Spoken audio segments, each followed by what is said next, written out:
Hello and welcome to Recap UFC Vegas 44 after the face-offs discussion.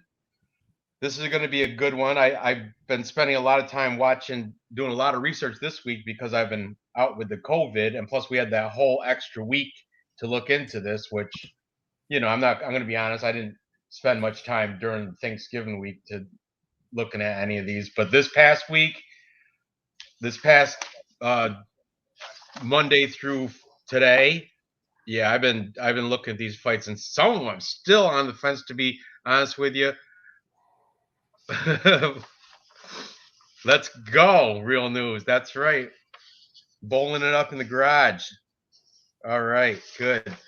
But I'm hoping the chat's gonna help us out tonight, because there's some fights that I'm still on the fence.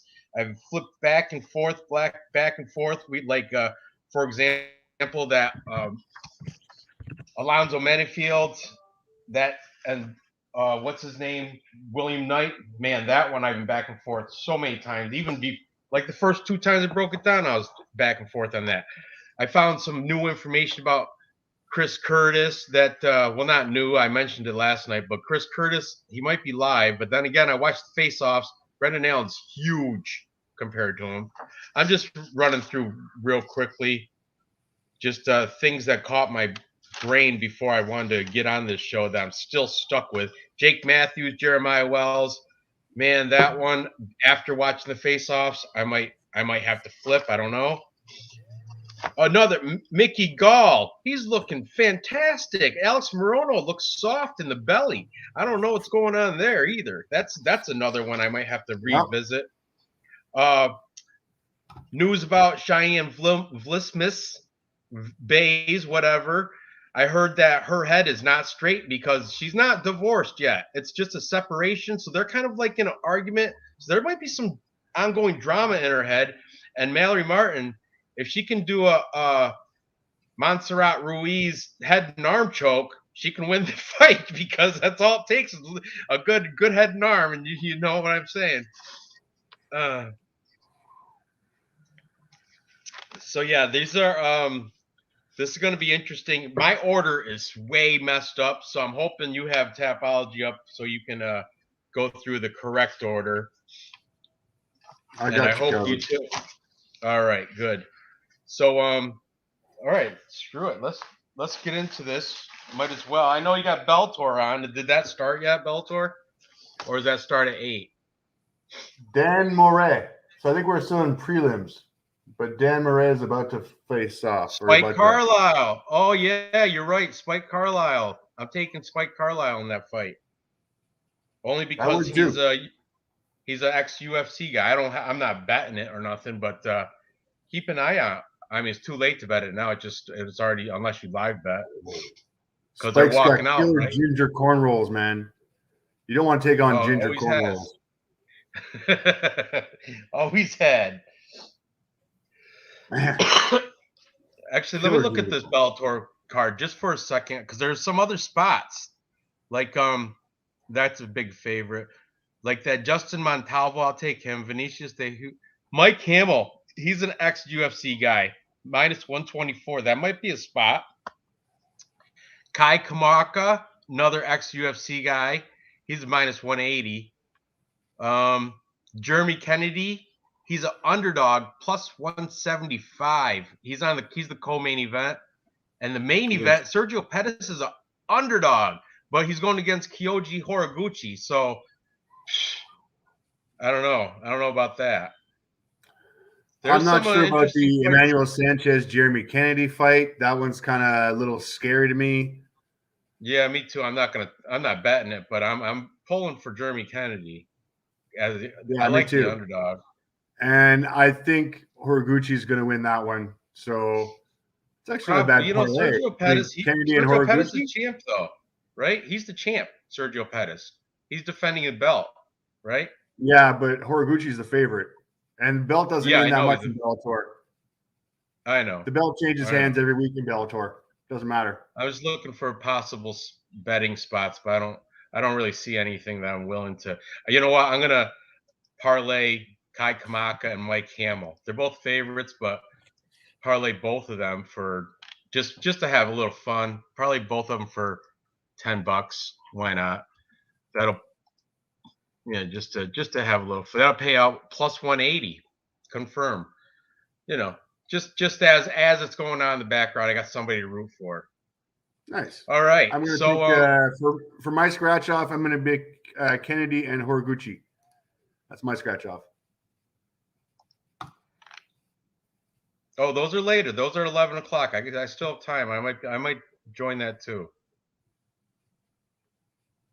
Yeah, that's a good one. Okay, so what's the curtain jerker? That's The Last Samurai, Luis Smolka. Luis Smolka versus Vince Morales. Man, awesome. This whole card's going to be fun. Some opportunities here. Ooh, Black Panther. Almost want to use Horiguchi as a parlay piece for UFC tomorrow. Yeah, you can do that. That's a good idea too. He's a minus 180 in my book, which is I think Sergio Pettis is one of the most overhyped. He's not all that. He tried like 3 times to come into the UFC, and every time just out. He's not his brother. That's for sure. He's not his brother. But no. Yeah, Horiguchi, that might be a parlay piece for UFC also. Good on you. Okay, so Luis Smolka, Vince Morales, The Last Samurai, Luis Smolka. He's got the slight height, very slight reach advantage, not even worth mentioning, but 2-inch height advantage. He's coming off a win against Jose Alberto Quinones, ground pound round 2. He's 3-2 in his last 5. He trains out of Team Oyama with a couple killers, with like Marlon Chito Vera, Anderson Dos Santos, Brent Primus, just to name a few. I don't know. He's the favorite here. I got him written as minus 145 as of tonight. He is let me see. Let me get down there. Man, there's a lot of crap. There's a lot of crap going on. A lot of things we got LFA fight also tomorrow tonight. LFA is on tonight and tomorrow, I guess. Well, I see. It goes midnight is the main event. ACA, I don't know what that even is. EFC, Extreme Fighting Championship, I'm assuming. Octagon with a K, I think that's a European promotion. Like I want to say it's like Russian or Polish or something like that. Okay, Octagon, okay, TAGON. And then here we go. Luis Smolka is a minus 145. Favorite, Vince Morales, plus 125. Vendetta, Vince Morales. He's coming off a win himself, too, against the great Draco Rodriguez. But what's that? Listen about better. About better? There he is. What's good about better? He's staying away from Bellator lines. The lines are not bad. They're nice. They're not like plus 1,000 crap like that. There's for example, that Horiguchi is a minus 180. I think that's a good play. I just did a little parlay with who'd I put? The ex UFC guys, Kai Kamaka and with man, who was the other one I said?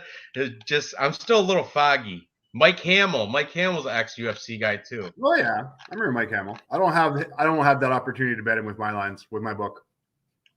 Oh no. Okay. Well, anyway, let's talk about Luis Smolka, Vince Morales.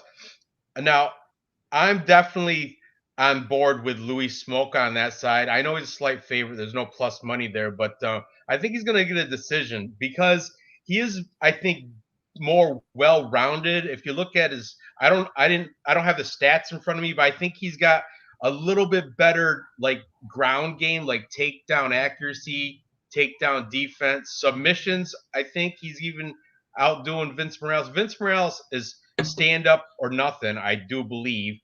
And Luis Smolka can bang standing up too. So I think no matter which way you look at it, Smolka should be the pick here. So is that the Def Hamill? Oh no, I know who you're talking about, the wrestler that he was in a movie and everything too, right? No, what's his name? You know that the Def Hamill, he went to high school like maybe an hour away from where I live. So I don't think that's him. I think that guy's name was something else. Mike Hamill, you know Mark Hamill from the Star Wars? Mike Hamill is his cousin. I'm just playing with you. I have no idea who Mike Hamill is. I just know he was in the UFC and he's not that good, but I'm going by name recognition only. I swear I don't really watch Bellator, but I do know Sergio Pettis is overrated. So go ahead and take him at the plus 150, but he's not winning. All right. So what you got for Luis Smoke of Vince Morales? What's your take here? So I'm pretty much on the same page you are. Luis Smolka, very much a stand-up guy. The only way that he's going to lose this fight, I believe, because you don't want to be standing up with this guy, is getting taken down and getting submitted. Now, if I look at the stats I've got for Smolka and Morales, as far as Morales' path to victory with being a submission, his takedown average for every 15 minutes is 0.2 for every 15 minutes. His takedown accuracy is 25%. His takedown defense is 50%. His average in submission is 0. So his path to victory is going to be a lot harder. He does have a 2-inch reach advantage over Smolka, but Smolka just has the numbers. No, I think you got that backwards. I think Smolka's got the 2-inch. Or no, he's got 2-inch height on my stats. Yeah, he's got 2-inch height advantage, but he's down 2 inches on his on the reach. Doesn't matter. Really? An inch on each freaking hand isn't going to make the difference. I know, that's in this nothing. one. That's that cut your fingernails. Yeah, these guys are both pretty much the same age. The accuracy, as far as I'm concerned, man, everything leads towards Smolka. Experience, everything. Yeah, I think stronger strength of schedule. Like I think he's fought a better class of fighters. You know, screw it. I'm going to pull up Tapology. If this goes out, you're going to have to carry the show until I come back in.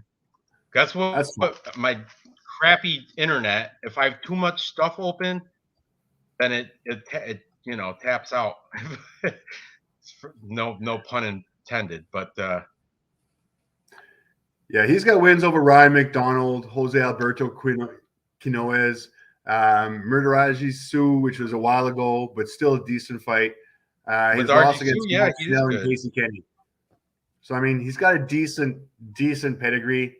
Not wonderful. He did have back in the early on in his career, back in 2016 to 2017, he had a 4-fight losing streak where he lost to Brandon Moreno, Ray Borg, Tim Elliott, Mateus Nicolau, all guys that are recognizable. They were pretty decent, and those were all in the UFC as well.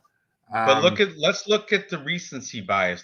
If you pull up, I got Vince Morales up right now. He beat Draco Rodriguez, but before that, he lost to Chris Gutierrez by leg kicks. Yeah. He lost to Benito Lopez by unanimous decision. He beat Ayman Zahabi, but Ayman Zahabi's crap. That guy, if he's going off his brother's name, Faraz Zahabi, the coach over at TriStar.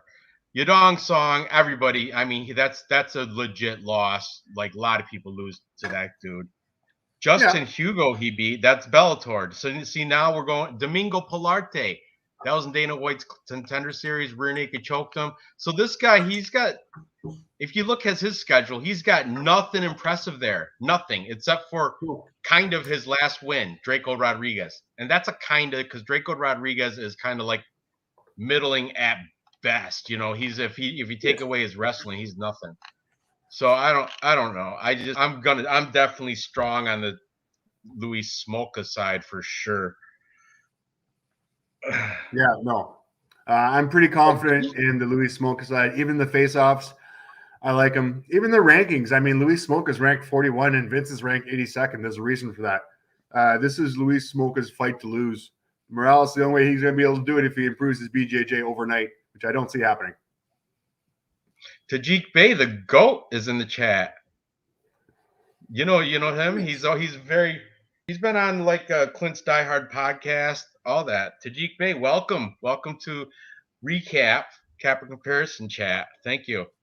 Anyway, yeah, we're both on the same side here, so I'm going to put an asterisk because that might be a play, like on our parlay piece, on our agreed consensus picks. Put a little asterisk. Luis Smoka. I don't see many paths to victory for Vince Morales. I'm pretty confident. I think I might put him in a parlay. Smoka. Okay, what's next? Hang on a second. All right, next better. we've got He's agreeing too.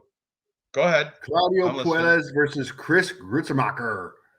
Oh yeah, this another interesting one. I love it because I was already on Claudio Puelles before even watching the face-offs. Then today, when I watched the face-offs and the weigh-ins, Chris Grutzemacher, he is something. He's not with it. I think he might have even had he's 10 years older, and it shows. Yeah. It shows in his face. It shows in his stature.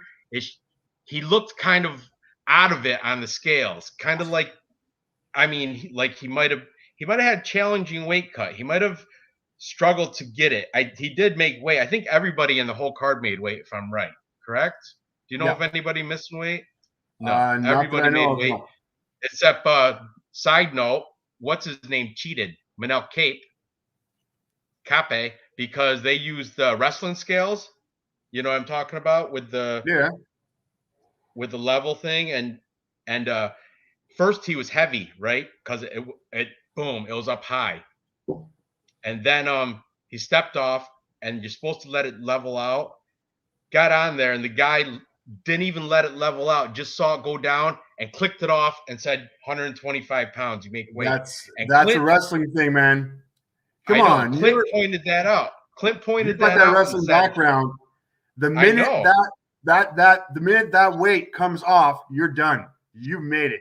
The minute the split second. Real News said it right. So it's not really his fault, but it is his fault. You know what? Be a professional. Make the weight when you have. He was the last guy on the scale. He had no time. If he didn't make it, he should have got charged the fee. He should have got, and I don't know. It's just kind of shady, but whatever. We'll talk about more of that. Yeah, I know. We'll talk about more of that once we get to that fight. We're on Claudio Puelles, who looked fantastic. You can tell he's much younger, more fit. Chris Grutzemacher, I know the Capper consensus or Capper comparison picks. Chris Grutzemacher won that. He had more Cappers picking Chris Grutzemacher over Claudio El Nino Pettis, but only because they're going by that Rafa Garcia win. But you know what? Rafa Garcia, he lost, but it's not like Chris Grutzemacher beat him. He outpunched himself in the first round trying to get that finish. And that's what happened. He ran out of gas. Chris Grutzemacher, smart enough, veteran savvy enough to notice that the dude just emptied his gas tank trying to finish me. He didn't finish me. All I got to do is pace myself, and I can win this by a decision, and that's exactly what he did. I don't think that's going to happen against this young 25-year-old Claudio Puelles, who just beat that very feminine dude, Jordan Levitt. I say feminine as a nice way, but I kind of do have a man crush on Puelles. He's right? More so than who was my guy before? Kyler Phillips. Okay. I'm off of Kyler Phillips now. I think I'm going on Puelles. He's my new foe. I ain't cheating on Ortega. Ortega's my guy. He's so sexy. But anyway, Puelles is also 4-1 in his last 5. What's his tap? Who'd he lose to in his last 5? I think it was somebody. Puelles has lost to. Hang on one second. Where am I? Here we go. Puelles has lost to. Oh, he's beat Jordan Levitt, Marcos Marino, Felipe Silva. He lost to Martin Bravo back in 2016. Yeah, look at Martin Bravo's record, though. It's pretty decent, right? He was undefeated at the time. Yeah, see? So that's, you got to think he's riding high, undefeated fighter. That's not and 2016 too, you said. So that's not a bad loss to have. No, back Chris that Grutzmacher, that was ages ago. I'm not even considering that. I'm looking at his career from 2018 on, where he's got his 3 wins. He's on his rise back up. He is building up his pedigree. He's building up his repertoire. I loved his win over Jordan Levitt. I think it was a very unanimous decision. Even his fight against Marcos Mariano was a very unanimous decision. So I see it keeping going. Now, I might even look at the prop for perhaps a submission because I know he's got way better ground game than Chris does. Spike Carlisle won. Take a look. Spike Carlisle choked the motherfucker out. I knew it. I knew it. I should have. I didn't have time to put the bet in. I should have. I should have put him as a parlay piece. I did. I said that too. I'm like, you watch Spike Carlisle. All these ex-UFC names, they're going to win tonight. The ex-UFC guys are going to win tonight, except for Sergio Pettis. He's not going to, but the rest of them will. Puelas needs to get this to the mat or Grits will smash. I don't think so. I think stand up too. Puelas can. He's got like 4-inch reach. If he's smart, which I think he is, he can just keep him, outpoint him, jab him from the outside, and just keep him at range. Or if he wants, if it goes down to wrestling, I'm telling you, this kid Puelas, he's training at Sanford. I know Grits is training at ATT though, but okay. So Chris takedown averages, and I've got 5 fights to base this on. Takedown average is 0, takedown accuracy 0, takedown defense 61, submission 0. Chris is doing this on the feet. He's going to try and do it on the feet. Now, Puelas, who doesn't strike as much, but takedown average 3.35, takedown accuracy 47, takedown defense 62, and he's got 1 submission for every 15-minute fight. So I'm kind of leaning towards Puelas doing this. If it stays on the feet, Chris will definitely have the advantage. But I don't see this staying on the feet. I see this going down the ground. And with Claudio's a fairly bigger guy. He's got a really good 2 or 3 inch height advantage on him, on top of his 4-inch reach advantage. I like the southpaw here. The much younger southpaw in Claudio. And just the past 5. I mean, you pull up his tap out. He's only got 2 red marks on it, and you look up Chris Grutzmacher's tap out. He's got 3 losses in his last 5 by itself, and I know they're against decent fighters, but still, they're losses nonetheless. I want to see. Look at he's got before UFC though. Puelas he's got a head kick knockout, and the rest are all pretty much. Oh, he's going to take this to the ground. Look at all these submissions. He got arm bar, rear naked, rear naked, knee bar. Oh, yeah. I think it's going to – I got Puelas either winning decision or submission. If it goes to the ground, it's Puelas, no problem. And Grutzmacher I think he has been – I don't know. I think he has been – in the battle of striker versus wrestler and BJJ submission artist, I will pick the wrestler and BJJ submission artist every time, and usually catching on him. So yeah, I'm all over Puelas on this one. Sorry, Chris. Yep. Looks like bout betters on Grutzmacher, but Raymond Reddington's back in the chat. You Viking? I know. How's COVID treating you? Not bad, Ray. I would say I'm like 70% back to my full strength. Still got a scratchy throat. Still a little foggy here and there, but good news is I don't have to be in isolation no more because the whole family's positive. Oh, way to go, you traveling bastard. I made full attempts though. I put myself in that room and I every time I left that room, I wore a mask, and I made full attempts to keep my family COVID free. But yeah, they all got tested today, and they're all positive. They're all positive on the COVID.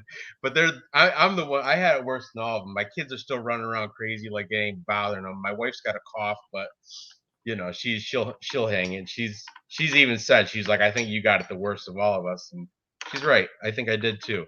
But cheers. I'm recovering. Cheers.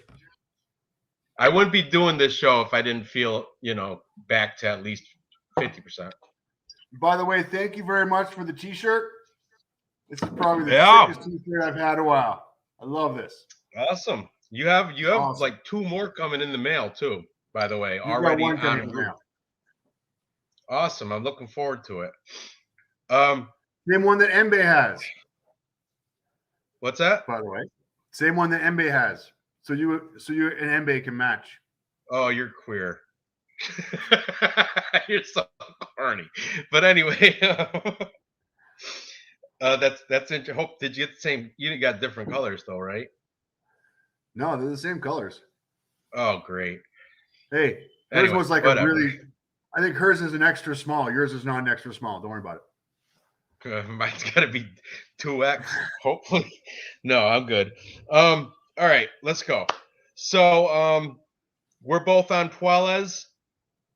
And the weigh-ins, face-offs, I'm even more on him if I wasn't already on him. So, I'm going to put another star by that too.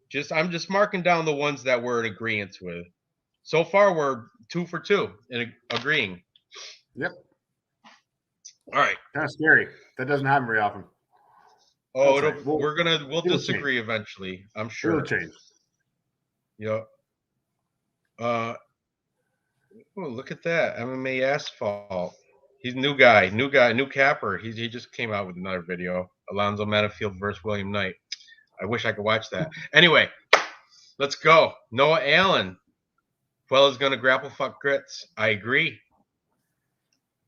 Yup.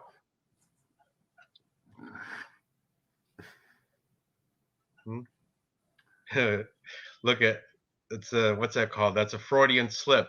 Did Mbe go love with y'all yet? Not yet, guys. Freudian slip from Ray Reddington caught it live. Anyway, where are we at? What's next after Claudio Puelles? Alonzo Menifield versus William Here we Knight. are. Good. We're on it. The size advantage in this face-off is scary. Yeah, but it's not. We already knew Alonzo Menifield's going to be a bit bigger, but William Knight, they're both thick. They're both beasts. Yeah. William Knight, I guess, was he made weight, but he was right at the max. Like he came in sweaty, like he had to cut down to get weight, to make weight. But but he made it, of course. But he's right there. Like, was it 2? I think you can go up to 206, right? You get 1 pound allowance. So he was at 206, and I think he might have had he had a box of shame. He had to take the box and take his shorts off to make it, and he was sweaty, so you knew he's right to the last minute. He was trying to suck weight. But Alonzo Menifield, my boy, he's got a better school, Fortis MMA. He's got more height, more reach, and he's coming off a nice win against Ed Herman. William Knight's coming off a nice win against Fabio Charant, but that ain't nothing. Alonzo Menifield beat Fabio Charant too. Sounds like everybody's beating Fabio Charant. This is I flipped back and forth on this because this is such a close fight, but I'm going to go with the slight favorite here. I'm taking Atomic Alonzo Menifield. I think he should be able to take care of business with William Knight, just like Dawoon Jung had pretty much controlled that entire fight through wrestling. Now, I don't know if Alonzo Menifield's much of a wrestler, but he is fighting out of Fortis MMA. And Fortis MMA, they do wrestle down there in Dallas, Texas. They do have some wrestling. I think if we did a Chudesno, Alonzo Menifield probably beat William Knight in everything except for maybe boxing. But William Knight's not technical. He just got power bombs. So I don't know. It's a close fight. But if William Knight connects to one of those power bombs, Menifield's in for some trouble. This is tight. Who you got for this fight? So age is pretty much the same. Slight reach advantage for Menifield. Definite height advantage for Menifield. They're both stacked. Alonso is a little bit busier on the feet. If I look at his stats, William Knight's a little bit more accurate on his feet. They both absorb fairly the same amount. Maybe Alonso a little bit more, but William Knight's defense not that great. Now, as far as takedown goes, you asked about William Knight's wrestling. William Knight's got a decent wrestling pedigree. He's got 2.36 takedown averages for every fight. His takedown average is about 50%. Now, what's going to save Alonso here? Alonso has a size and has a takedown defense of 85%. So it's going to be hard to take Alonso down. And Alonso's just got the size on him. He's got the reach. He's got the height. He's going to be able to get position on him. They are, and we haven't talked about this yet, but this is going on in the small octagon. So these guys are going to be throwing a little bit more. I think Alonso's going to be busier. He's going to have to watch out for that for William Knight's right cross, definitely, because it's coming. But I think if he can avoid it, he's definitely got the advantage on it. And I think he's how about the later rounds, Dave? Who do you think's got the better cardio when it comes to round 3? I think Knight's going to be gassing out in round 3. I don't think he's got it. Mind you, Alonso doesn't have doesn't have a high average fight time. He only fights around 6 or 7 minutes a fight. Knight usually fights around 10 minutes. He's usually the second round kind of guy. But I don't see Knight doing very well with all those muscles that he's got to pump all this oxygenated blood to, doing well in the third round. Right. That's going to be an issue. I think Alonso's a little bit fitter. He's a little bit leaner, and he'll be able to go a little bit longer. A little bit more effective. I agree. I'm also on board with Alonso Menifield.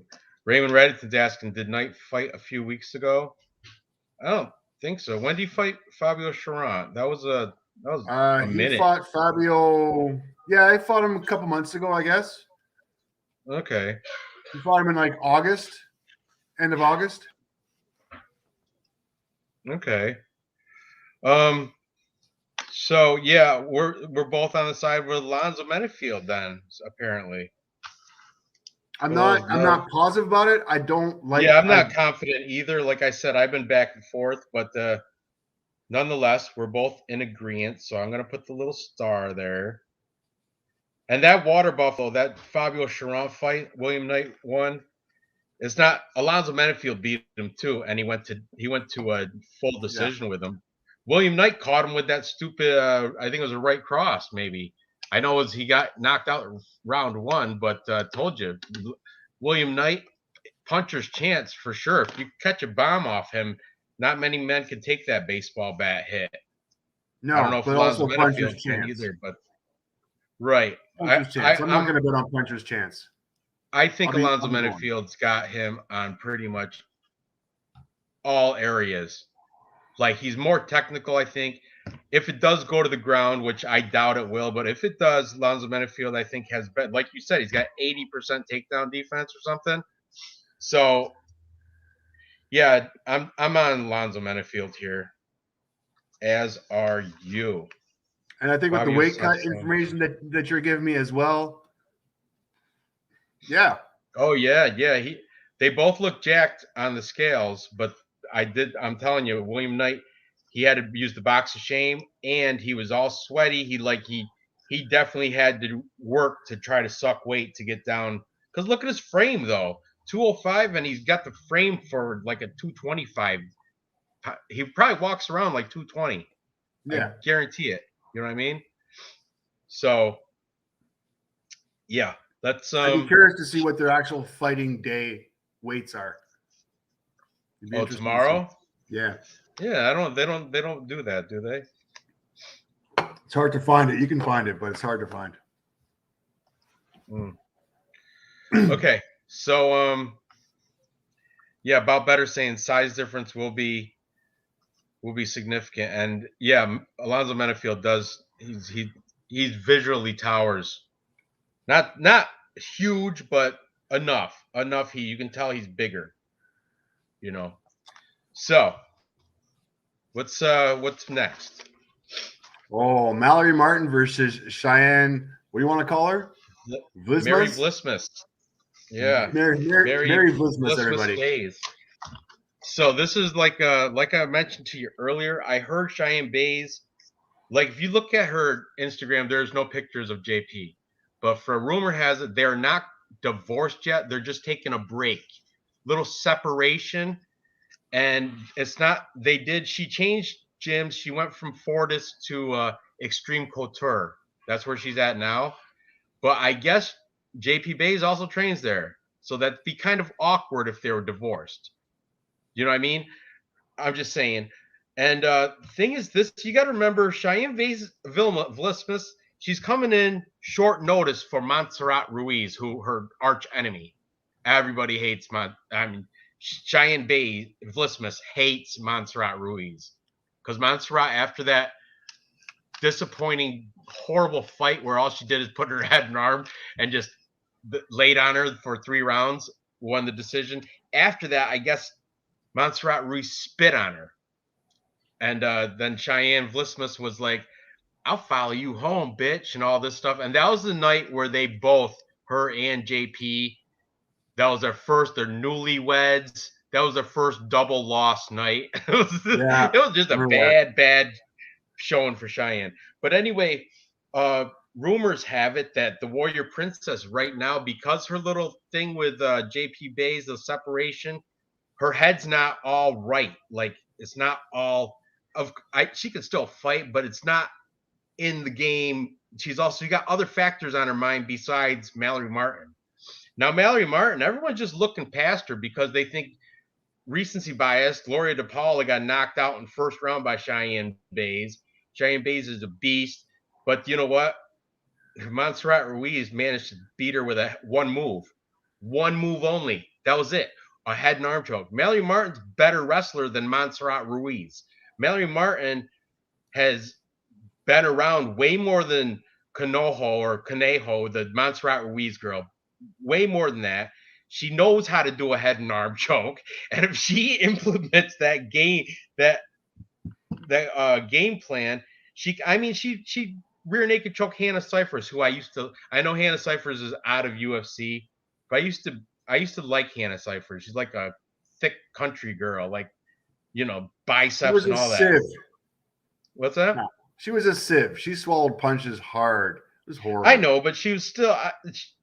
Regardless, Mallory Martin also has a boyfriend that's in the UFC, Deron Wynn. Do what they should have did? They should have had Deron Wynn fighting JP Bays, same card. There you go. That would have been awesome, right? Where's the matchmaking on that, Sean Shelby? But she fights out of Mallory Martin fights out of Team Elevation. That's in Denver, Colorado.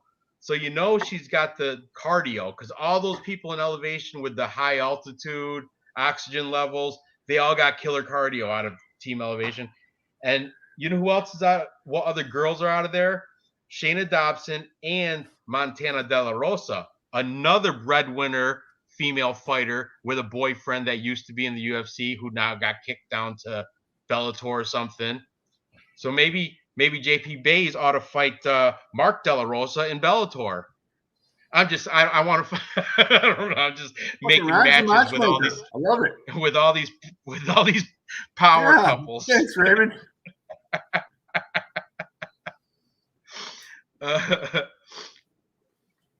All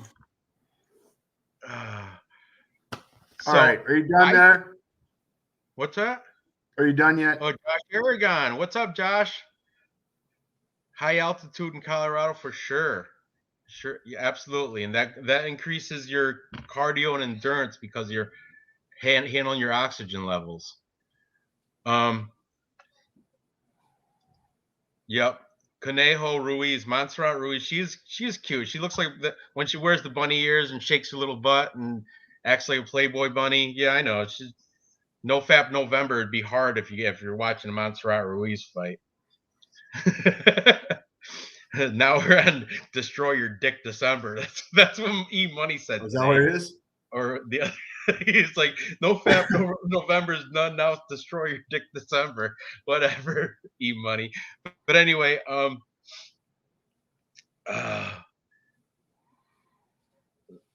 Okay, so I'm originally all over Cheyenne Vlismus, but at -1, what is she? -180, I think. Right now she is -175. Yeah, and Bet Online still has her listed as Cheyenne Bays. And she's a -180, 183 actually, -183. But I picked her in Tapology, but there's still time to change my pick. And the majority of the cappers picked her. However, Vlad, our boy Vlad, Ranj makes me pick a side. I pick a side. He's taking Mallory Martin, and so is the Triple P. All the boys from Perfect Parlay Pursuit, all of them made Mallory Martin Triple P certified pick. So this is going to be interesting. You can't go by the odds. You can't. So, and I think Mallory Martin might have a little, because she's not breaking up with Duran Wynn. She's not separated. Cheyenne Vlismus is the one with a lot of crap on her head, on her mind. I know she's more focused. She's violent and aggressive, but there was no aggression during the face-offs. It was friendly. They hugged each other. They're all smiles. So that aggression, take that right out of it. I mean, yeah, she's going to be aggressive. It's a fight. But I'm saying the hatred, like, you know what I mean? The hate like she has against Montserrat Ruiz, that's not there. And plus, I guess her Contender Series fight, she was pretty vicious too. Like, wanted to kill women. But anyway, Mallory Martin and her seemed to, like, everything was cool and composed. I think Mallory Martin might have a little, that might be a sneaky play. I think she might be able to catch a victory here. I don't know. I'm going to stay away from this, but I think I'm going to switch my pick on Tapology to Mallory Martin from Cheyenne Vlismus. What do you got to add for this female strawweight fight?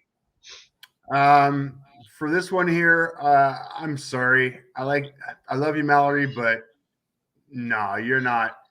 You get in the ring with somebody who's got way too much experience, who's been on the up and up, who's only lost one fight to Montserrat Ruiz, really, since 2018. I get it. I go over the stats, and I realize their stand-up's pretty similar. 4.32 for Cheyenne, 3.99 for Mallory. Pretty similar. The striking accuracy is pretty similar. Strike absorbed per minute, Mallory Martin 5.53 against Cheyenne's 1.77.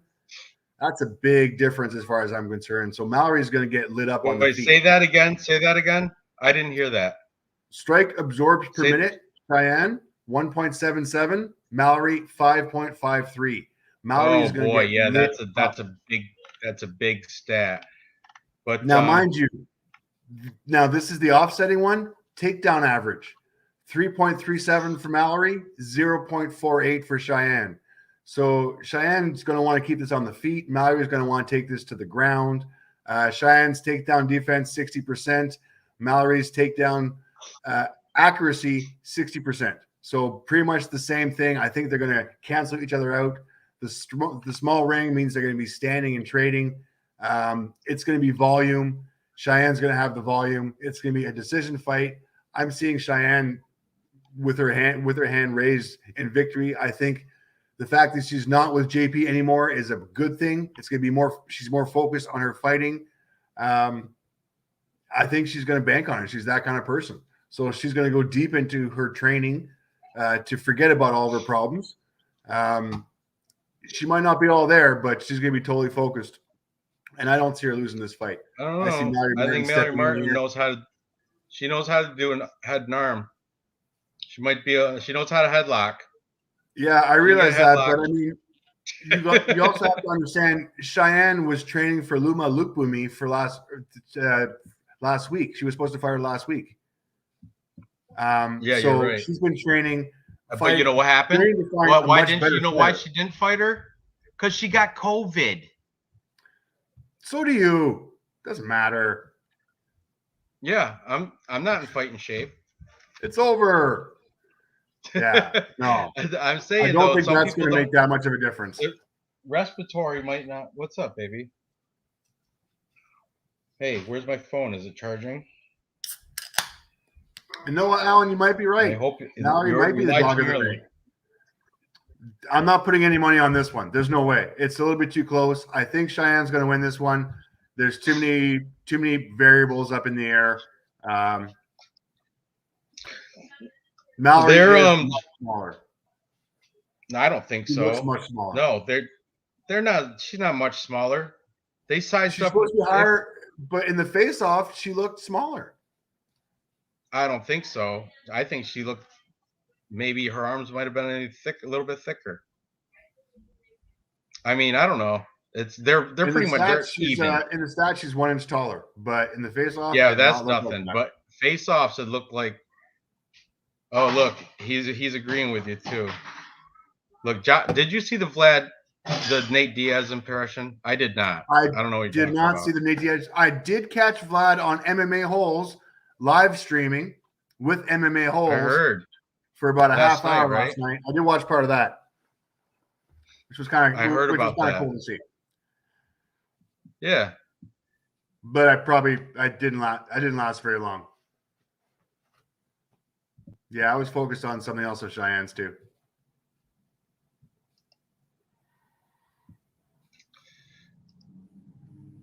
Josh Aragon, always got to get that tinfoil hat out. I don't trust Jeffrey Epstein did not kill himself. No shit. Well, that's known knowledge. Ghislaine is right now is on trial. Wonder how that's going. I haven't been following. I know the one first day the girl testified and said she was in on all the, raising 14-year-old prostitutes, grooming prostitutes for Jeffrey Epstein.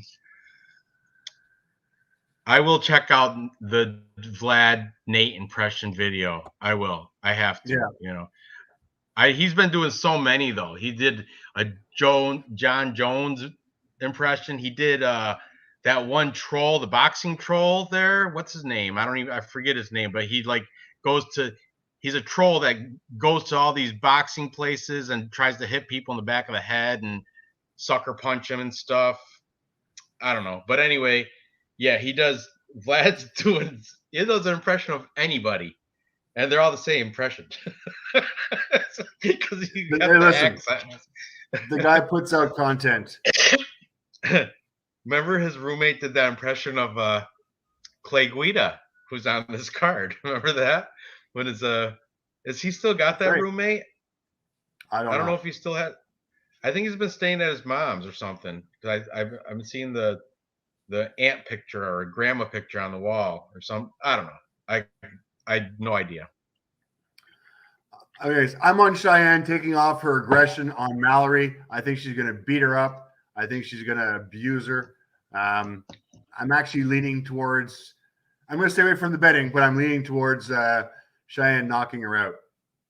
We'll see. I did put Cheyenne already in a parlay when I made the original Kappa comparison video, but now after this new information and stuff, I think I might flip my pick on Tapology to Mallory Martin. I'm not going to put money on this aside from that Cheyenne parlay that I already got. We're both passing on this one. Right. I'm not even going to. I might t-shirt bet you on it. Yeah, maybe. It's a fucking coin flip. Yes, that's his name, Charlie Zelenoff. He did that. Vlad did a imitation of Charlie Zelenoff, which was hilarious. Who's fighting? I don't know. I think it's a WWE fight. What? Venetius State. Wait, I got to refresh my line. WWE fight. You got the glasses and the Venetius De Jesus and Levon Chokelly. Levin Chokelly. I'm staying right clear of that fight too. Frame my face up. All right. Okay. So, all right, moving off of Mallory. This is our first disagreements. That's our first. But you know what? That's not really. I was already on. Like I said, I already got Cheyenne in the parlay. with All right, here's one I think we're going to another guy. disagree on. I think we're going to disagree on this one. I'm not sure. Jake Matthews versus Jeremiah Wells. We are going to disagree on this because I'm on the side of Jeremiah Wells, the BJJ black belt from Renzo Gracie, Philadelphia. With that school's not losing. Pat Sabatini's kicking ass. Sean Brady's kicking ass. Sean Brady sub Jake Matthews, and that's Jeremiah Wells' main training partner. He already got the tips on how to beat him. You know, Jeremiah Wells is. I know he's a little bit older, like by I think 7-8 years or something. Mm-hmm. So, but and he came to the game late. You know what I mean? But he's coming off a nice win against Warley Alves, ground and pound round 2 in his UFC debut. Jake Matthews coming off a loss to Jeremiah Wells' training partner, arm triangle, submission. He got submitted. That's right. Jake Matthews also a BJJ black belt, but it's from Australia. It's not from Philadelphia. And you said he's a Gracie guy, but I don't know. I think Tapology says he's from Nexus Academy or something. Nexus or something. Yeah, he is from Nexus. No, yeah, that's somebody else we were talking about. Oh, the Celtic so kid. Jake Matthews does not have a Gracie black belt. He's got a Nexus black belt. I think a Nexus black belt you can get out of a Wheaties box. So Jake Matthews, the Celtic kid, he does have a little bit. He's got the height advantage, which you can see in the face-offs. But if you looked at the reach, which they don't touch each other, if you look at the reach, I guess Jeremiah Wells has a 3-inch reach advantage. So that evens that out. You know, I'm definitely taking Jeremiah Wells, and I think he's going to get it done by submission because I think the Renzo Gracie Philadelphia squad is prepping him to submit Jake Matthews. They don't want to see it go to this decision because if it goes decision, Jake Matthews might get that victory. I think they're prepping him to submit him just like Sean Brady did. Now I know what's your deal. You're going off the face-offs, aren't you? I picked Wells at first, and then I saw him face off, and I kind of went, "Oh shit, that's kind of scary." It really scares me, and I don't mind the fact that I mean he lost to Sean Brady. I get it. I think he's learned from that. He is way better in the stand-up. I mean, obviously, if it goes to the ground, we got some issues, but to be perfectly honest with you, Jeremiah Wells is really good on his feet as well. Do you have stats for these guys? I know there's not a lot. I do have stats, but I don't have that many for Jeremiah Wells. Like he's only got that one fight. Yeah, because he's from Cage Fury, CFF. That's that Philadelphia regional scene. He's only got one UFC fight, which he won dominantly. Right hook to ground and pound round 2. Warley Alves, I'm pretty sure Warley Alves beat Colby Covington before. Let me see. I want to make sure. Yeah, Warley Alves beat Colby Covington back in 2015. I know it was a long time ago, but still, the dude is not. I mean, he maybe but he's. I don't have the confidence in this one to put my money on him, so I'm going to go dog or pass. And in my case, pass. But it's definitely a dog or pass. At plus 150, I like it. I like Wells's odds. Yeah, I'm on Wells. I already got him in a parlay, a three-leg parlay already with a couple other people that we haven't talked about yet. Yeah, and I would even might even put a little straight bet on him because he is the underdog. I like him at plus money for sure. So, yeah, let's see what the chat has to say. Wells can also grapple. Yes, he definitely can grapple. Wells striking so bad, he's a brawler. Yeah, but he hits hard. I know, but I don't know. Jake Matthews, is he a stand-up guy? He is, right? Yes, he is. But I think and Wells has no striking defense. I think Jeremiah Wells has the fight IQ enough to try to get it to the ground. Do you have Jake Matthews takedown defense stats by chance? Yeah. Do I? Yeah. Based on 5 fights, takedown defense at 66%. Takedown average 1.93, takedown accuracy 41%. Don't have that much on Jeremiah Wells. The only thing I do have on Jeremiah Wells is that he's got wins over Warley Alves, which I'm not impressed with the win over Warley Alves. Warley Alves is like a Brazilian midget. His other wins are against Marco Salman. Yeah. Small All man, the rest of them are in Cage Fury. and just garbage, absolutely garbage. So I have yet to see Jeremiah Wells really put away somebody who's decent. This will be the first time. And having said that, I mean, Jake Matthews is no joke. He's beat a whole roster of UFC vets, including Diego Sanchez, Shinezo Anazi, Jingjiang Li. Emil Meek. That sounds like a rapper, doesn't it? Emil Meek he's kind of not a very good guy. They brought him out. He lost against Kamaru Usman, against Fabinski, against Jake Matthews. Oh, look. Jake Matthews did lose. Jake Matthews beat Jingliang Li. That's a good one. Yeah. Yep. I mean, I don't know, man. I don't. It's hard. It's a hard one to pick. Look at his losses, though. I mean, I was all over Wells beforehand, but now I'm leaning after the face-off. I like Jake Matthews' records. I like the way it goes. I'm going to lean towards Jake Matthews on this one. Well, this should be our T-shirt bet because I'm strong on Well. Well, you always get the favorite though, which I don't. I do. But yeah, I think Jeremiah Wells. I'm taking Jeremiah Wells. Let's see what the chat has. Wells seems more dangerous, but seems to have suspect cardio. He is 35, so the suspect cardio is something you have to take into account. And he does look. Cardio's unproven. The guy fights 100% all the time. Who's the best grappler Matthews has beat? Let's see. I got him right up. Diego Sanchez,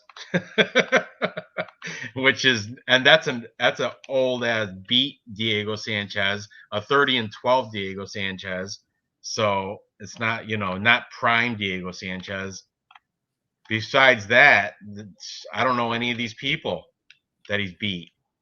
Akbar Areola, Dr. James Vick beat him by guillotine choke. Kevin Lee beat him ground and pound. Andrew Holbrook beat him split decision. His most impressive win to me is Jingliang Li.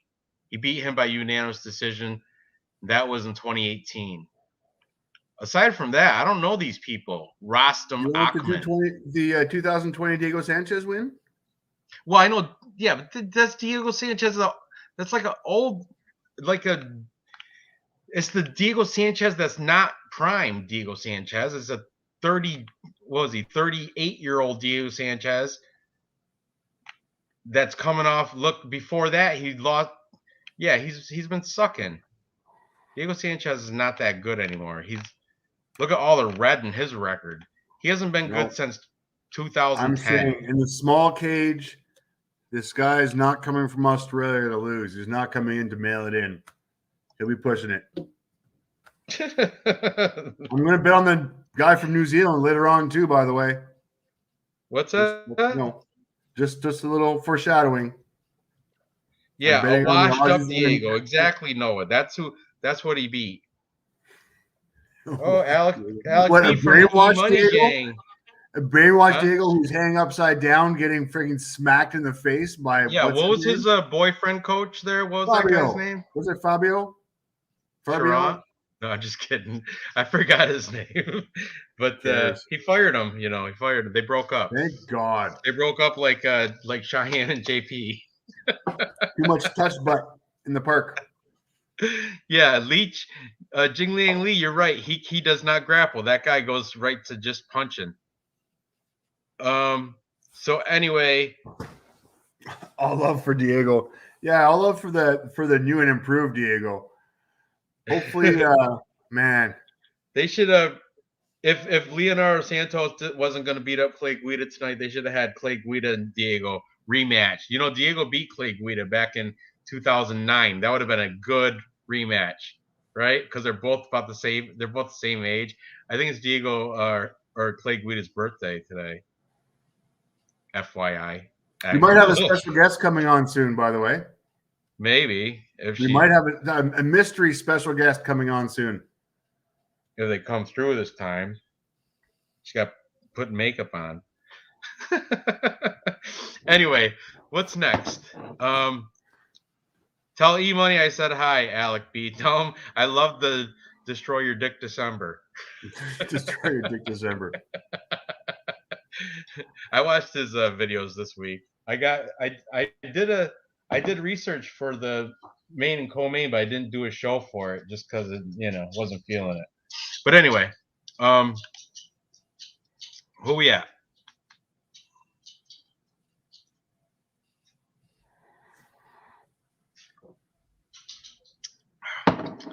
I'm taking Jeremiah Wells. You're taking Jake Matthews. Let's move on. Next fight. Next fight, unfortunately, got canceled. This was the Brian Barberena fight versus Darian Weeks. Just per se. That didn't get canceled. The Barberena fight didn't get canceled? Oh, no, Jared right. Vandera. Jared Vandera's got canceled. All right, here we go. All right, Brian Barberena versus Darian Weeks. Here we go. This one I did not cover in this week, but I do have a pick for it, and I do know a little bit.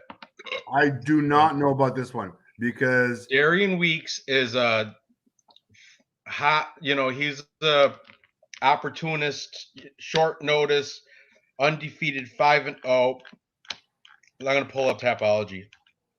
Oh yeah. But the guy he used to be a professional boxer, but he was not that much. He was like 1-1 record as a professional boxer, but he does have boxing experience.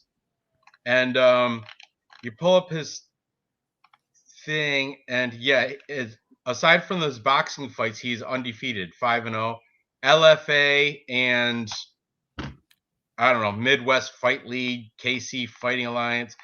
But if you look at his amateur record, he's got more amateur fights than most people have pro fights. I don't know, 1, 2, 3, 4, 5, 6, 7, 8, 9, 10, 11, 12, 13, 14. They actually tally them up. 19. Yeah, 19 amateur fights between 2016 and 2018. So in that 2-year span, he fought 19 times as an amateur. That's got to count for something. Even though they're all, amateur, IMMAF Unified World Championships and weird stuff I never even heard of, but still, nonetheless, that's all fight experience inside of a cage. Now, as a pro, like I said, he's undefeated as a pro, and he was like on the call-up card for, last-minute replacements, and he filled the spot, and he's going against this dude, Brian Barberena, who, not for nothing, but Brian Barberena's got a bad back. Like, he had a back surgery before a few years ago that the doctors, he went through a few different doctors, and like 2 out of 5 doctors said his career is over. He should not fight anymore. But then he went on, and after that, he went on and beat Anthony Ivy.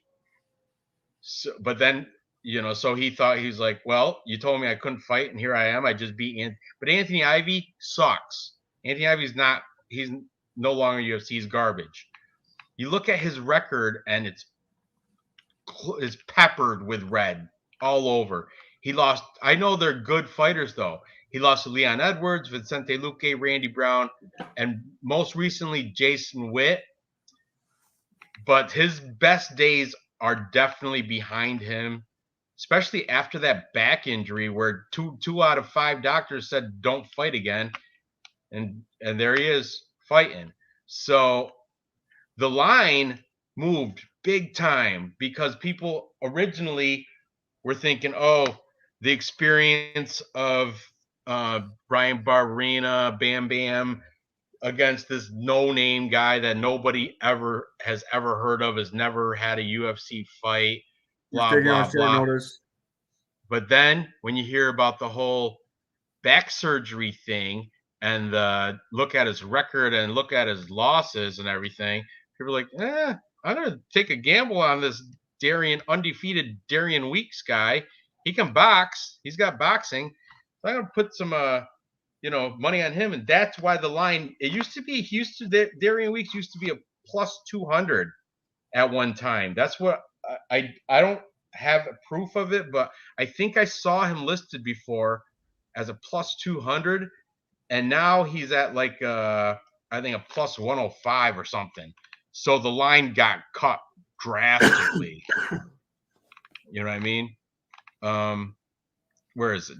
Darian Weeks plus 108 he is right now. Brian Barberena is still slight favorite, minus 128, but yeah, I'm staying away from this, but on Tapology, I'm gonna take the new kid, Darian Weeks. I'm gonna take him. I like him. He's Hewlett House MMA. Where's the Barberena fight out of? Probably it's like American Top MMA Team or Lab. something. Oh, MMA Lab. That's good. That houses Sean. That houses Shane O'Malley. Sugar Shane O'Malley's from there. But doesn't matter. Barberena, I'm not liking him. Shane Dalton is there. Adam Gillespie is there. Mind you, Chris Grutzmacher is there as well, by the way. Oh, maybe they rode the same bus together. Yeah, Chris Grutzmacher is going to lose too, mind you. You know what? One of my favorite fighters is out of that gym. Benson Henderson. Oh yeah, he's old though. He's not. He's more of a training partner. One of my old favorite fighters. I know. He's in Bellator, isn't he? Still, yeah, but clinging on, and it's time for him to go. His career's done. Yeah, he should just hang up the gloves, and be still a training good, guy. Yeah, he is. I like Smooth Ben Henderson, but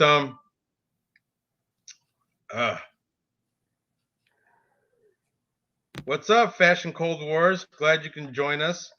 We're talking about Brian Barberena and this mystery Darian Weeks, the boxer that's coming up on short notice. I think he's gonna come out there and surprise people with this is an opportunity for him, and he can. And like who said it? Dana brought him up for a reason, brought him in for a reason. So he's got to have some sort of. I mean, yeah, I heard Dana. I heard on MMA Holes last night that Dana's got COVID too. Yes, Dana does have COVID. You and him are like COVID brothers. He's probably taking that veterinary horse medicine. Whatever. I'm sure he's got the Joe Rogan serum, the whole thing, the whole shake. The whole fix the first call he made was to Joe Rogan, and Joe Rogan hooked him up. Probably flew him out to the Joe Rogan Mansion Ranch. What's it called? Vestromycin? Ivermectin. Ivermectin. That's right. On YouTube. Did we get canceled on YouTube? I think you get shadow banned on YouTube for saying ivermectin. Oh, I don't know. I know that's what my mother-in-law told my wife to take. She laughed at her. But anyway, so yeah, who are you gonna take for this fight on Tapology? Brian Barberena, the veteran experience, or the new? You know what? I cannot. The guy's beaten Anthony Ivy. He's beat Jake Ellenberger. He's lost to Leon Edwards. Oh, well. He's lost to Vicente Luque. He lost to Jason Witt. So be it. Those guys are fucking legends. I do think,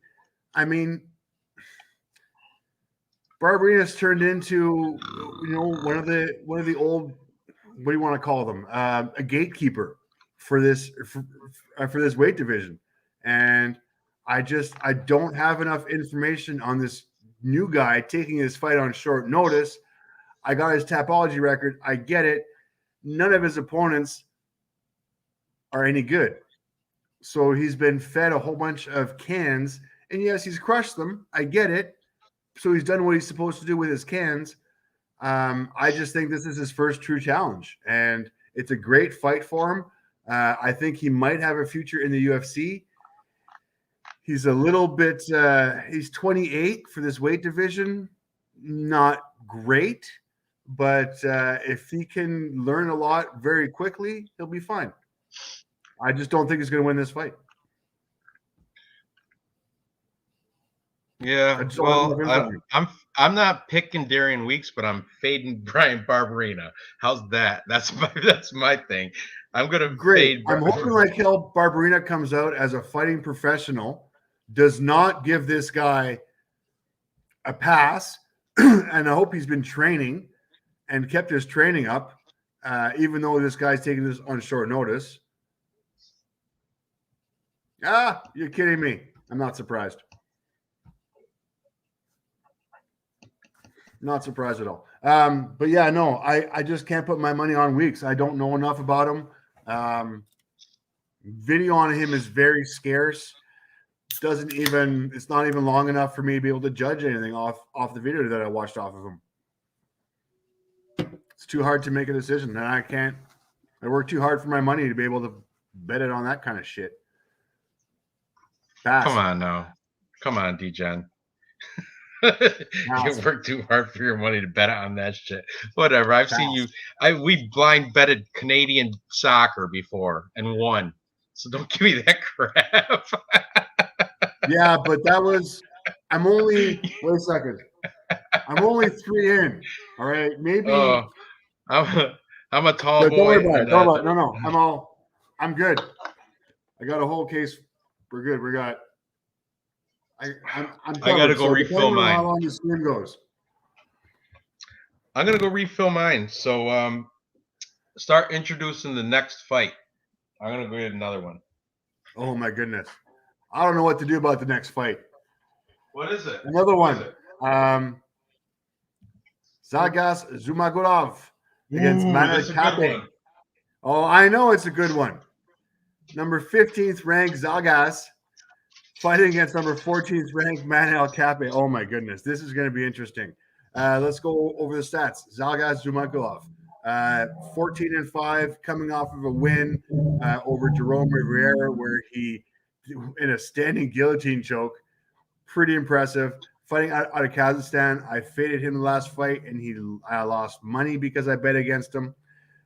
This is I don't like the little guys. 125 pounds, man. I don't like little guys.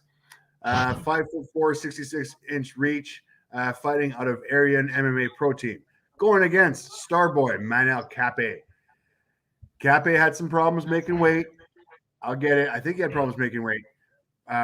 He did. He shouldn't have. He cheated. Yeah, he is also coming off of a win over Ode Osborne, where he knocked him out with a flying knee 3 months ago. Very impressive. 28 years old, so 5 years younger, an inch taller, 2-inch reach advantage. I lost money on Zhalgas last time because I bet against him. I'm hesitant to bet against him again because he was really impressive last time I saw him. I don't know what to do. I might switch. I might go Zhalgas. All right, let me tell you what happened. This is I don't know for sure. I heard this from Clint from Die Hard MMA podcast. He said they used the wrestling scale, with the slide weight, you know what I mean, and it has to hit the line. And just like back in high school or college when they want you to make weight, if you step on it, they have to let it level out and then it goes up or down. No, but they had it. They didn't let it level out. They let it float, and then they clicked it right off and said 125 makes weight. But REECAAAP, at first when he stepped on there, it hit the top hard. That means you're heavy. And then they said step off, readjusted, step back on. They didn't let it level. It didn't hit the top, though, that you probably slide a piece of paper through there or something. Put it back, get off 125 pounds, you make it. And Manel Cap, remember last time he missed weight, his 129 pounds last fight against Odie Osborne, where he beat him by a flying knee round 1. Thing is, Zalgas Zumagulov, he's a polygamist. In Kazakhstan, he's got like 3 wives. Little interesting fact. Yeah, nice. For Zalgas Zumagulov. And this dude, I don't think he really. I'm reconsidering that nice comment, by the way. I don't know if I want 3 wives. 2 girlfriends, maybe. It's different in Kazakhstan, though. Not so much. And here's another thing about Zalgas Zumagulov. He was training in Kazakhstan before in a place Erkin Kush, which sounds like weed, right? Erkin Kush. But now, I guess for the past year, he's been at American Top Team. Yeah. ATT, the real one, Coconut Creek. So you got to consider that too.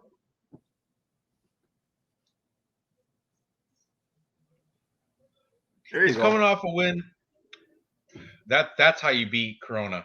He's coming off a win against Jerome Rivera. He got him with a guillotine choke in round 1. Jerome Rivera, a lot of people are high on him.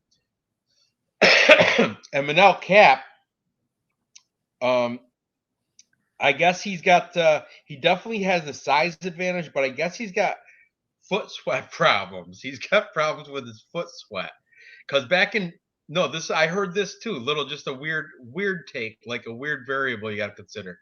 In Ryzen, you can wear wrestling sneakers in Japan for where he came from. The Ryzen, he was a champ over in Ryzen, and over here you can't. And I guess he's still not used to the whole barefoot thing. Luckily he beat Odie Osborne with a flying knee round 1, so it didn't have to go later.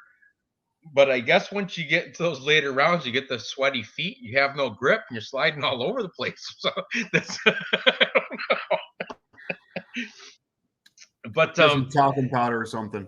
I mean, I've been back. Get a Gold Bond sponsor. And I think Zalgas might have the sneaky volume. Do you have any type of stats on these guys? Oh yeah.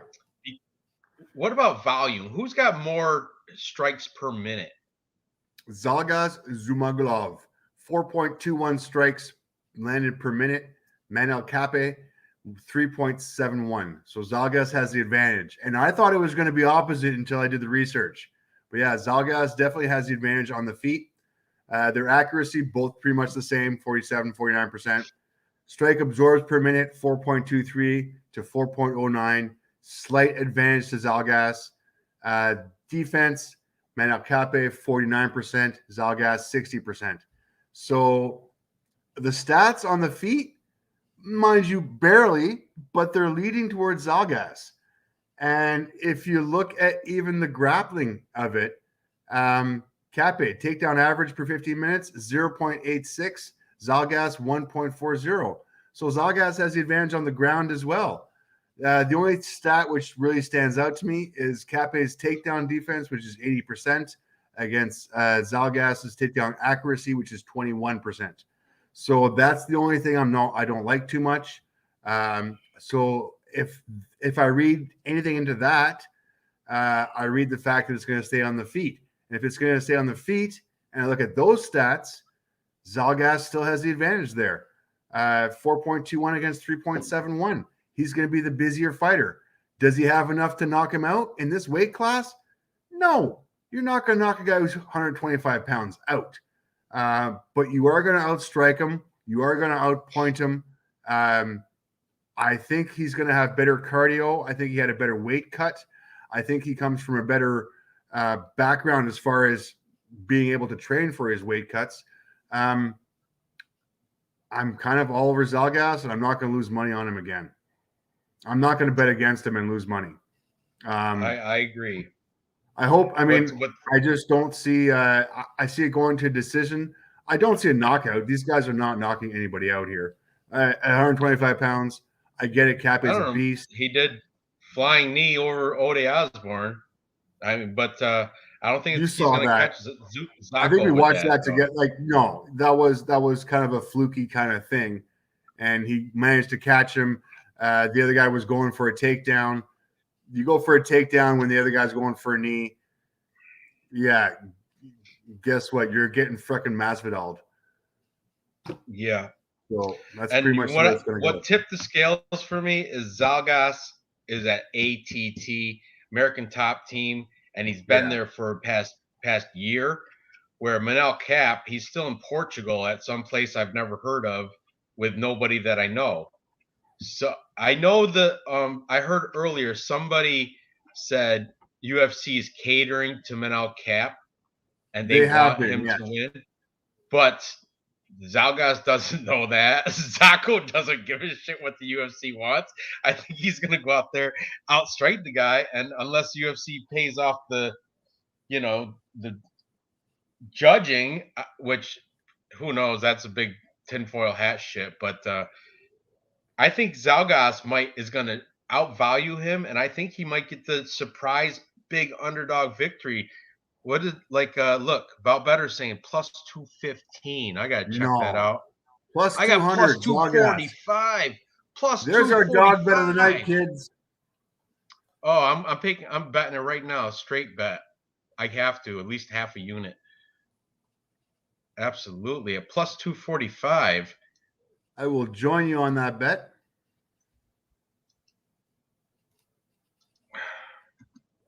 How much? What do you got? You got him at what?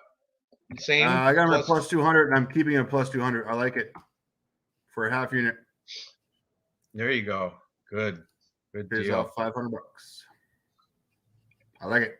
Yeah, Bet Online says plus 245. That's fantastic. I'm glad I wasn't even gonna gamble tonight. I was just gonna empty my account. I was just gonna gamble.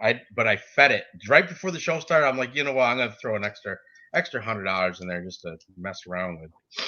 So I've been, you know what, dude? Do not do slots on online casinos because they just they let you win a little bit and then they suck you in and then they destroy you. Oh, it's horrible. But anyway, yeah, Zalgas, let's go. Let's go, Zacco, with you and your 3 wives. I bet you they're all hot too, all 3, except for the one that cooks. She's probably big. You gotta have the one that cooks, one that cleans, and one that's in the bed. So you got the 3 wives. Oh, polygamy. Sounds like so much fun. If you're in Kazakhstan. Here, you can't do that with American girls. No way. No way. Canadian go yeah. What? Laughing about better. Who I believe is what, Spanish? He's like Espanol? Mexican. Yeah. Bob Better's Mexican. And Bob Better's right in the mix of where the UFC is focused their future on. They are putting a lot of money in Mexico. Chicago. Doesn't matter. Better's in Illinois. he's got the Mexican crowd following him. He's at the Rivers Casino in Illinois. Yeah, Mexican and Puerto Rican. There we go. That's where he gets the South Americans and he gets the North Americans. He's got the whole continents covered. And Bout Better is on the verge of just being a freak. I want to see his face on a video. I know. We should send him an invite. Roberto, Bout Better's real name. Roberto, by the way. Anyway, so we're taking both the underdog. That's awesome. That might be a fun play later to throw him in a parlay. We're gonna do an underdog parlay. We got all night. So, okay, what's next? Next, we have this one here. The face-offs were ridiculous. Maki Pitolo versus Dusko Todorovic. I like Dusko in this one. Yeah, this one, I've been back and forth. Dusko looked like the butler from Adam's Family.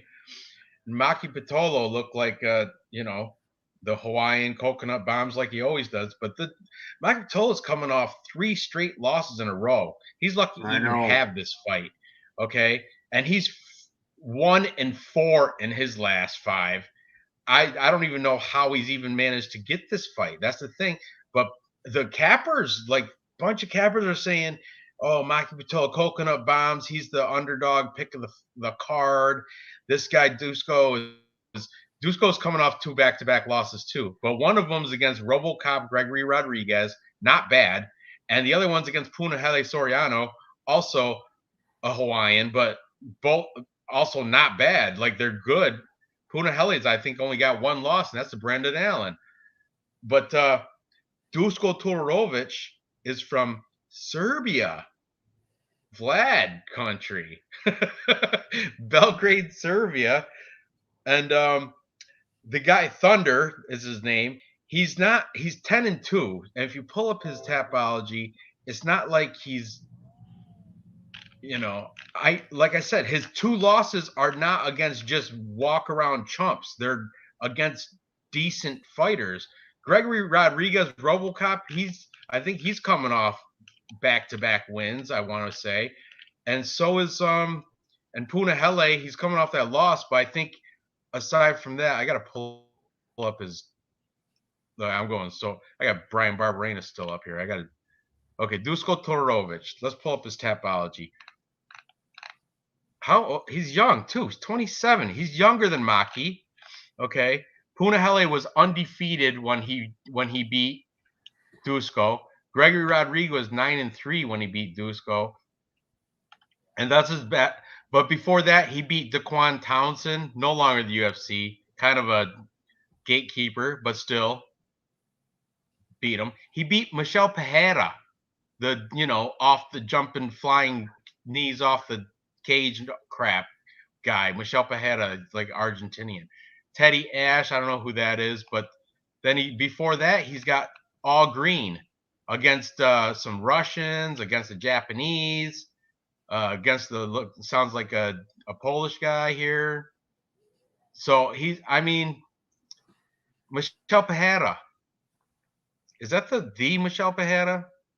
It is. It's the Malador. It's totally. So I don't know why like the cappers are hating on Dusko Todorovic. He was the bigger guy too at the face-offs. Am I right? He was huge, right. Huge. It was ridiculous. It was disgusting. It was bad. Let's see. I want to see what the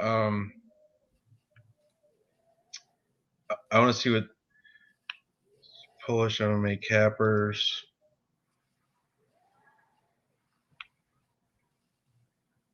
You know who's a good Korean MMA capper guy? That JHK, John Ho Kyun. Oh, look at. Welcome. Hey. Hi. How are you? Sorry, I had to use my Better phone. late than never. I know, I'm You sorry. look very nice tonight. Oh, thanks. Not really. Oh, there we go. Here we go. There we go. Let's cheers. Cheers to everybody. I have a monster. That's good enough. Well, whatever. Good enough. So what do we're you guys... talking about. Well, yeah. What fight are you on?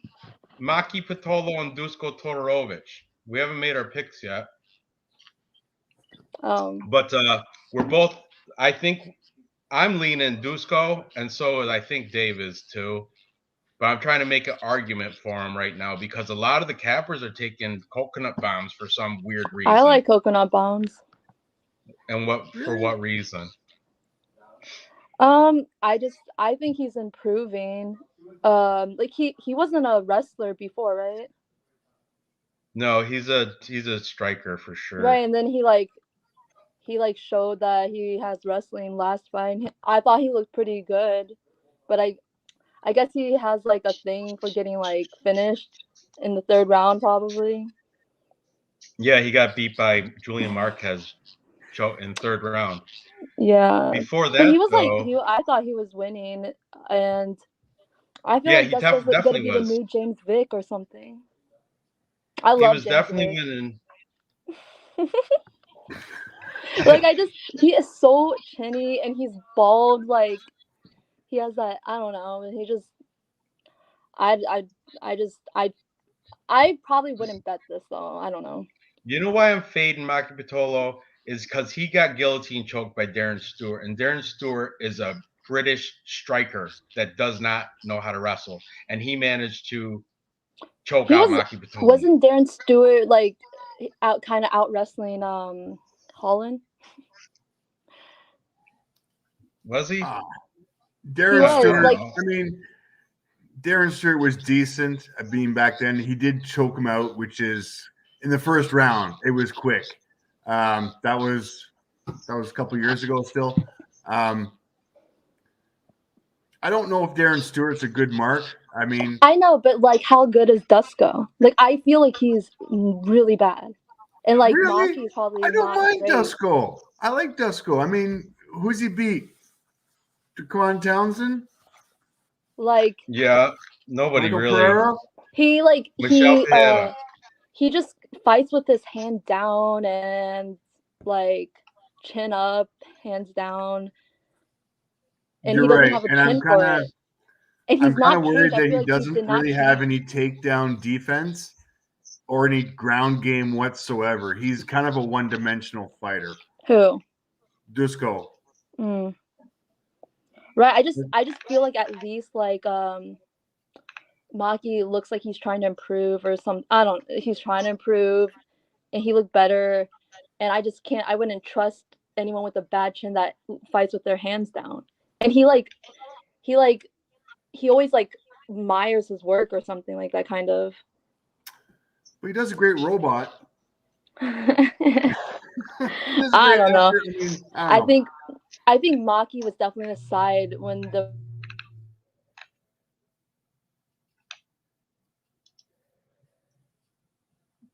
Who froze? She froze. That's all right. She'll be back. It'll come back in a second. Yeah, I know. There she is. There she is. Did I cut out? You're all Yeah, good. it's okay. It's all good. Yeah, but Okay. I don't know. So, Okay, well, I'm all right. going against the live stream here. I'm still on Dusko. By finish? Just after the weigh-ins, the size advantage was just ridiculous. I didn't watch the weigh-ins. Was it really different? It was bad. Oh it yeah, was like he's got Dusko a looks huge like size advantage. What about like he looks like the He looks like the thickness? butler from Adam's Family, Dusko Todorovic. He's that big. What about the thickness? Yeah, he's got it too, and I think that's going to be able to stuff the takedowns. So I think it's going to be able to. That's where I think it's going to lean towards a stand-up. And with You the think stand-up, Dusko's stand-up is better? yeah, a little bit. I don't know. A little bit. Not much, Yeah, just a little bit. They're both like not great. Definitely not. Dusko throws more, but he takes more, so it's hard. He has like a negative, yeah, I think. I mean, but he does have a chin, and the bald He has head a makes chin? him aerodynamic. Dusko has a chin. He got knocked out by Punahele Soriano. That was it.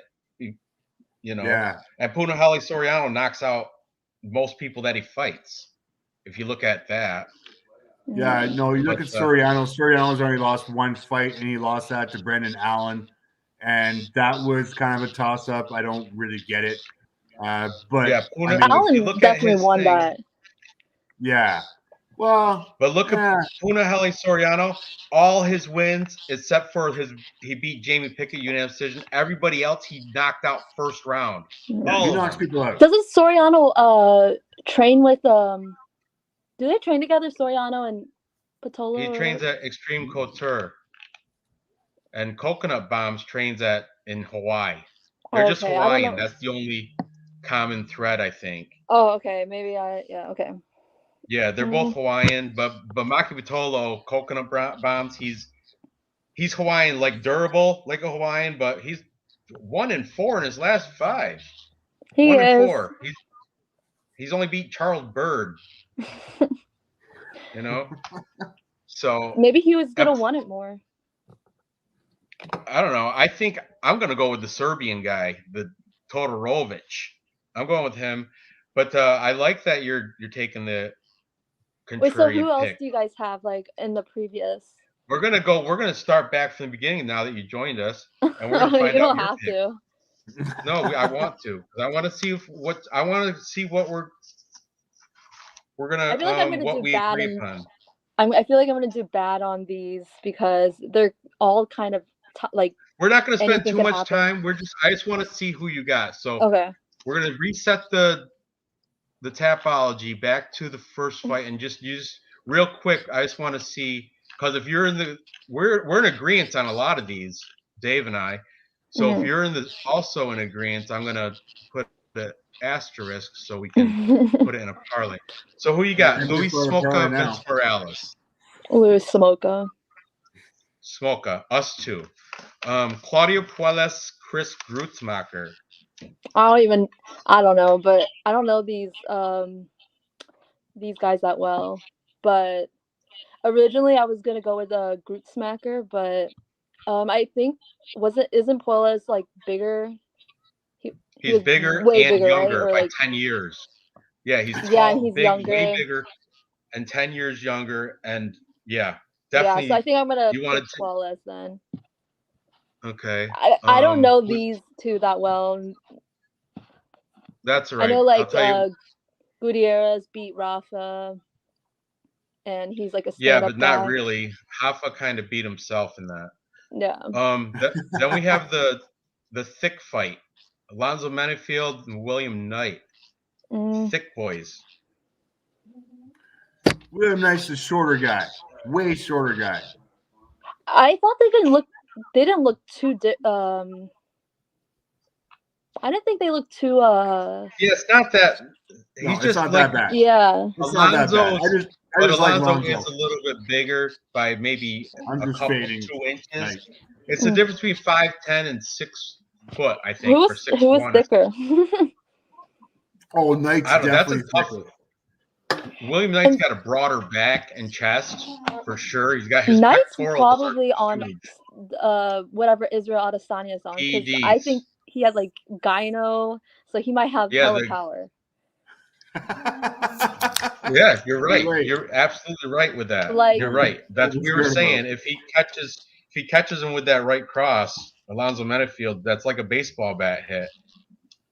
So because I watched this one YouTube video, More Plates, More Dates. Oh yeah.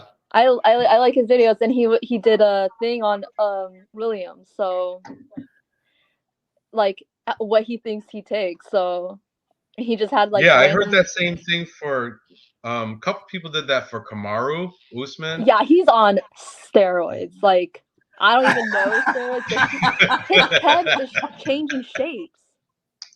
His head is really changing shapes, and it looks so weird. Growth hormone. Human growth hormone. And HGH. He can't run. I remember he's got no knees. Run. He's got no knees.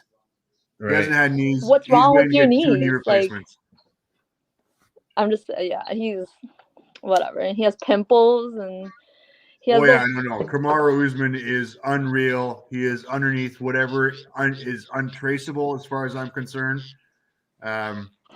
Still really impressive. Yeah, but I was just thinking about this. Who are Usman's defenses?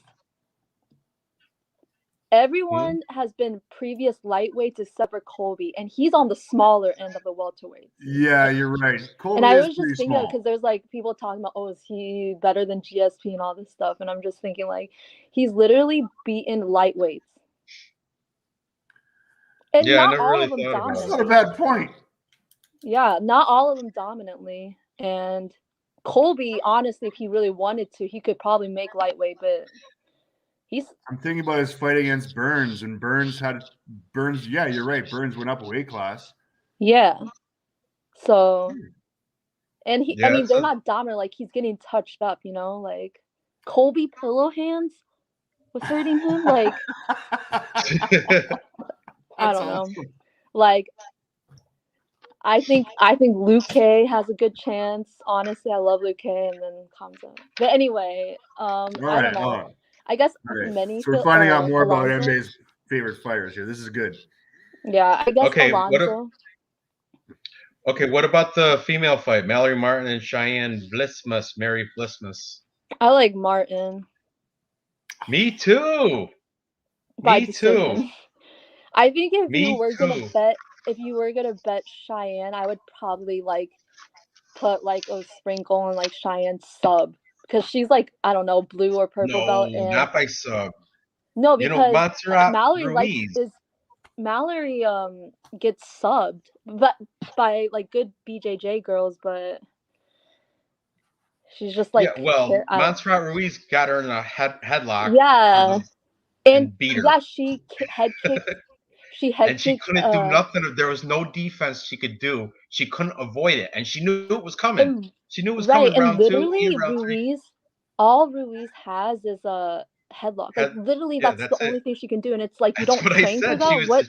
It's a one-trick pony, and she beat Cheyenne Vlismus. Yeah, and like I'm sure, like you guys already mentioned, like apparently she's COVID and all this stuff. Yeah, she's recovering. I mean, Cheyenne's aggressive. Right. Which but I also like. She's got the whole talking me out of this separation from JP on her brain too. She's not divorced yet. They're just separated. They're taking a break. Really? Until he wins. Does anyone know if they're like really apart? Is it because he's been losing? Huh? Is it because he's been losing? That's so mean. That's very mean. I don't. That's what I. She's like, I got the bonus. She's focused. You're not doing focused. He's gonna win. You got to come up with your part of the rent, JP. You got to come up with your part of the rent. You better drop down to LFA and make some jump change or something. I honestly just like Mallory's price, and she has a path to victory, and that's, you know what I mean, just like probably wrestle. Mm-hmm. So that's a path. Yeah, no, definitely. I think she's a better wrestler than Montserrat Ruiz. So I think that's the whole. I mean, Mallory's really not impressive at all. Right. At all, but. You know, she's training with Rose, right? And oh, is she? Yeah. I know that she's at Elevation. Rose, yeah, and I think if you go on her Instagram, she looks good in training, which I don't know is going to translate, but yeah, I don't know. I just Mallory decision, and plus the line is crazy. It is like +1. Like this should be like closer. Like maybe Cheyenne could be like a small favorite, but I think I saw in like Cheyenne doesn't finish that much, and that head kick was barely legal. I'm just saying, it was almost illegal. Oh, against Gloria DePaula? Yeah, like her hands like just like. Yeah, I remember that too. Yeah. Yep. But I don't know. I mean, I'm not like too strong about it, but for the price, I like Mallory by decision. Me too. That's where the value is. Mm-hmm. Then what's after Mallory? What fight was after that? Jake Matthews, Jeremiah Wells. I know a lot of people are on Wells, but I like Matthews. Oh, you and Dave too. Because he is 35. He's 35, less experience, but 35. And right. I mean, he could just. How good is his BJJ? I know he trains with. It's great because he's out of Renzo Gracie, Philadelphia. Right, but like, does he use it? Like, is he subbing people a lot, or is he kind of just knocking them out? He did a ground and pound against Warley Alves. That was his only UFC fight. Everybody else he fought was other ones. Does he? Like in Cage Fury? I don't know. That's a good question. I know people are like people love that Philly Yeah, you know why? Because Pat Sabatini I'm and not. Sean Brady. I am not impressed with Sean Brady. He made Michael Chiesa look like Israel Adesanya and just. Well, Oh, Sean Brady I'm agreeing with Emre. There we go. tapped out Finally. Jake Matthews. I know. And by the way, in the weigh-ins, Jake Matthews. Yeah, that's what I saw. He looked bigger. He looked good in weigh-ins. Yeah, he did.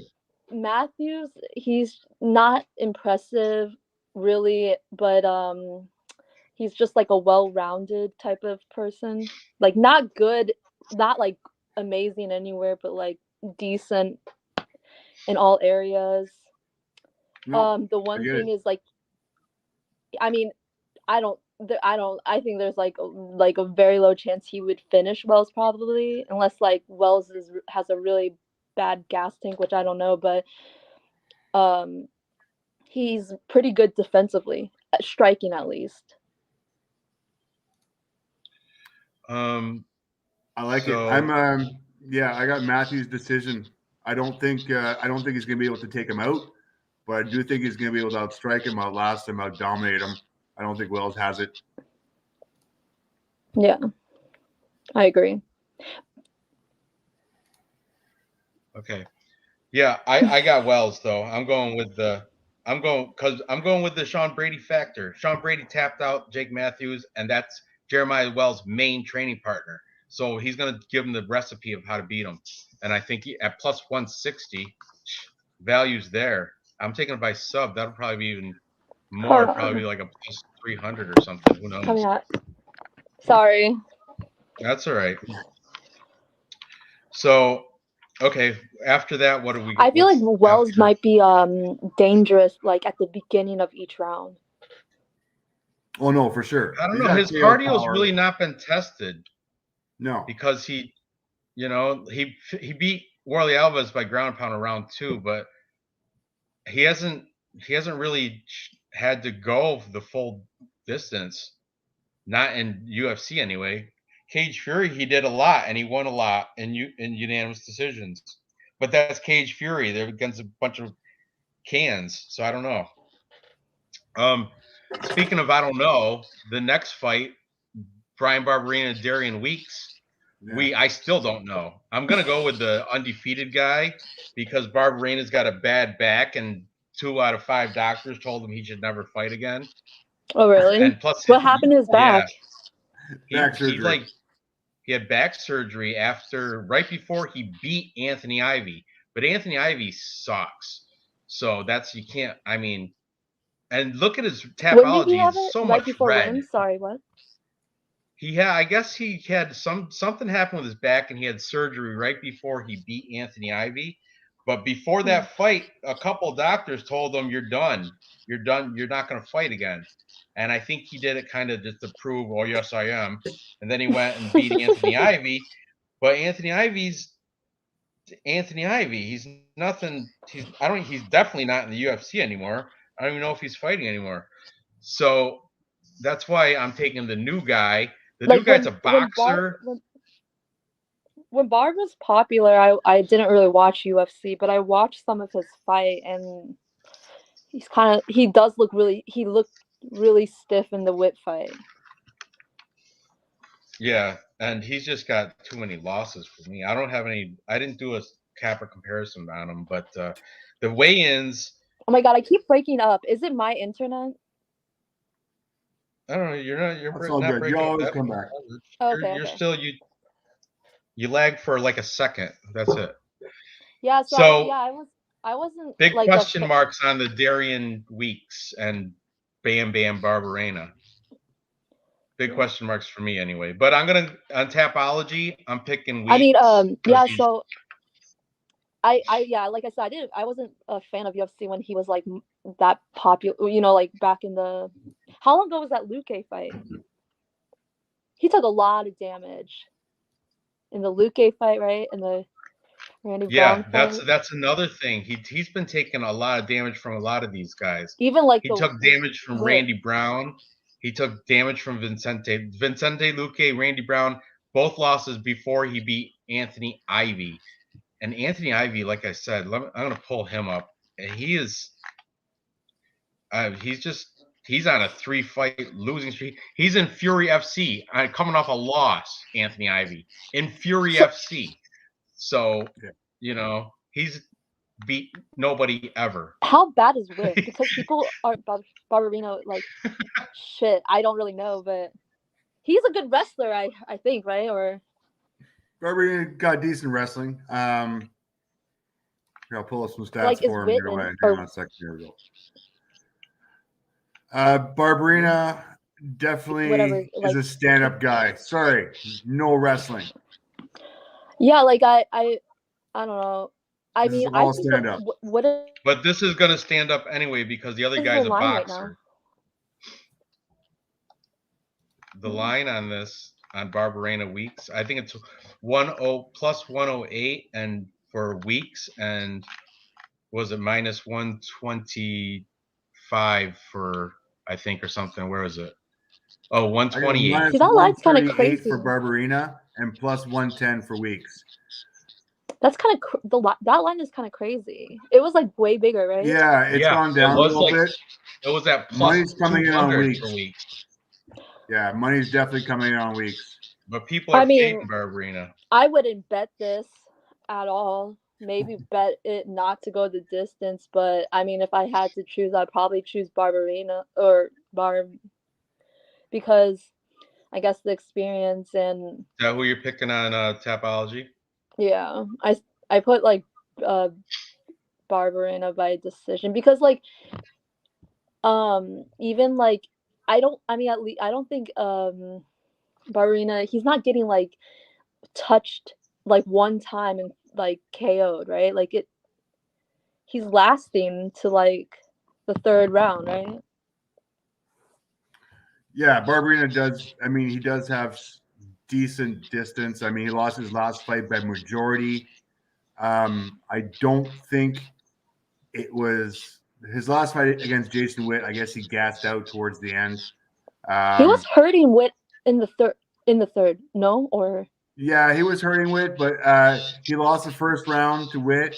Second one, hurt. kind of a toss-up, and he definitely won the third. So he was coming back on. But the judges saw it as a kind of a 2-1. I think it was, I'm trying to remember now. I think it was 2 judges to 1, or one of them saw it as a draw. So, I mean. Yeah, I'd probably just do, I don't know. I would choose Barberina with these odds probably because, I mean, who is this guy? Who is he? You don't know. Nobody knows who he is. Exactly. They're just betting on against Barberina probably. Because he's betting on a boxer standing up against an MMA guy is what it's going on. I mean, who were you gonna choose between Brown and Barberina? I chose Barberina. I like Randy Brown. No, Matt Brown. No, I'm talking about Matt. Oh, Matt Brown. Matt Brown. They were supposed to fight. Immortal Matt Brown. Yeah, I know. That's right. Barberina. Matt Brown's too old, too faded. He KO'd Diogo Lima. I get it. I'm not going to argue with you. The immortal Matt Brown. I would have. And Bilal Muhammad couldn't KO Lima. I fade Bam Bam Barberina. I fade him because of his back. When doctors tell you can't fight anymore, you shouldn't fight anymore. There's a simple man who can't beat Barberina. Oh, dang. Ivy. Yeah, Anthony Ivy. Pretty close. Yeah, I mean, I don't know. I'm not betting. We're going to be putting money on. There's too many unknowns to this fight. There's way better value on this card. Too many unknowns. Right. There's still 14 fights. We got lots of money to lose here. Right. Who'd you take for Zalgas, Zumagulov, and Manal Kape? Oh, I commented on your thing. I like Oh, that's right. You're taking Zalgas, Zuka. Yeah. Because of the volume, you said. I brought that up too. Yeah, but how did what's his name? Kape look on the scales? Because I mean, he heard cheated. You guys. He didn't cheat, but he technically he caught a lucky break. Yeah, he missed weight again. Like he missed weight on the Osborne one, I guess, and So like as he per might have standard missed weight on usual. this one. So he's being a weight bully. That's so annoying. Yeah. I I don't know. mean, How did they look? oh, face-offs. There, it was aggressive. But now Cap was trying to do this like in your face type thing, and Zalgas was doing just the calm smile, like yeah, whatever. I don't know. If you watch Manel Cap back in his Ryzen days, he's always trying to do something flashy during the face-offs, like trying to start shit, you know. I heard you But talking about his sweaty feet. yeah, he's got a foot sweat problem for real. I mean, you in Ryzen, you can wear wrestling sneakers. You can wear in Japan, you can wear sneakers, so you don't have to worry about grip and everything. But someone, I guess, I've heard it not from just one. I heard it from like 2 different cappers I watched, and they said he's got a foot sweat problem. And if it goes to later rounds, he has no like foot grip or something. I don't know. Is I he don't know if it's slipping? I truth to that. forget. If is he slipping all over the? I'm gonna watch Look, for Bout that. Better's got sweaty feet too. Ew. I don't know. I'm not a big fan of Cape. I feel like he was overrated, and he was like didn't even look great when he was the Osborne fight. He was like losing on volume. Oh, he was for sure. And he for was sure. 129 pounds, right? Yeah. I hate he- bullies. Yeah. But He lost his 30% that night. I don't think anyone's gonna get finished, but if there was a finish, it's probably gonna come from Cape. Because what worries me is one, he might have like he's probably bigger than Zalgas, right? Oh yeah. Oh no. yeah, he is bigger, a little bit. Is it like really bad? No, it's not that bad. Not that bad. Not that bad. It's No. pretty close. I mean, Did he it's look drained? What? Or he just it was like Zalgas is strategic. 5'4". You know what? I guess in the Cap way is offs, 5'5". They're he both was the pretty much the last same. person. Manel Cape was the last person to weigh in, and was like he was struggling to make weight. He made weight, but it was shady because it was the real quick flip on the thing. And I don't know. I guess he looked like did he look drained though, or did he look like no, in the face-offs he didn't look drained at all. He looked fine. yeah. It's probably strategic. But yeah, another thing I would worry about is Zalgas is a little bit like on the like a little bit older for flyweight. Is Kai Kamaka fighting right now, Dave? Yes, Kai Kamaka is fighting De Jesus. So Mike Hamill won. Mike Hamill won, right? Because I still that bet's still on. I have a parlay with Mike Hamill and Kai Kamaka. Don't 4, 3, 2, 1. Okay, flip it back. Take off. Kai Kamaka was in the UFC, right? Yeah, I did a former UFC parlay for Bellator tonight. Well, two-player. I did Mike fighting? Hamill. That name sounds familiar. Was he in the UFC? Mike Hamill, yes. Who? Mike Hamill, yeah. That's what. Yeah, Hamill was. And they're fighting? Kamaka was. No, they're not fighting. I put them together in a parlay, and Mike Hamill already won. He just won. But now I need Kai Kamaka to win to finish off my parlay. I'm not watching it. Dave has it on, but I'm not. Kai Kamaka's on top of the third round with 20 seconds left to go. He really can't finish. Just trying to pass half guard. Oh, he's got the back, and he's got hooks. Oh, good. Oh, one hook. No, he slips out of it. They're too sweaty. Third round. Yeah. 10 seconds left. They're sweaty. Kai Kamaka wasn't bad. He made every fight close. Yeah. Right. He like won a fight that I thought he won one. I forgot against two, but I feel like he got kind of like robbed in one fight. He had knockouts early in his career, but I thought I thought he beat. I forgot who he fought in the UFC. I thought he beat someone, but they give the other person the decision. So he's not bad. I'm saying, but yeah, I like Zalgas. Zako. Volume. Oh yeah. Okay. I'm all over him. Now we're back to I'm not where betting against him we again. picked up. We can go past you. You like Maki Patola. We both like Dusko. But now So I'm now worried let's. if you're saying he's bigger. Oh, he's He way is bigger. totally bigger, way bigger. Because Yeah. size matters. I love. Well, you got to look at even his Tapology oh. picture. He's got like a huge neck, like a long neck, which Yeah, can he be looks easily. like he has that James Vick.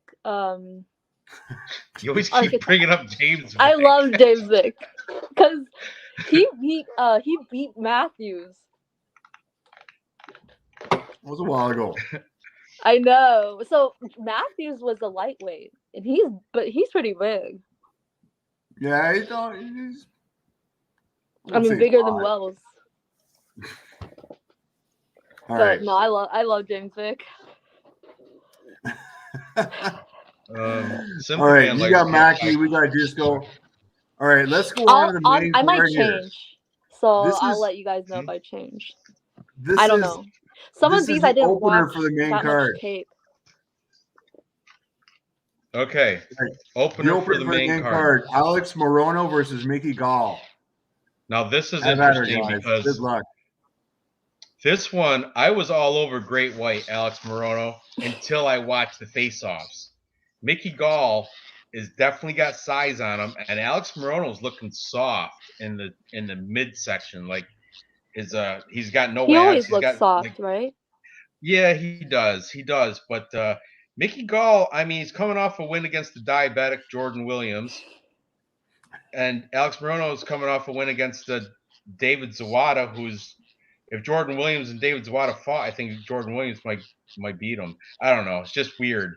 But Alex Morono's also. I bet Mickey Gall against Williams, and I bet him by sub too. I bet him by KO, and then I bet him by sub. So nice, good. He got one rear naked choke.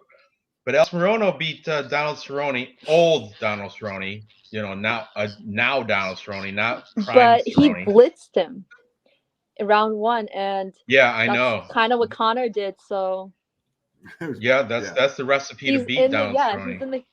He's in the category of whatever, Darren Till, right?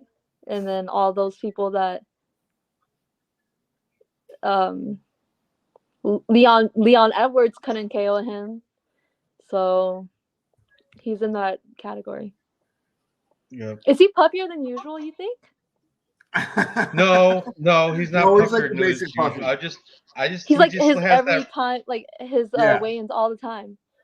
Yeah, he just got the average guy body. Where Mickey Gall looked good. He looked better than I thought he would. He's got some face scruff and everything, but he's looking. He's always been fit. I thought. Yeah. Yeah. And he's bigger. He's substantially, I thought, in the face-offs anyway. When they went toe-to-toe, he definitely has a size advantage. He did lose to Mike Perry, a washed-up Mike Perry, but Mike Perry's, on and off. Mike Perry arguably beat Vicente Luque. Arguably. Yeah, Mike Perry, was that when he had his No, remember that he won a fight with just his girlfriend in the corner. No, no. This is good Mike Perry. He beat Mickey Gall. With his girlfriend. That's the fight with his girlfriend in the corner. Yeah, and that's where it all went down. Yeah. So I don't know, Mickey Gall. What's the odds though? He's big plus money, I think. Minus 225 for Morono. Kamaka won. 7 for Gall. My balance just went up. Woo! Kai Kamaka must have won because he did. Sweet. See, that paid off. That was exciting. So, I mean, how do you think Gall can win? Like a decision? Because if you were going to bet Gall, I feel like it'd be round 1, probably. Like Mickey Gall round 1. Probably, I mean, I guess sub or I guess TKO if that's... No, I mean, how do you beat CM Punk? How did he beat him against sub? CM Punk. Remember CM Punk? Sub round 1, right? Or Yeah, Mickey Gall's not going to be taking anybody down. Man, Yeah, he did I rear don't naked see it. choke them. It's going to be a He stand-up rear fight. naked choked Sage Northcutt. Round 1, right? Yeah, he's got mostly rear naked chokes for his wins are all rear naked choke. He's got they're all of them, all his wins. Except for he's got a unanimous decision against Salim Touhari, but everybody else, Jordan Williams, George Sullivan, Sage Northcutt, CM, every win as a But the pro is a Jordan rear naked Williams, choke. he kind of like dropped him, and then he went for it probably because he was like comfortable. He could have So easily club and gotten like sub. a ground and pound or something. Yeah, ground and pound and rear naked choke. I get it. I don't see Morono getting knocked out, giving up his back. He's got a BJJ He is black not belt. subbing Morono. No, thank you. Unless Yeah. Morono's like pretty much unconscious, like he drops him. That's the only way Mickey Gall This is the one time I'm not picking the bigger guy. I'm picking the chubbier guy. I'm picking Dad Bod. Yeah, I'm taking Dad Bod Morono. I'm taking Morono too. It was worth to mention though that No, Mickey it Gall is. looks good because He Morono's looks like he's getting better. Yeah. But if you look at his record, like with the UFC, it's like win, loss, win, loss, win, loss. So there's a loss coming. I'm still going. I don't know. I'm going with Morono. Right, I'm saying like Mickey Gall it's time for him to lose because he won his last. Exactly. Yes, I agree. Yeah. Yep. He's on the pattern. Yeah. So I'm just kidding. I was just kidding, but you know what? You're right. That's Ever since a thing, though. Yeah, I mean, like I don't think that has to do with anything, but it's just worth mentioning. His first 3 fights, like as a pro, the guys were 0-0 and 0, all 3 of them, including CM Punk. And then after that, he went pattern. He went win loss, win loss, win loss. I mean, he was very inexperienced, and he was in the UFC. Very inexperienced. New Jersey. Yeah, I'm on Great White still. I'm not going to change my pick or anything, but it was worth. You got to try to find the contrarian point of view. Mickey Gall also has bad cardio. You're right. Yes. So there could be a possible like round 2, round 3, but it's probably decision. I don't know. I like Morono. Sorry, I interrupted you, Dave. No, it's all good. It's all good, girl. Better say Morono by submission is 1,000.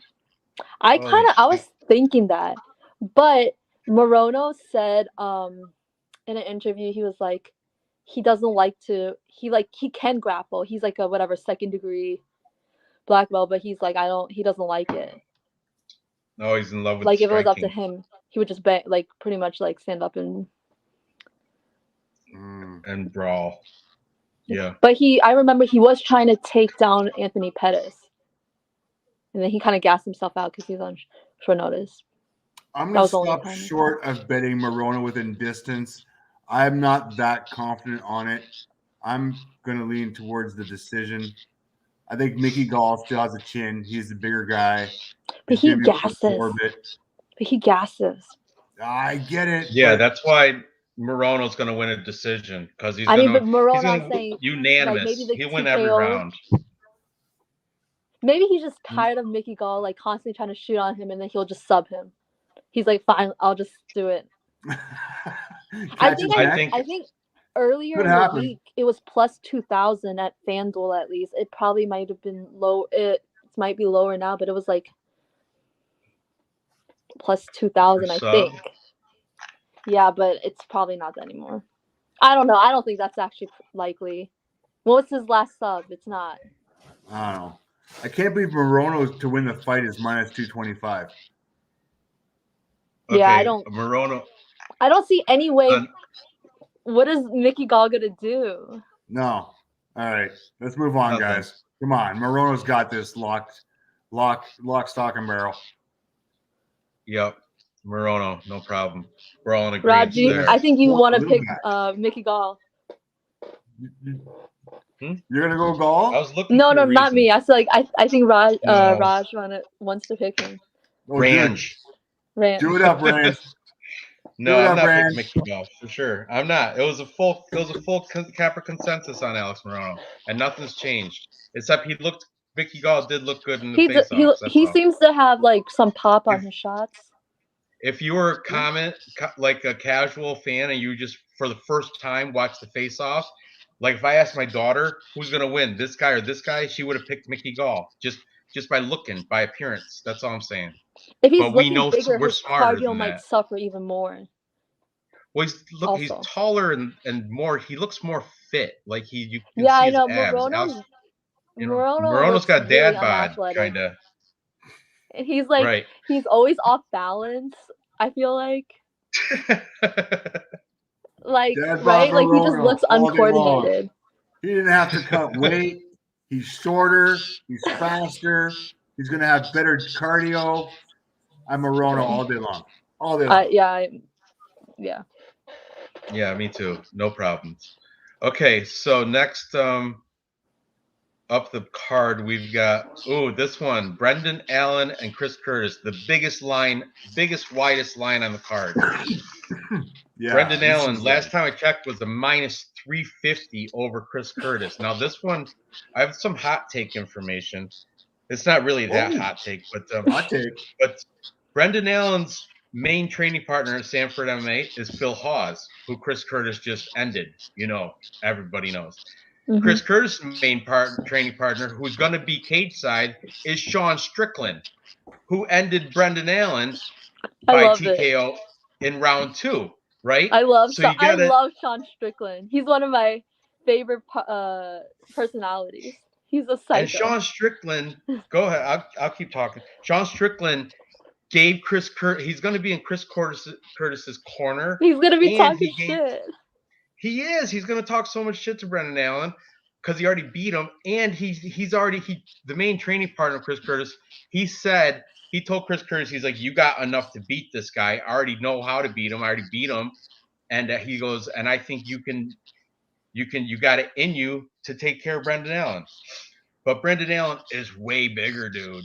I mean, Chris Curtis should be at 170. This is a middleweight fight. Brendan Allen should really be 205 because he's big enough. But they have like the same reach, right? Same reach, but Brendan Allen does have 4-inch reach advantage, which is like, or not our height advantage. I'm height, not reach. Same reach. So good the kicks, height advantage. Probably. Kicks. Right, but Brendan Allen's a striker. He's not gonna. Does he throw kicks? I'm not sure. He had good kicks against Soriano, calf kicks, body kicks, I think. Yeah. I mean, Allen should win.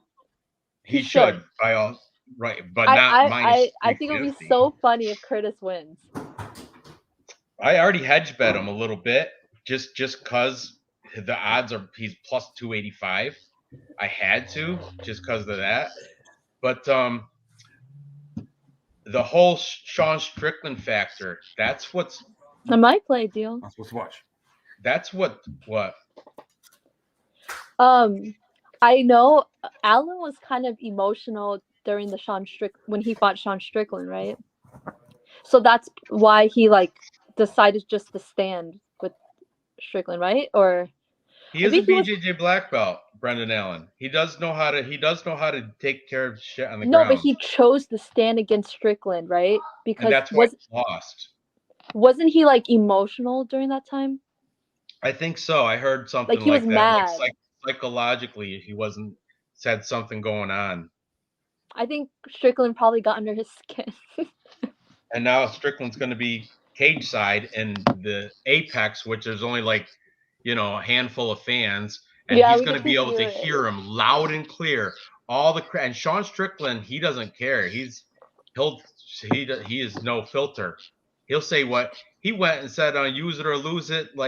Secret to my victory is because I jerk off a lot. He said that in his post-fight interview in his last win. He goes, He goes, "What's your secret to victory?" He's like, "Use it or lose it, brother." Oh my god. And yeah, so Sean Strickland is going to be ringside with Action Man Chris Curtis. Chris Curtis has seen everything. He's 34. He's 27-8 as a pro, so he's got way more experience than Brendan Allen. But Brendan Allen's got the size and the age. He has the skill. However, Chris Curtis, he specifically said in that fight against Phil Hawes, he said, "I know Phil Hawes is bigger than me, faster than me, younger than me. That's why I'm going to let him gas himself out in the first round on purpose." Like he's like, and I'm going to catch him, and that's exactly what he did. He has the game plan. He's got the recipe. I don't know. I mean, I'm going with Chris Curtis here, but I'm Tapology. I'm doing a sensible thing, and I'm taking Brendan Allen. But I already hedged bet Chris Curtis just because he's plus 285, and I'm gonna during the fight I'm rooting for Chris Curtis. I'm rooting for he's the underdog. Curtis too. Yeah. I've got reason, logic, and stats that's gonna steer me to Brendan Allen. Have fun. I got it. Strickland will be in the corner. I still get it. I'm still going Allen. I'm going with Allen too, but I'm rooting for Curtis. Oh man, I can't do it. Allen's fight the better pedigree on this one. Were they? How was the face-off? Like, were they mad? Oh, Brendan Allen's a monster compared to him. But were they like heated, or was it like a respectful? No, it was all right. Oh, Chris Curtis, did Curtis like a funny pose. It was kind of joking around. Shit. I don't like Chris Curtis joking around. I mean, I want these guys to be like, "Hey, you're about to fight this guy. I want you to be serious." Right. No, but I think Curtis should have tried to talk shit to Allen to get him all riled up, because that will like maybe his ego will be big, and then he will like just try to stand. Because I think that's why he chose to just stand against Strickland. I think he was irritated in his ego. So if they're all respectful, Allen might just go and take him down. Allen is so hungry for this fight. Allen has been trying to scratch a fight for so long. He was supposed to fight Tavares, it got canceled. He was supposed to fight Delite, it got canceled. Chris Curtis stepped in short notice. I don't know. I'm picking Allen. This is his fight to lose, but I don't know. Yeah. I have a weird feeling about Strickland and Kurt. I feel weird about it, but I'm picking Allen.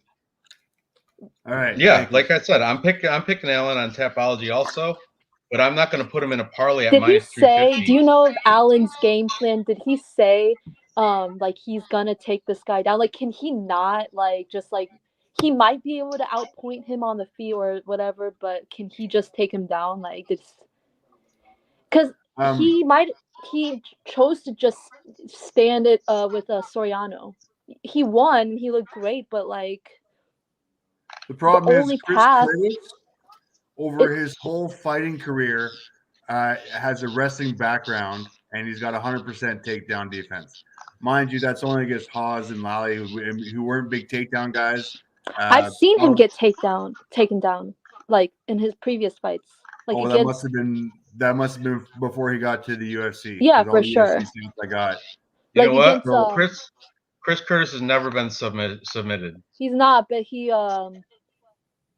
like the Russian in PFL. I think had him on the ground getting beat. Like Magomed Karamov. Right. That guy. Does Brendan Allen have that kind of wrestling pedigree?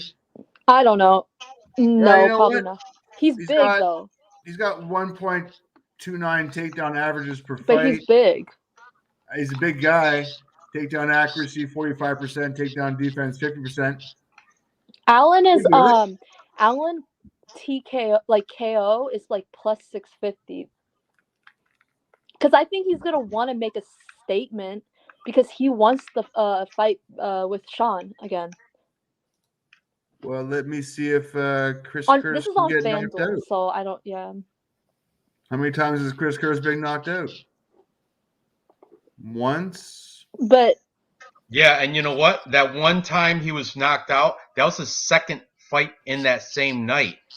He fought the Right. Russian guy first and lost by decision, and then he fought Ray Cooper and got knocked out that same night. Look at the date, You're right. 10/11/2019. That's Same crazy. exact night. That's So, crazy. and that's the only finish that the guys suffered ever. He But lost that to was at Bilal welterweight. Muhammad. That was at this is middleweight. I That think wasn't that middleweight long kind of ago suck. either. I think middleweight kind of suck, but I don't know.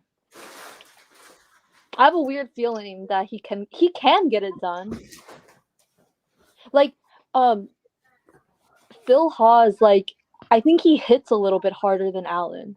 He might be a little bit more chinny, but like he hits a little bit harder than Allen, right? Yeah, he does. He does. But he's probably a Hawes little bit does more have chinny. heavier hands.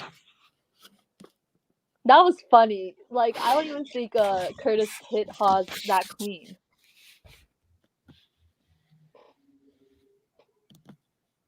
All right, that's enough. But like I know people are like, okay, Allen's good. Is he gonna take him down? Like, is he actually going to? No, this is going to be stand up the whole way. Okay, if it's gonna be stand up, then I think Curtis has a chance. He does. He does. He's got way more volume, but like he's Curtis is a better boxer than Soriano, like pure boxing wise. He timed that shot, like against Haas. Like if he's literally just gonna stand, he's not gonna take. Like, I mean, like Phil Haas was supposed to take him down, and he was being weird. He was like touching his knee, like he could have taken him down, but he just was feeling himself, and he looked stupid. That was embarrassing. Damn it! That was so embarrassing. You're scared I felt now. so embarrassed for him. Why do you think you don't think he's gonna even try to take him down? No, I don't think so. I think this is going to be a stand-up. Brendan Allen does have a black belt in BJJ. No, I think he's really good if he gets it to the ground. The fight, like he can do whatever. But like I don't even. Lately, he subbed Roberson. He did what he was supposed to do, just go and take him down. Yeah. Now, if I'm looking at the odds on Bet365, I've got Brendan Allen to win the fight minus 350, which not even worth a parlay on that one. Mm-mm. So I'm kind of looking at Chris Curtis plus 275, dog or pass. Does Curtis have good cardio? He's smart about it. He paces himself. That's what he said he did against Phil Hawes. He knows he doesn't have good cardio. He knows he's 34. He's not new, and he's wise to the game. His fight IQ is off the chart, 27-8. He's been around, and he's fought all sorts of people, and he's never been finished. So he'll make it to the decision. Thing is, will he win it? I don't know. It depends on who. If Brendan Allen's not even going to try for a takedown, I mean, Curtis has a chance. I mean, I'm picking Allen. Like, it's really his fight to lose. And if he's, I don't know. All right. So pretty much, I think we're all on the same page. We're picking Allen on Tapology. As far as betting go, dog or pass? I guess so, yeah. I'm not betting We're Allen. not putting anybody in a parlay. As far as this fight I had a Phil Hawes in a parlay. And so did I. So did the world. Everybody did. I think I did do Curtis round 3, but like it didn't even hit round 3. So I should have just probably did Curtis or Curtis TKO. But how bad is Hawes' chin though? Because people keep saying his chin is so bad, but it's bad. Yeah, that's what I heard. Why? Too. Why? How many times have you been TKO'd? Like, I don't know. Imavov couldn't finish him. Dawkins couldn't finish him. He got hit by like has that wrestling background, which saved him every single time. He's got that wrestling background, which saved him. I mean, he was a one-dimensional fighter. When he stands up, he's just. That's why I hate when grapplers try to strike. Yeah. You just know what you're good at and get it to the ground. If you're a wrestler, don't stand and bang. You know. but it's more. But then we fun. get fun fights Yeah, when that's two better for the wrestlers crowd, I stand. guess. When two wrestlers stand, yeah, Jesus. Like if you watch the Colby Covington and Usman stand, it's not that great. No, It's really not that technical.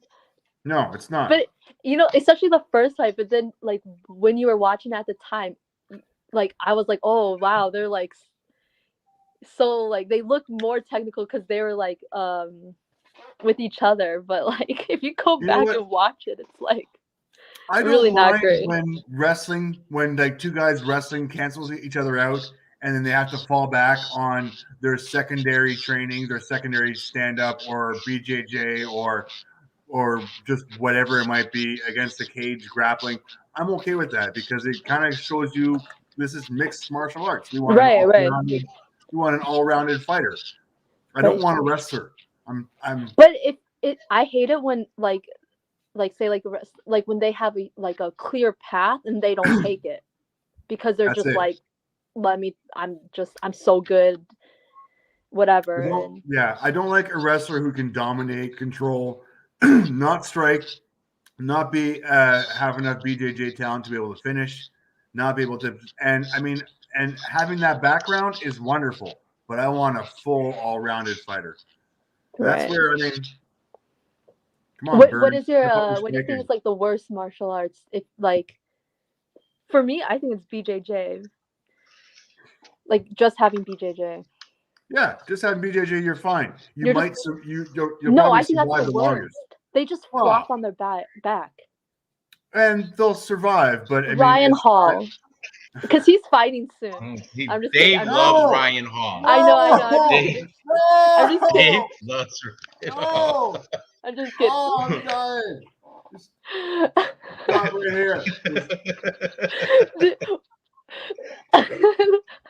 Okay. Do you think he's gonna All right, beat? NBA. Do you think Ryan Hall's gonna beat Derek Miller? There are rules to this live stream. You can't talk bad about Brian Ortega or Ryan Hall.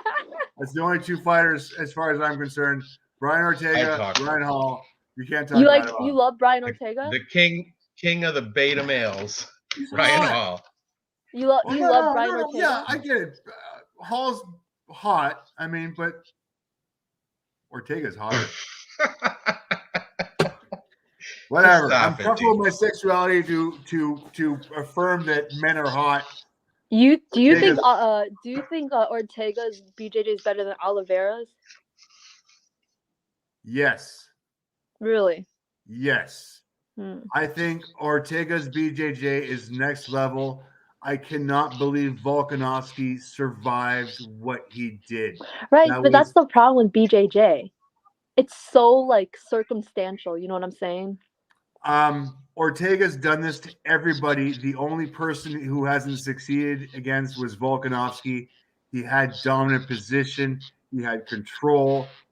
But he doesn't have the wrestling to get it there. So by the third, he doesn't have wrestling to get it there. So by the third round, it's already kind of sweaty. And right. The best grappling is if you have like college wrestling background with BJJ on top of that. That's the best. Like Gillespie, Gregor Gillespie. I don't know. All I can think is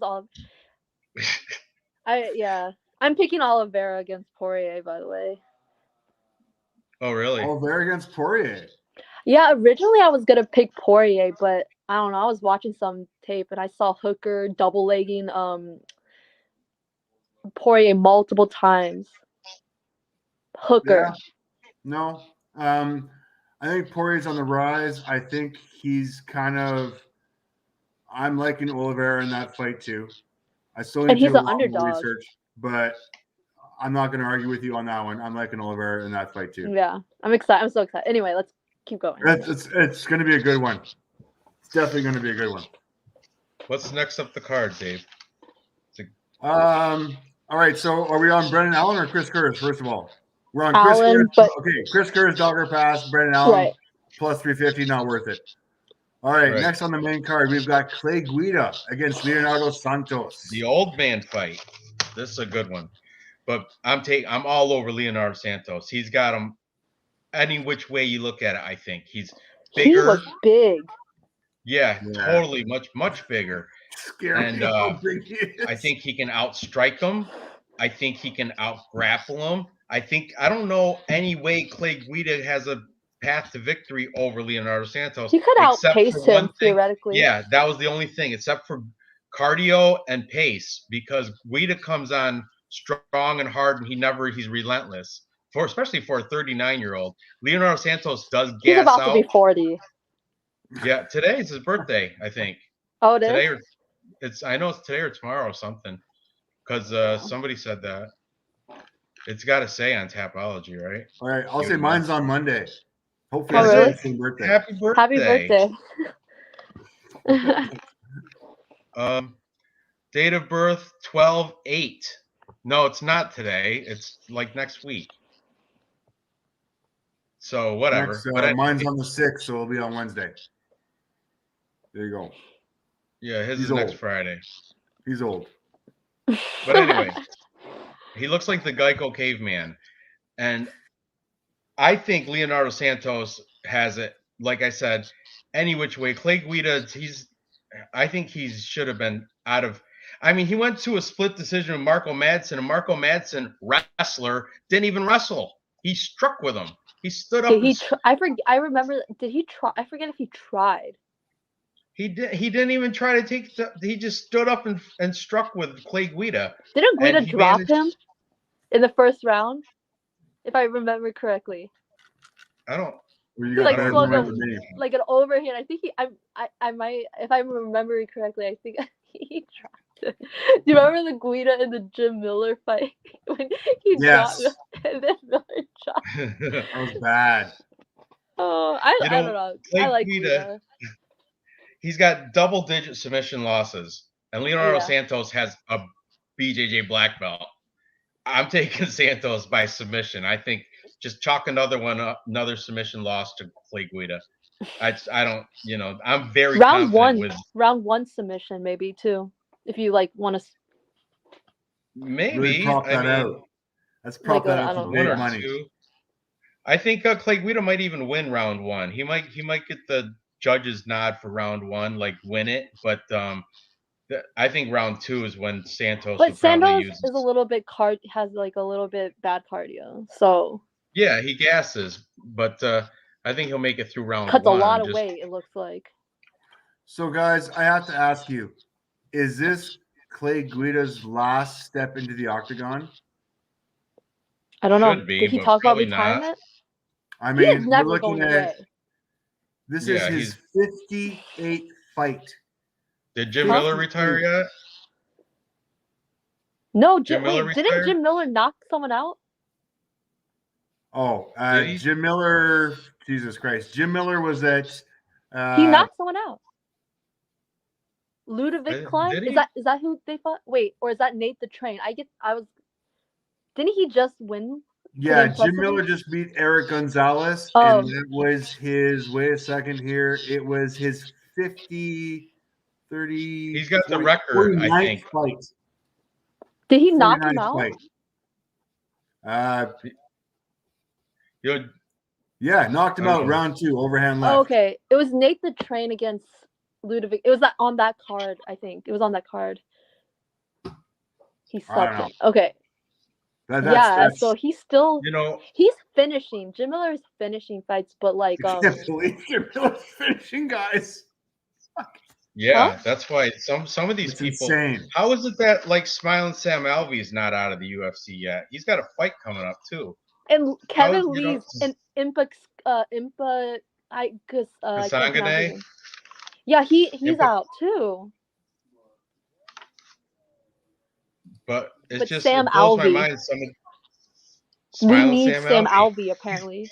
He hasn't won in like 6 fights or something crazy, and he's still getting. And he's creepy when he fights. He looks like a serial killer. How's he creepy? That weird, that his smiley thing. It's just. Yeah, okay, I get it. He creeps me out. He's like serial killer creepy. Yeah. All right, perhaps. Could be. Why did I don't know. I wouldn't touch a 41-year-old coming off a knockout loss. But that loss was to Grant Dawson. You know what? Leonardo Santos was winning that fight until he got knocked out. Well, actually, on the judges' scorecards, Grant was 2-0 going into the third, and one judge had it 1-1. Really? Yeah. Real News says Guida by decision or Santos by sub. That's a pretty safe play, but Yeah. I don't know. I'd like Santos. I don't think Guida has a. He could get a knockout too. He hits hard. So maybe Santos inside the distance.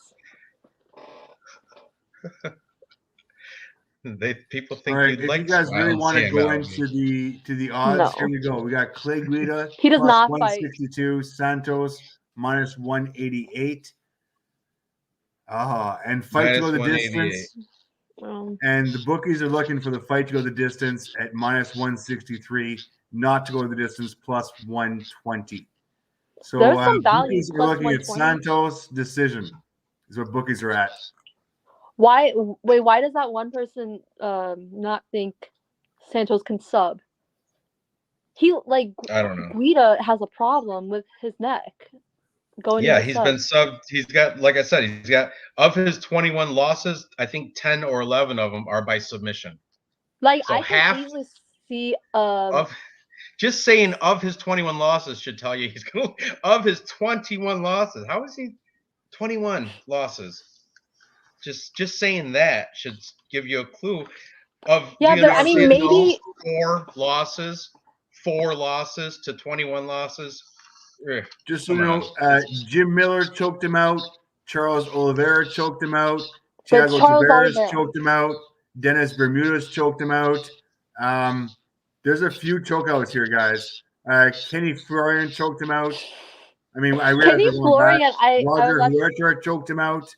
Kenny Florian chose Guida to get the upset. But you know how fighters when they Grant Dawson was like, I saw his shot. He was like, "There's no way Guida's gonna win. There's no way." But you know how when fighters beat someone or whatever, they usually pick that person to win, because to make themselves look better. Yeah. Yeah. So I thought it was funny. Potentially Guida, you could live bet. If he doesn't get choked out in round 1, I mean, he could win maybe round 2, round 3, because Santos really does slow down, and we saw that Dawson he does not have good cardio, because we saw Ricky Glenn put it on him the 3rd round. So if he is able to do that in the 3rd round, Santos probably doesn't have cardio. So and I don't know. I want to add in that same thing. Grant Dawson. Grant Dawson's a fucking legend and a warrior, and he won that. He's a fraud. 4:59 of round 3. He's a fraud. He's not a fraud. But he would beat Guida, but he is too overhyped, and I don't know. Come on, he beat Arosa, Trezano, Minner, Nariami, Santos. Come on, he's not a fraud. Did you see his last fight? Yeah, he won it in the fucking 3rd round. 3 minutes 59 seconds. He basically died at the end. Almost on. I don't know. There's people saying that I don't know if he did or not, but he couldn't even stand up at the end. It was just. I don't know. He's got to go against somebody. I don't know. Grant Dawson's got some good wins. Derek Minner beat him. Mike Trezano. Wait. Derek Minner is not good either. Thank you. No. Who? What's his name? The Damage. Delton or Elton? What's Damage? Derek Elton? Darren Elkins? Derek Elkins? Elkins. Yeah, Darren Elkins. Oh yeah. Boston should have lost. I agree. Isn't Derek Minner fighting Ryan Hall? No, Derek Minner is losing to Ryan Hall. Probably. Not even fucking competition. He is fighting Ryan Hall during the. He's probably going to get subbed. He's losing to Ryan Hall. It's not even an option. Hey, it's not a lock. It's not a lock. Ryan Hall broke his hand I don't even know Oh my how God. last time. How did he even break his hand? Did he like flop on it? You're killing me. You're killing I'm me. just asking, because Ryan Hall's a pretty big favorite against Minner. Ryan Hall should be a favorite against everybody. Okay. Ryan Hall just Oh my lost to Ilya God. Topuria. You guys are killing me with fucking my Ryan Hall. You have to fucking admit affair. that Ilya Topuria performance He's awesome. was embarrassing. Like that Yeah. was cringe. Like I felt cringe. That was fucking horrible. I cried. I cried myself to and sleep. he broke his hand. I cried myself Dude, to sleep. Ilya Topuria though is undefeated. He's never lost. I know, but And he he's broke come- his own hand. And did he even throw a punch? Like, Why you gotta be so probably trying mean? to I'm just grab Why an you ankle. be so mean? Just saying. Hey, I Hey. had a small You move bet on. Ryan I Hall got by nothing to say decision here. against Topuria, so I have the right to be like, that's embarrassing. Yeah, it was. Yeah. All right. All right.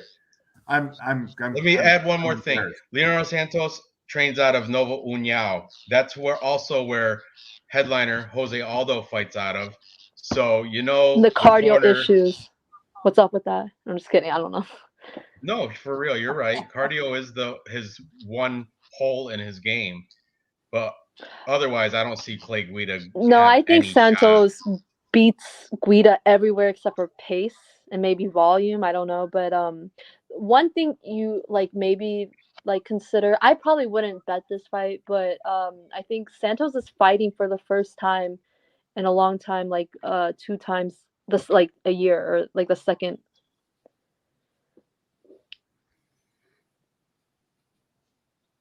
Yeah. But he's he's always only fought once a year, and this is the first time he's fighting twice a year, and he just came off a KO loss. So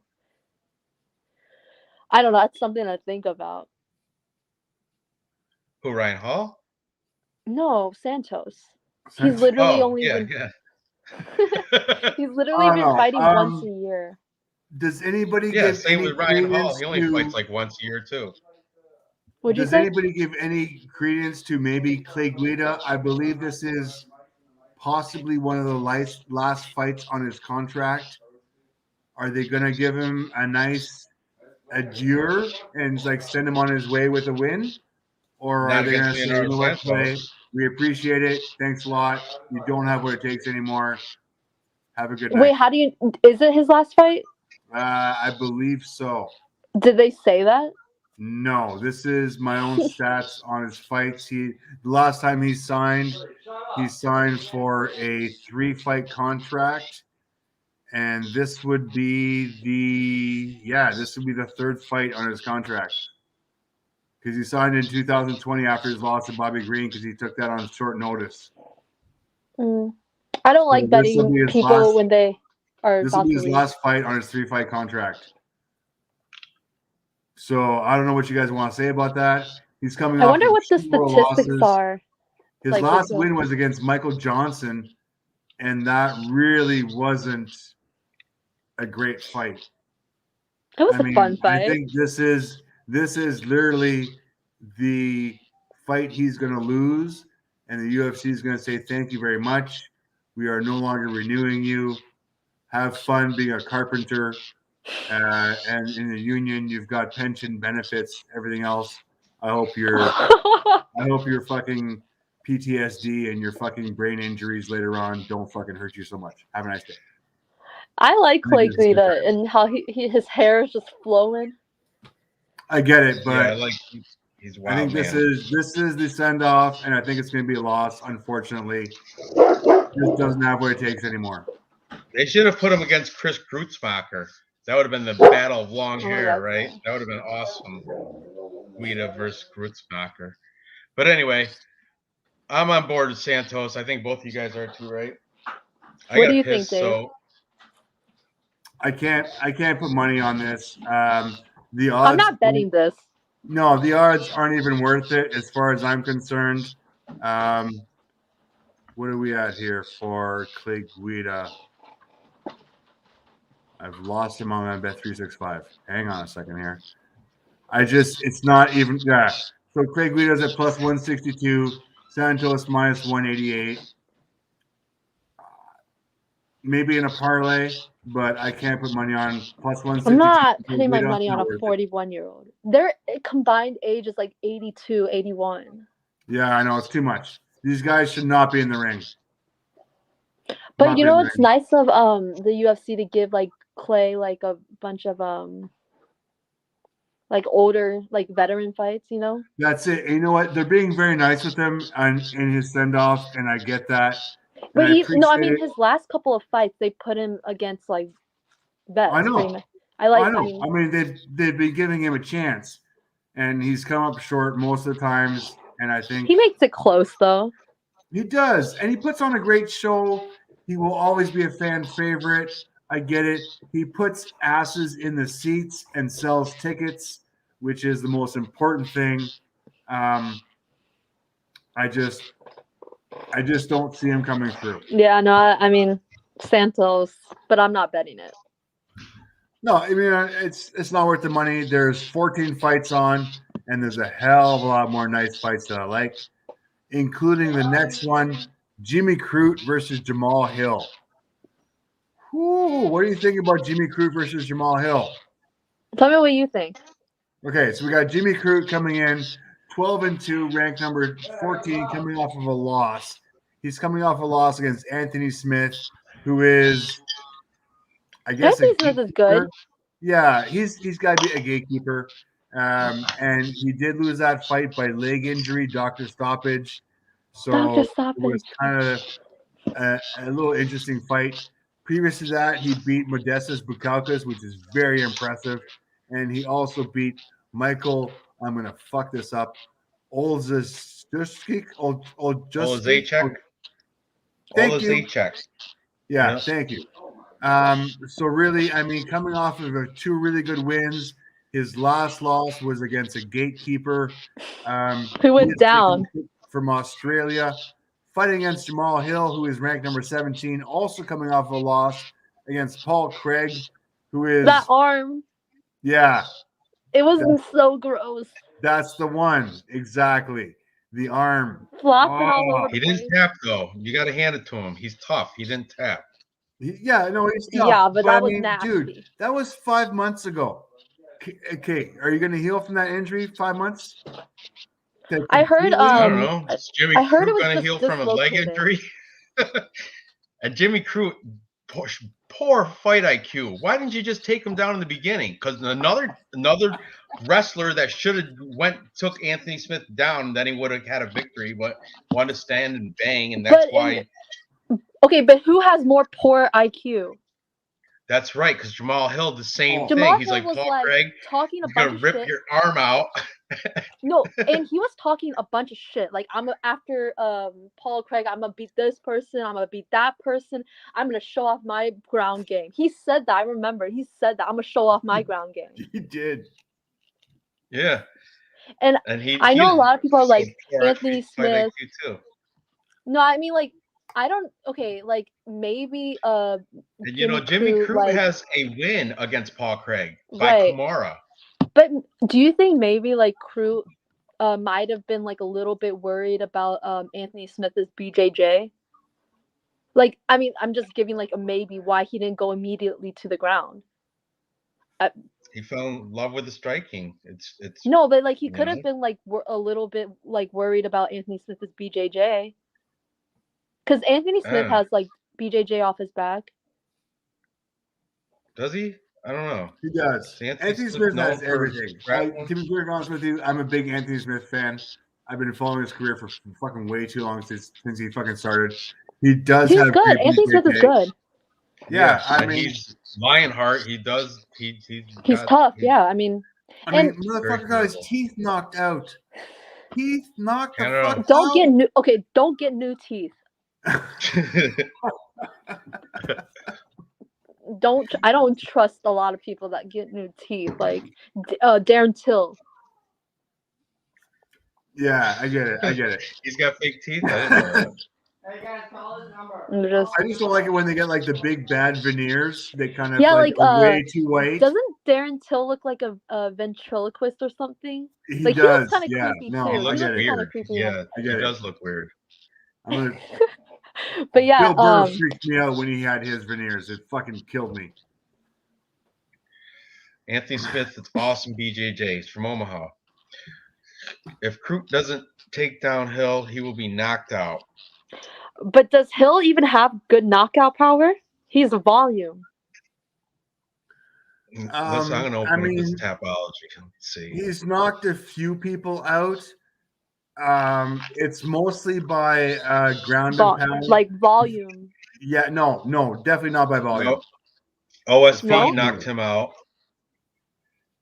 No, That It's kinda Clipson like Abreu, if it knocked wasn't out- for the pop. It's he not a knocked out one punch Ovies St. knockout. Pierre, but that was last year, a year and a half ago, and that was fucking brutal. And Ovis was way over the hill, and that was in round 2, and he got fucking tagged. But that's the only time he's ever knocked anybody out. He knocked an old man who was over the hill, which doesn't count. Right. I mean, also in Jimmy Crute's like defense, he actually was doing the leg kicking against Anthony. He was kind of getting jabbed by Anthony Smith, but he was throwing like a lot of leg kicks, and then I think Anthony Smith threw 2. So it's kind of like the Sean O'Malley thing. Like, how often does it happen? Like, I'm You're right. just saying, like, it's probably like a perfect spot because Anthony Smith only threw like 2. If you look at this, or like I think like Yeah, I get it. I'm not gonna fade Anthony Smith fucking beating Crute. I mean, I think Smith's Anthony a fucking Smith rock. would destroy Hill. Yeah, I agree. I'm just saying. So as you can tell, I'm so on the Crute side. I don't understand. I see a lot of love for Hill.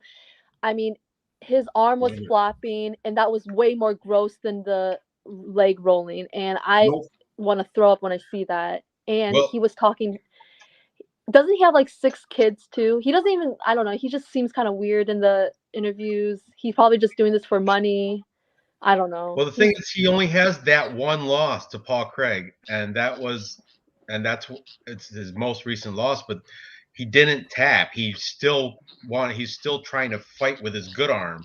But I heard for a fact that Jimmy Crute is gonna take him down and try to sub him. That would be the route to go. That's what I have too. I have Jimmy. That's what Jimmy I Crute heard. by sub. That's what I heard. Like Jimmy Crute, that's his game plan. So okay, so I think we're pretty confident here. Jimmy Crute. I mean, I don't understand all the love for Hill. Parlay piece. He could get a TKO too. I'm just happy with a parlay piece. I like Crute. On Crute. I don't know. Are you? I'm gonna catch up with chat. I'm on Crute by sub. I see a lot of people liking Hill, and I'm just trying to understand. Like I guess Hill has good striking, but like decent striking, but it's like I don't even think like Crute is that out of it if you striked with him, because I think Crute has more power. So what if I told you the bookies were on Crute within distance? Yeah, I agree. TKO or sub. That's your best bookie bet. So, by the way, Crute by TKO, DQ, or sub plus 110. We all like the plus money junkies. So the bookies are on it. I think we're all on it. Jimmy Crute.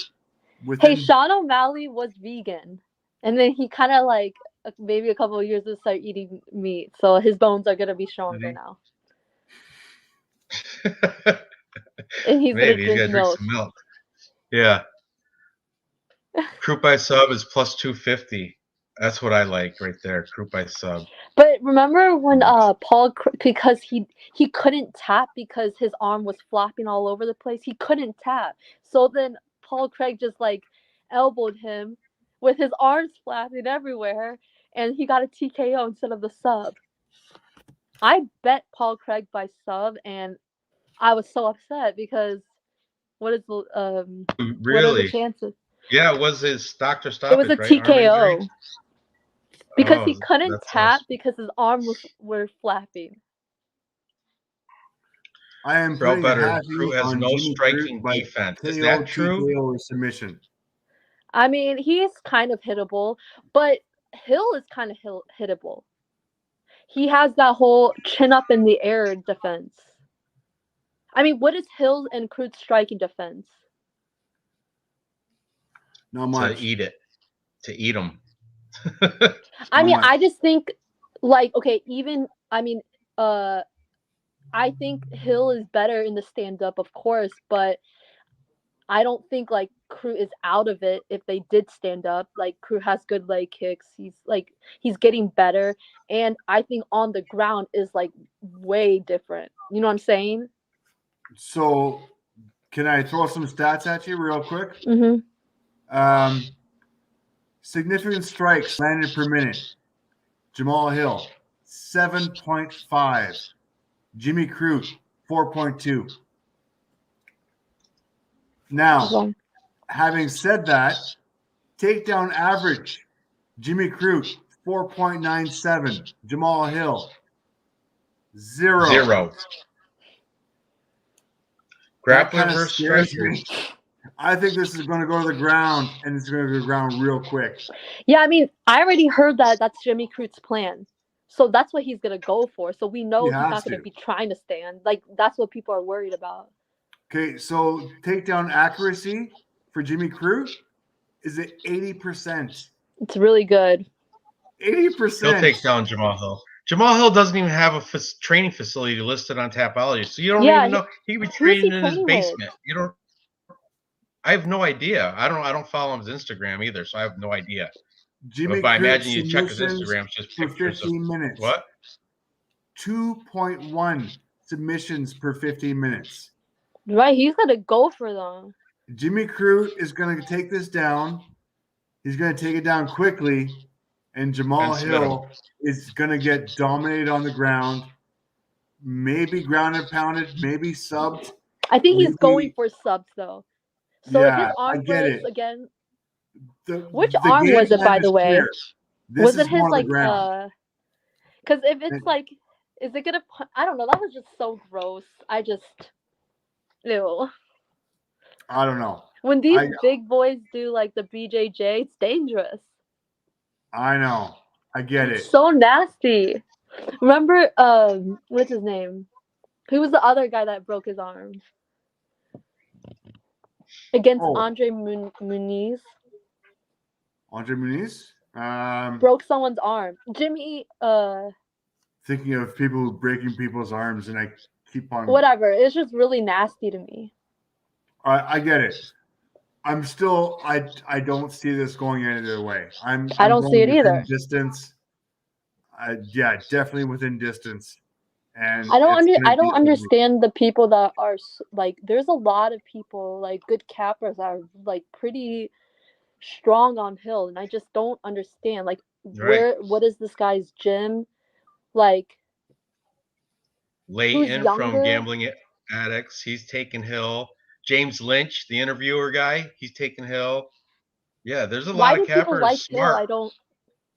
Because he's American. He's durable. Is he American? Tough. Right? He's American. He is totally American. Yeah. Is it like? Because I hear a lot of people calling like Jimmy Crute, like Jimmy Crute, like you know, the Australian thing. I heard Australian, you're having a tough time training in Australia. Yeah, but I don't know. The New Zealand, they've been fine. Like, have you seen them like bulking up, like all of them? Even Dan Hooker, even though he got subbed by Makhachev, whatever, but he's looking fine. They're all looking fine. Israel Adesanya, he looked fine. Like, no one's really... Right. I haven't seen anyone suffer. Oh, my God. I have a Rottweiler. Sounds like it. Come on, puppy. Come in. Come say hi. Sorry, I don't have any headphones. Do you want me to mute it? Hold on. No, you're good. No. You're good. Okay. Whatever. You gotta bring the puppy in. I can rile my dogs up. All I gotta do is knock on the door. It's loud. That's a good protector. You should have a good big dog like that. For real. Yeah, I'm just like I'm a I'm big just trying to dog. understand the people that are. There's a lot of people that are like really strong on Hill, and I just don't really understand. I don't see it. Yeah. I I'm don't not. see it. We're all in agreement. Everybody's on Crute, right? I'm I'm Astros. picking And the I think the Aussies and odds are getting. I mean, Crute is still the favorite, but I think there's been money coming in on Hill, right? It's like a little bit less. I would hope. I would imagine so. I mean, so Look. then I'll I show you would wait a little bit and then bet Crute. the Capper consensus. Only one person, the new kid, took Crute. Everybody else took Jamal Hill. Really? Everybody. That's so Yeah, weird. everybody on that show. The show I did with him. Yeah, it was kind of crazy. But And a I lot of took people Jimmy on Crute. Wells too. Let's Yeah. team Australia. Yeah, exactly. Us, Team Australia, New Zealand. It's happening this I'm fucking fight night. I'm more confident on Crute than Matthews though, because I Yeah. think Crute's gonna finish, and I think if Matthew wins, I mean maybe something in the later rounds, but like very unlikely, but most likely a decision. So so I don't know if Jimmy Crute loses, like that's gonna be surprising. Like I'm the most confident on Crute. That's one of my locks, actually. Yeah, so, I don't. Like I'm more confident on Crute than Morono. All like Agreed. I just Agreed. yeah, I I don't think see I Hill's agree any. too. overhyped. I'm on Crute. But some people, even I think Clint from Dire MMA Pockets, Yeah, I he don't. said Jamal Hill is his best play of the night. I don't I've heard a understand, lot of but people taking Hill. I I know. don't get it either. But what's Hill's striking defense is not that great, right? It's like 40s, right? If you have it. Striking defense, 45%. Yeah, that's not even. So they're both hittable, and I think Jimmy Crute punches harder anyway. So would it surprise like anyone if Jimmy Crute just feints a takedown, swings an overhand right, and knocks him out? That wouldn't surprise me. And I will tell you that Jamal Hill strike absorbs per minute, 3.6 compared to 2.7. So slight little lean to Crute on the strike absorbed. Jamal Hill takes a lot of punches. Wait, who takes more? Jamal Hill. I mean, 45%. If you're this amazing striker, like I don't think you should be absorbing. I mean, having a striking defense of 45%. No. So like exactly. he does have the edge on the feet, but all I'm saying is, even if this was just a striking battle, like I would give Crute a chance. It's not like it's a wash. You know what I'm saying? It's not like Maybe it's because he's got 5-inch reach. He does have a 5-inch reach advantage, so maybe people are seeing that. I personally don't really care. I don't think the reach matters that much unless it's like super huge, especially against a wrestler. Yeah, and also like I feel like the UFC stats lie a lot. I don't know what's accurate. As far as I'm concerned, I see this fight's going to the ground. Yeah, guaranteed. Takedown average 4.97 compared to 0. Really? And he took Anthony Smith out with one leg. Yeah, no, this is going down. Yeah. This is going down quick. And I don't think Hill doesn't have BJJ, takedown right? accuracy. 80% takedown accuracy. That's really good. Come on now. Like, and he's got a brand new kick-ass mullet too. This fight is going to ground. Kick-ass mullet. It's going to be ground and pound or submission. I don't care what anybody says. Jamal Hill, I feel sorry for you. Please cash in the check. And how old is Crute? He's young. Crute is 25. He's 25. Jamal Hill's 30. Yeah, the bones heal slower. No. Guys, I am so confident on Crute. I'm so confident too. I am like overly confident. This is my most confident. I just put a unit on him within distance. I don't think this is going to go 3 rounds. Whatever. You want to be safe, put it on the money line. I get it. Jamal Crute to win. 100%. Guys, I'm sorry. I'm locked in. No, I mean, I agree. Right. Let's talk about another Australian or New Zealander. Brad Is Brad Riddell and Riddell Rafael Australian or Fiziev. New Zealand? Well, he's City Kickboxing's out of New Zealand, but Okay. I don't know where he's from. I heard they get over there. mad. I heard like if you like mix them up, heard like they get mad. So I don't know. Yeah, they do. Very they do. much But he's so. also But they have the same also flag, has right? time. No, No, it's a little no, very different. different It's flags. different. Oh, okay, okay. Do not mix a Kiwi It does with an have Aussie. the what's it called? Bad That things. what's the British thing called? The British flag symbol. The There's a star word for or it. the I don't know. No, Union the Jack. Union Jack. It's a Union Jack. The Australian and New Zealand flag both have a Union Jack on it, but it's Mhm. also they're different though. They're different. No, exceedingly different cultures. Kiwis and Aussies. Sorry, guys. It's pretty Same similar, I concept think. though. Half Same my concept, population though. in my town is full of Kiwis and Aussies. Oh, really? Do not make It's the different mistake. culture. It's definitely different. Aussies hates Kiwis. Kiwis hate Aussies. But they're so okay. I know. I get it. I feel like rugby New fan. Zealand. I feel like I would like New Zealand people more. I'm an All Blacks. Yeah, thank you, Mbe. I'm an All Blacks fan as well. Okay, I don't, As but I rugby don't know. goes. Sorry. Anyway, I'm so excited for this fight. Okay, yeah. Okay. Okay, yeah. Let's Both get to of it. them have spent time at Tiger Muay Thai. Rafael Fiziev, whatever you want to call it. He used to be a coach there, but Rafael Fiziev's been at Sanford MMA for a bit now. So wasn't Riddell a coach there too? Yep. He was Good a coach call, at City MB. Kickboxing, I think. Fuck City yeah. Kickboxing. MB's got the City fucking shit Kickboxing. going on. I researched it. So yeah, there is, I guess, if you dive deep, there is some sparring footage between the two of them, but there's nothing that shows any favor. But thing is, Rafael Fiziev has now since been at Sanford MMA, and this is such a close fight. They have the same reach, pretty much the same height. They match up real good, like face-offs, same size. Maybe Fiziev might be a little bit thicker in the arms and stuff, but this is where I think for me, it splits on the recency bias on their last fights. Okay.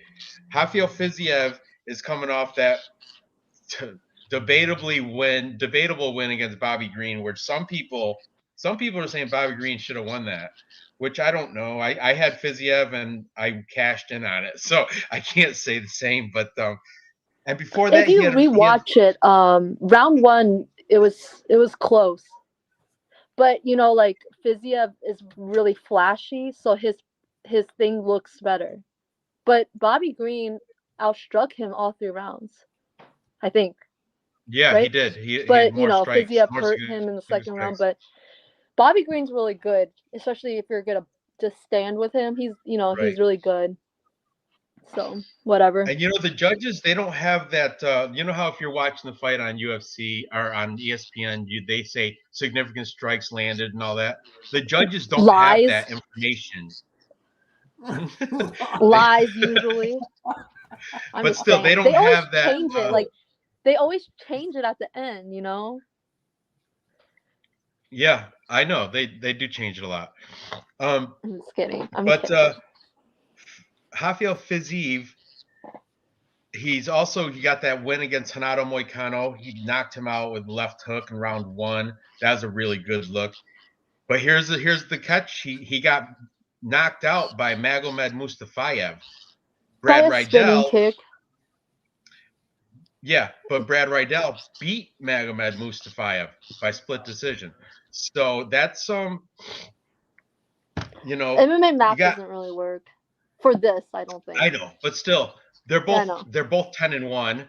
However, Riddell is coming off. He's on a 7-fight win streak. It's been, last time he lost was in 2018 against somebody named Abel Brights, who I've never heard of.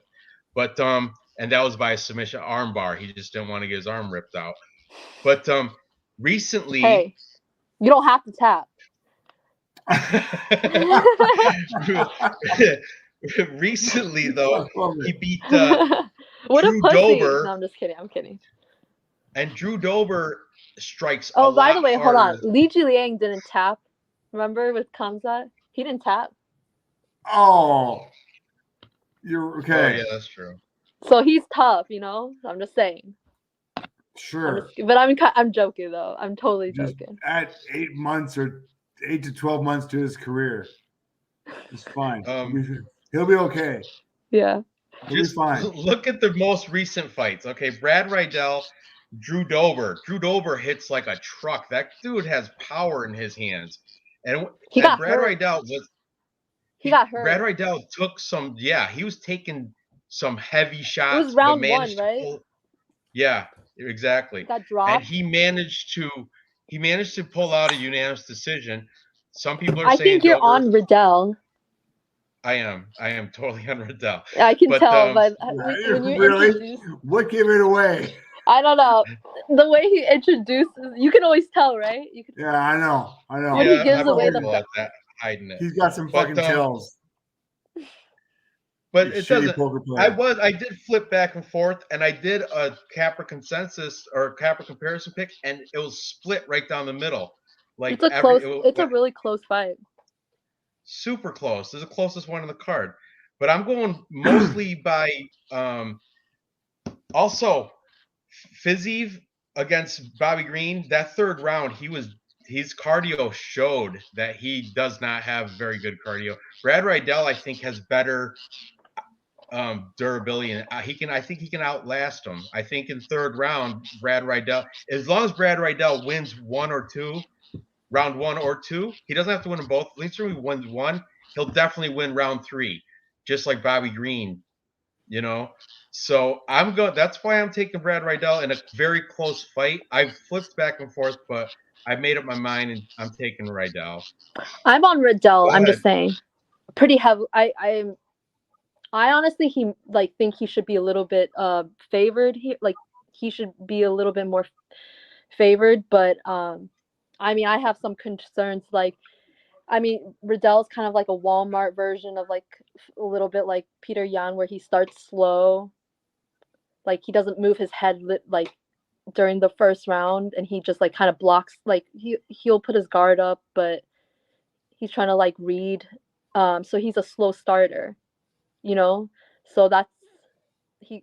I don't know. So that's I mean like Fiziev is like a really good, like really fast starter. Obviously, I think Fiziev is faster. I think Fiziev is faster than Dober, so that could give Riddell some problem. But I think Riddell. I don't know. I personally I like Riddell's striking more. I think Riddell's a better boxer, like pure, like just hand wise boxing, and I feel like Riddell is so much better at in fight adjustments. Like to me, it almost like I know a lot of people like Fiziev. He does a lot of good like flashy stuff, but it just kind of seems like he just throws them for like the hell of it instead of. I feel like Riddell is more like he's adaptive when he does it, so he has a purpose when he throws it. Like I don't know. It like I don't know how to explain it. Like Fiziev like looks really trained, if that makes sense. Like trained, like a trained good fighter. Like it's like he has these combinations, and like that's the combination he does because like he just memorized it almost. Like he throws all these combinations out, and I don't know. Like I feel like Riddell kind of it's like more intuitive, if that makes sense. I might not be making sense, but I don't. I like Riddell. I think he's like Me too. more well-rounded. If anyone's gonna go for takedowns, I think it's him.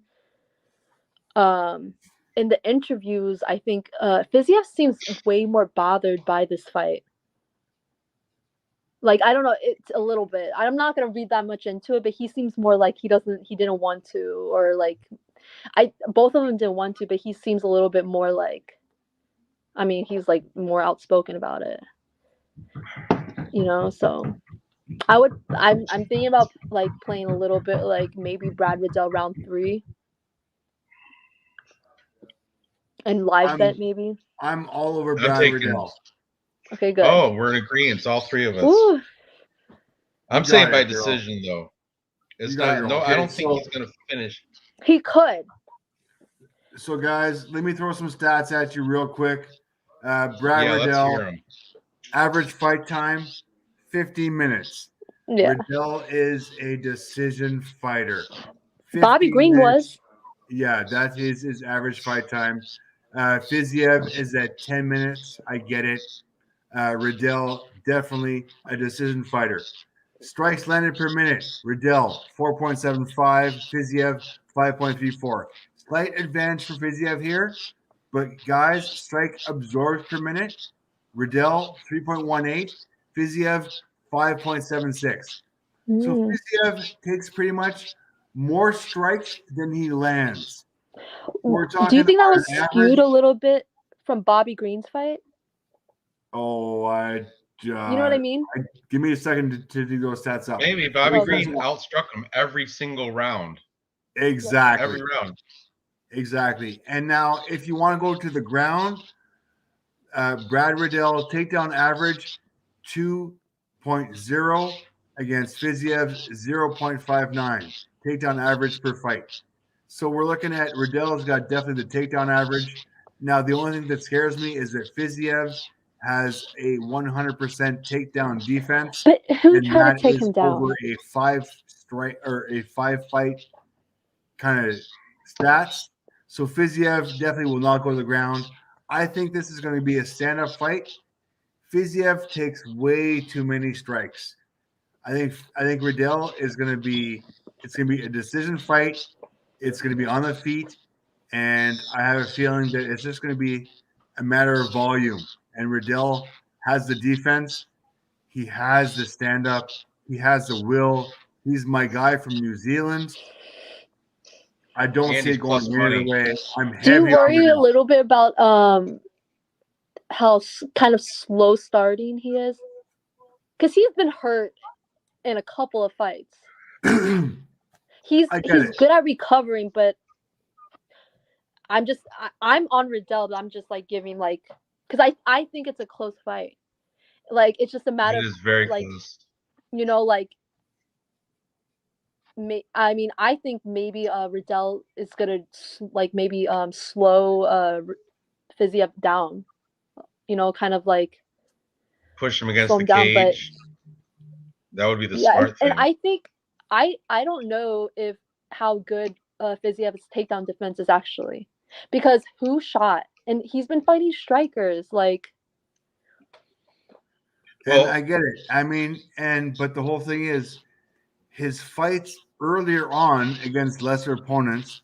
I mean, against Nabiev, against Balimar, against Young Kim, those were all in, 5 or 10 minutes. But as you get to the Bobby Green fights, the Morciano fights, the Ducati fights, he's going way over. So, I mean, He went over with how did he beat DeCasey again? I didn't watch. I didn't rewatch that fight yet. Was it like just let me knockout see. or? Oh my goodness. Oh, I'm looking at the betting odds at the KZ fight. unanimous decision. Hmm. Unanimous decision. And We just saw Marquia what Casey, though. we just saw what Alves did. Yeah, he just beat Yeah, him. and I And get it. Hooker, But I mean, Hooker subbed him, right? I think Hooker subbed him. Marquia Casey? Yeah, I think so. Yeah. From what I see from his stats, his finishing time has diminished So I'm saying if he's tremendously. taking him to decision, How good is yeah, his power? he's not going to finish this fight. I mean, I honestly think Riddell third round is live. Yeah, I understand like Riddell hasn't like finished anyone in the UFC, but he hits hard, he's hurt people, and I think he has way more firepower than Bobby Green. He's not as I think Bobby Green's more defensively sound, but a little bit, but I think he hits harder, and I think if it was Riddell in the third round of like the same as Bobby Green, I think he could have finished him. Bobby Riddell Green is third just round like plus 2,000. third round. TK. Yeah. TK. I don't think he's gonna sub him. So I mean, like a small sprinkle, you don't know. But my worry is like since they're buddies and they're calling each other on the phone, you know how like sometimes when like they're friends and then it might be, you know, they have too much respect for each other, so then it might be just a light like sparring match, you know what I'm saying? And I then get it it. would But I mean, Riddell is I don't plus think they're money. that close like that, like calling each I other on the mean, phone. well Riddell to win is plus 100. Plus Fiziev 100 to Riddell was to like win. I called him I'm on the all that. phone Who when we said found that? out about this fight. So they're close enough where they're calling each other. Oh, well, that's because they were both in this, you know, coaching the same Right, so I don't know. places. I mean, Fiziev is like, I didn't want to like fight Riddell or something like, you know, like, but we have to like, oh, like, I want to get paid. I don't remember what he said, but he didn't. He said he didn't want to. So I'm just saying it could be like, if they're going like 100%, I think Riddell is live round 3, and then Yeah, maybe Fiziev round 1. It's like that's who's gonna win round. I'm a total agreement with that. Feziev should win round 1, but then he's going to gas his cardio in round 3. That's where Riddell's going to shine. So it's whoever wins round 2 is going to win the fight by decision. Has Fiziev always was it like Bobby Green exclusive where he gassed really bad, or do you guys know if he's lost like all the round? Did you guys go back and rewatch? Yep. No, I watched them all. So yeah, Bobby Green, he gassed a little bit. He Musiano, gassed a he lot, knocked but out. Dikazi, he actually outstruck him. And Dikazi is that important. Like that's the important fight. How'd he look in the I third did round not against want to see Alex Diakese? White fight. But did I he mean, those slow? three fights that Did I he slow watched. down? What's that? Did he slow down in third round round 3? against Diakese. Yeah. How'd he look in Yeah, third round? no, against Diakese, yes, but I mean, he really fucking he owned round 1, round 2, But he slowed down round 3. round 3 was close. It could have been split. So he slowed down a little bit. But if he had mildly. 1 and 2 in his pocket already, a lot of those fighters do that. Like if you That's already the won thing. round 1 and 2, you're gonna You slow got down. 1 and You're gonna 2. You're just just playing it safe for the the third round. punches. Yeah, if You you're know, gassed, just if you're not gassed, you're gonna try to finish. right. We're all in agreement, right? Everybody's taking Brad Riddell. I'm probably gonna Dave? bet a little bit Brad Riddell round 3, maybe. He has Yeah. better value too. It's like minus 105 in my book. Yeah, I gotta do it, guys. He's at plus 100. I'm gonna put a half unit on him right now. Hang on a second. And I think this is probably a good live betting. For fuck's sakes. Well, he's gonna be a fucking half unit bet. Oh, he's gonna full unit bet? Half unit bet? Half unit. I don't know. I mean, I don't know if we should put it in the parlay though, because I mean It's too close to put in a parlay. No. Yeah, because what if it does go to the judges and then like it's like it's like a split decision. All right. But I feel like Riddell is live in round TKO. Even though it was a spinning back kick or whatever, spinning kick, we know at least like his chin is not granite. There's people who just eat those spinning back kick. I'm just saying. There's people. Right. I still like him. I need to rewatch it. Was it really fast? It was, yeah, it was ugly. No idea. How bad was it? Like a crazy? Was it like? Yeah, it was like I'm still going Riddell on this. I'm happily it was going 26 seconds of the first round. So there was time. He could have blocked it or something. I don't know. I mean, like I remember, even though Max Holloway doesn't hit that hard, but I remember Max Holloway kicking and Calvin Kattar in the face a lot of times. He didn't go down, and also Yair was like spin kick 2 times, or I don't know, I think twice in the face, and he didn't go down. There's people with that chin that doesn't go down to a spinning kick. All right. I'm just joking, but I'm just saying. On the card. Holy shit. Main event time. Oh man, I don't know if I want to even talk about this. All right, okay, I'm gonna let you guys go.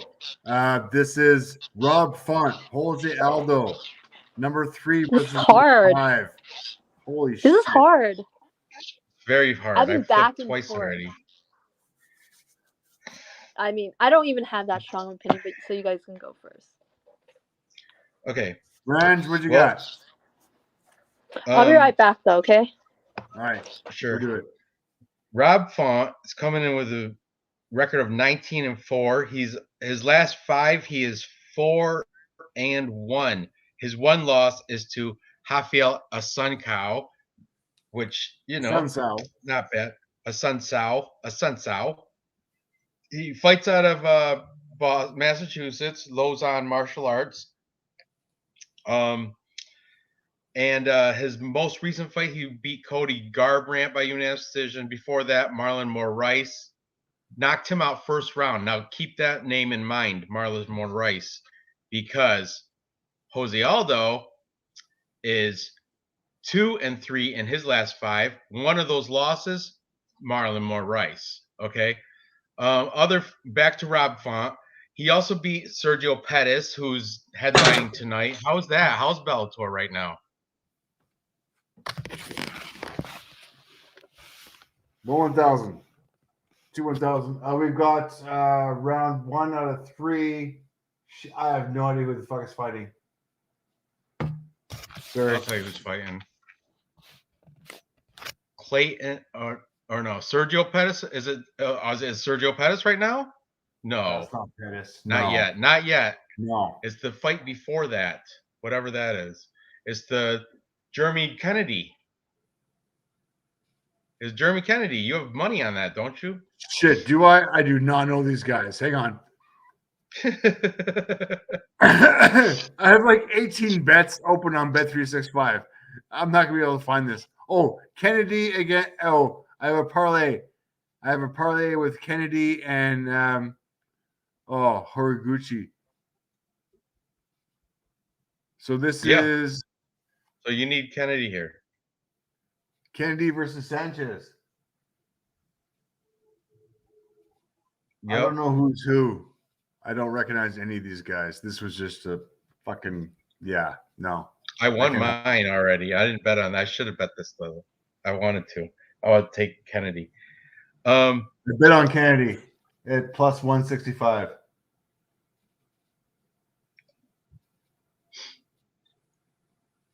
I wish I knew who was in which fucking color.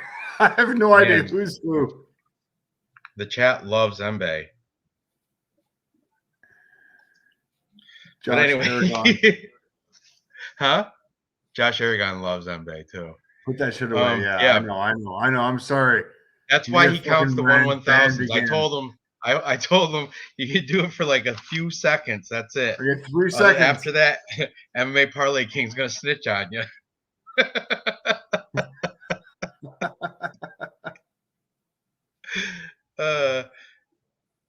Okay, so anyway, as I was saying, Rob Font. Horiguchi's got my fucking shit. So all I need Sanchez and okay. All right, we're back now. What'd you guys choose? Kennedy and Horiguchi so far. We're talking about Bellator. It's on co-main event. But anyway, choose? I'm picking Jose Aldo. I didn't even. Oh, Kennedy, Jamie Kennedy, or not Jamie? What's his name? Jeremy Kennedy. I've got Jeremy Kennedy and Kyoichi Horiguchi. I think Horiguchi is gonna win. I think. Sure. I don't know him that well. Me neither. I have no clue. I saw him as I was looking at Topology. He beat somebody that we talked about earlier. I think he did well in UFC. I don't know why he was cut. He lost 1 in the UFC. Yeah, I don't know either. But I mean, it could be shaky because I mean, I think Pettis is getting probably better, and then he's been out with injury, I heard, and he'll never live up to his brother's name. Pettis is not doing well. The Anthony, Showtime. Yeah, I know, but still, Sergio is always going to be not as he won't ever be it. Rob Like Font beat he's a Sergio. Bellator champ. I know. We're talking about Rob Font right now, and I just mentioned that. That's why triggered my memory. Like, what's going on with Bellator? But anyway, Rob Font also beat Ricky Simone, Marlon Moraes, Cody Garbrandt in his last 5. He lost to Rafael Assunção. Jose Aldo, last 5. He beat Pedro Munoz, Marlon Chito Vera. Then he lost to Piotr Jan. GOAT. You don't got that's no shame in that. Alexander Volkanovski, That was a bad GOAT, loss, no though. shame in that. And also Marlon Moraes, who Rob Font beat. So if you want to do MMA math, right there. But Pedro stopped Rob Font. He hurt him with a body shot, I think, and then choked, and then he like dived for a takedown. I think he choked him out. I know Pedro choked him out. oh really? I didn't. Let me pull up the. I gotta pull up the Tapology. And I'm just saying, Rob Font beat Marlon Moraes. Like Moraes was coming off that Corey Sandhagen KO, and it was like a month or 2 removed. Like he shouldn't have came back. That ruined it. Oh, like you're right. You know what I mean? Like he got TKO'd by KO'd by Corey Sandhagen, and he came back so early. It was not the you bring up some good points. That's a good point. He came back too early. So early. But, I think he probably could have repaired his chin a little bit, but really? Huh? Yeah, if he rests, he probably could have saved it, but now it's been cracked too many times. Yeah, no, it has been. Like, oh my god. Let's look at now. And I'm sorry, Marlon Moraes shot for a takedown when he has gas issues. I'm just saying. I watched that fight again. That was crazy. Don't be shooting for takedowns when you have gas issues. In the first round, he gasses out in the first round. I don't understand. Jose Aldo's only lost to the best, except for Marlon Moraes. But everybody, Piotr Jan, Volkanovski, Marlon Moraes was good. Yeah, I know. I'm not taking anything from him. He's okay. He's is he ranked? I think didn't he KO our champion, our bantamweight champion? Yeah, he did. KO, like he was on the ground, like he was KO'd. Yeah. Yep. I'm looking at it right now. Yeah. So he went 1-1 with Rafael Assunção. Interesting. Marlon Moraes did. But in 2018, and 4 years ago. That's not bad. I know. long. I'm just saying. Assunção used to be so good. He beat Jorge Masvidal's Masvidal. Ass. He beat Marlon Moraes, knocked him out in the first round. He beat. Wait, hold on. Do you guys know that Assunção beat Jorge Masvidal? Assunção also beat Aljamain Sterling. Hold on, but Masvidal, who is now a 170er, Assunção is a 135. He beat him at once upon a time. Isn't that crazy? He did. 2005 though. I know, but I'm just saying that's a big size difference. So he was good. That's all I'm saying. I found that out like kind of recently. I was like, what? And I've been trying to find the footage, but it's like you can't find it. No, I can't find it either. You've been looking for it, right? Yeah, like you I have been. Yeah, I've been looking over fucking for a while. It was available at one time. Assunção is gonna fight Ricky Simone. That's He's gonna be interesting. Good fight. In 2 weeks, he's gonna fight him in December. He died 18th. against Cody Garbrandt. Yeah, he got rocked by a right hook. But yeah, Assunção versus Ricky Simone. That'll be an interesting breakdown. UFC fight night, and that's December 18th. That's just a couple weeks. Anyway, Simone's back pretty to good. Jose Aldo. This guy has only lost to the top, top quality fighters. So it's not, you can't take anything from that. And he's 30-7. He's already, That's a he's pretty had good record. Yeah, Rob Font 19-4. This is a very close fight. Rob Font does have a very slight, like in the but no, I was gonna say he has a slight height and reach advantage, but it's not true because in the face-offs, Jose Aldo looks bigger. I know Like the wider, stats. like thicker, Yeah, right? definitely more girthier. Definitely, he's got like thicker arms and more defined chest and back. Just he looks bigger. Just Jose Aldo does, and Yeah, he there's looks only super. I mean, Jose Aldo always looks bad at the weigh-ins, doesn't he? right because he sucks weight. But Yeah, he That does. he's looked skeleton. bad. He always looks Skeletor. That's what Clint calls him. He But he wasn't like always comes walking through. bad, right? Well, No, he wasn't not walking Like bad at all. slow, He walked fine. He looks good, and I think Jose Aldo. I'm taking Jose Aldo here in a very close fight, but I think he What? might be able to be.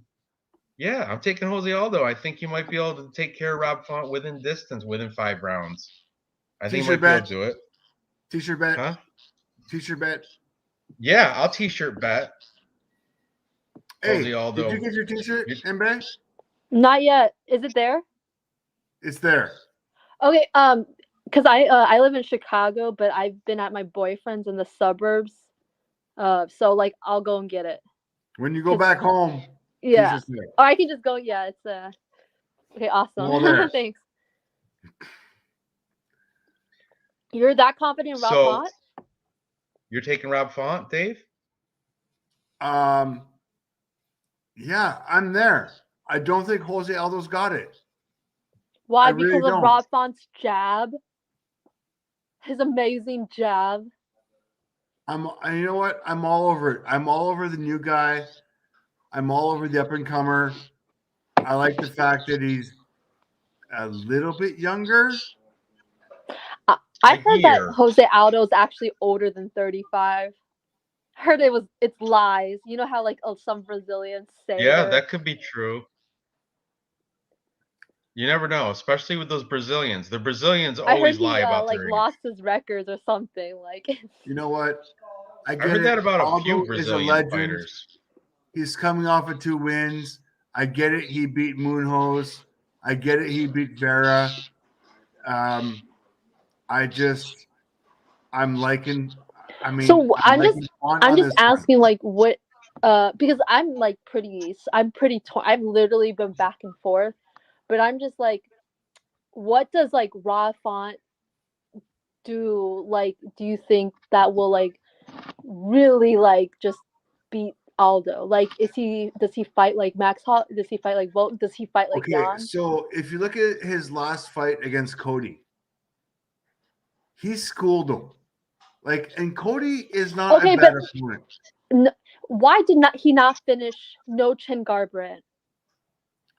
It doesn't matter. Like, how good is his power? Him for 3 rounds. No, I mean, that's unacceptable. If he's been KO'd 3 times, no. Okay, I'm not expecting. He was there. He landed 190 or like so many strikes on Cody Garbrandt's chin. I get it. He still won 3. He still won every single round. He didn't win every round. Well, okay, he might have lost 1, but one judge's scorecard, he lost 2. I don't agree with that. I don't agree. No. He lost 1 round. He lost 1 round, and to be perfectly honest with you, Cody's a fucking nightmare to fight against. Like, he's not an easy He's going opponent. down to 125. He is so small. I don't care. Cody is a fucking monster. He's a legend. He's going to be in the Hall of Fame. I know, but Cody's fighting down at 125. Oh.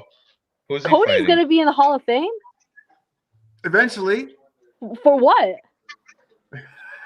No, I'm just sorry. For what? No. Hey. Cody will eventually be there. For what, though? I see it. For what? Like, don't you have to do something like that no one else has done to be there? Well, Or like he's most up there. fights or something. He's a I fan think Clay Guida favorite. is going to get the Hall of Fame before Cody I mean, Garbrandt does. yeah. What is Jim Miller. Jim Wait, Miller and Smile and I Sam mean- when Alvey. you're in the bantamweight? Like you shouldn't be getting he's KO'd beat that many Rafael times. Assunção. I mean, he's beat That's- Dominic Cruz. He's beat Mendez. He was in those wars with TJ Dillashaw. Okay, so he lost against He got Pedro finished. Munoz. I get it. He got knocked out. He got his chin fucking handed to him.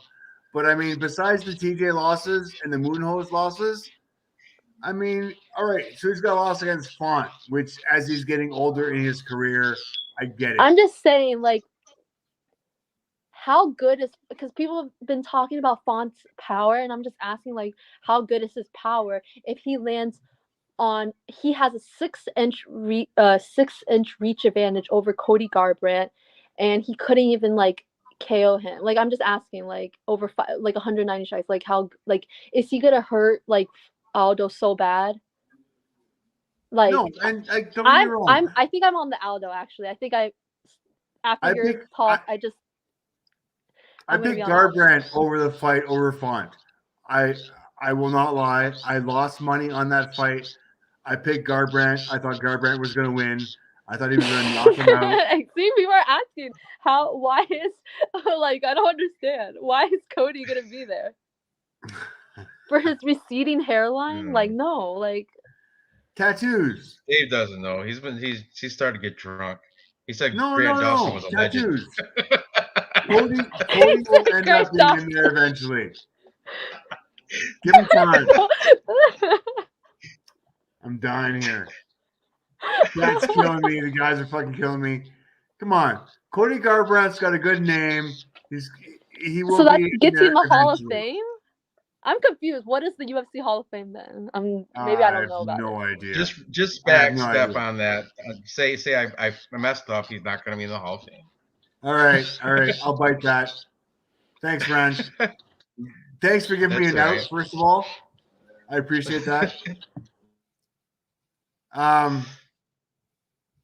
No love is still Cody. I mean, I think Font can. It's a close thing with Aldo.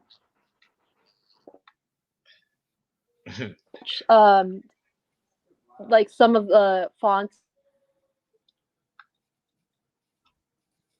a weak body. Like, he gets hurt. I've seen him multiple times get hurt by body shots. And Jose Aldo can kick. He literally, like, if Font can't get his jab off, he doesn't have anything. Like, he literally has to get his jab off to do anything. And I mean, like, he barely kicks. Okay, do you guys even care that Font beat Marlos Moranes and Aldo lost to Moranes? Do we care about that? Nope. No, because that's Marlon coming out like a month loss after the KO. You're not supposed to come. You're supposed to have like a mandatory, like, I don't know the mandatory, but he's not supposed to come out that fast. He got dropped by a jab. His chin was not. I don't know why he came back. Marlos, okay, for the money. Rob Font knocked him out in the first round, clean as fucking day. Right? Okay, but Pedro Munoz, whatever his name is, hurt his body and then took him out. I realize, but I mean, no, I get it. Font knocked fucking Morales out. I don't understand. I don't take the Aldo Marlon. did not. Cody Aldo lost the split decision. Corey Sandhagen did it first, and he came back with. So I give Corey Sandhagen credit. I don't even give that credit. Nope. I don't know. I get it. I'm still gonna pick Font. I'm gonna go over recency bias. Good. We got a t-shirt bet for it. Oh, you want to do this shit? T-shirt bet. I'm taking Aldo. You take Font. Whoever wins gets a t-shirt. No. I'm taking Font. When does when does Font like what is so he's just gonna do you think he's just gonna so the reason why Cody lost the way he did was probably because he didn't want to like get KO'd and so he wasn't going in the pocket or biting down to like hit him. He was like running around on the outside. You know what I'm saying? And Cody is like not good at doing that. So he let Rob Font pressure him. But what did like John Lineker, what did Pedro like the people that gave him problems, what do? They pressure and they don't let him like I just and if you watch the a Sansao fight, Aldo fought Pedro very similar. How a Sansao beat that was 5 Font. fights ago. He still I really feel like he has the same he's gonna have the same problems. I don't think he's like that evolved. Okay, can I throw some stats at you? Like it's fake news. I want to hear some stats. He's fought the same. Let me throw some stats at you. Rob Font. I don't need the strikes stats. per minute, 5.5. Aldo, 3.6. But who has? I'm just saying, who has Rob Font fought? Like if Rob Font fought Alex Volkanovski, would he even survive to the decision? And what would Max Holloway do? Come on. He fought Garbrandt. He fought Moraz. He fought Ricky Simon. He fought Sergio Pettis. He's fought Rafael Assunção. He's fought Pedro Munoz. Exactly. It's hard to bet. All Rob Font has is a jab. Like he's fought. He can win, and he probably some serious players. Nowhere near Aldo. Let's really be real. Don't even bring up Rob Font's resume. Don't even bring it up because that's embarrassing compared to Aldo. Let's not even bring that up. Oh, Cody Garbrandt. Aldo has beat fucking Pedro Munoz, who's fucking over the hill. Marlon Vera over the hill. He's lost to fucking Peter Yan. He's lost to Moraz. Marlon Vera? By the way, Cheeto Vera's over the hill? Moraz. Wait. Cheeto's 28. No, I don't care. I don't care. No. You're not going to win this one. How is Marlon There's over? no way in hell. He fucking beat Renato Marciano. Fucking nothing. Jeremy Stevens back in 2018, who had, 15, 16 losses at that time? Double-digit losses. Fuck that noise.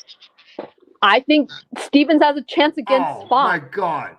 There is, Aldo's getting knocked the fuck out. If he knocked the fuck out or decision, I mean, he could. I'm sorry. I'm going heavy on this. No fucking way. I don't understand. Okay, Font can win. It's a close fight, and I was debating. Font probably has the cardio, but I feel like people might be over exaggerating Aldo's cardio. All right, Mbaye t-shirt bet. He slowed down against Yan, and Yan was throwing crazy body shots. That's fucking Yan though. Right. So I'm saying is he gassing that bad? I don't even think, but I mean, I definitely think if it goes to the later round, I mean, Rob Font's gonna win those. I think. Yeah, so do I. But what if he's been hit with a bunch of body shots in the first couple of rounds and then he slows down? All those gonna fucking knock him out? I've seen Rob Font slow down. He didn't slow down against Cody Garbrandt because Cody Garbrandt was running. He was a punching bag and running around the outside. Come on. Font has way more output than Aldo does. Way more. And he has better takedown. And he has way better fucking takedown accuracy. Huh? Who? Font. He's saying Rob Font has better ground game than Aldo. Does he? Yeah, No. Guaranteed. No. If Aldo chooses to show off his rare BJJ from takedown Novo stuff, União, he can do.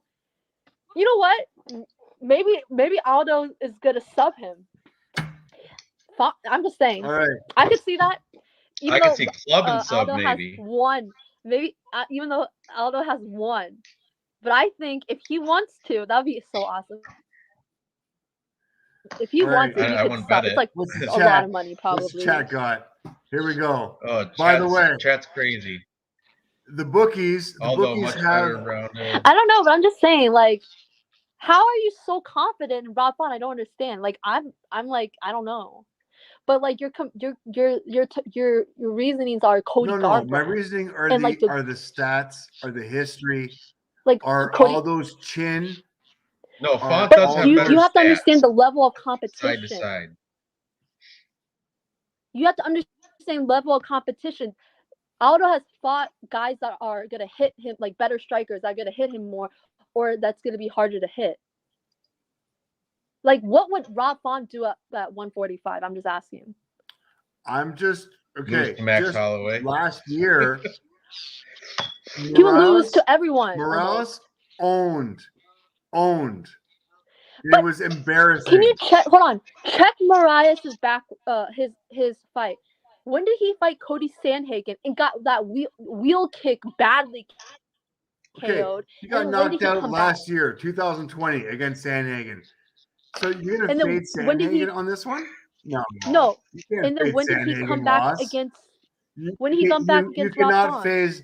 You cannot fade Dashvili loss, Font loss, Sandhagen loss, even Henry Cejudo loss. All right, but the one win that he's got in his column is Jose Aldo. Okay, but if we're gonna do MMA math, Pedro finished him, hurt him with a body Pedro shot. Munoz guillotine choked Rob Font, and Jose Aldo just And beat he Pedro. hurt him. It wasn't just a regular like submission. He hurt him. And I've seen Rob Font hurt multiple times by the body shot. Maybe Aldo doesn't leg kick that much anymore. But what does Aldo do so well? What is his signature? Body kicks. Body I like stand it. up. He's got good takedown defense. I've seen Rob Font hurt by body shot. I'm just saying. I'm just letting you know. He looks a little bit weak in the stomach.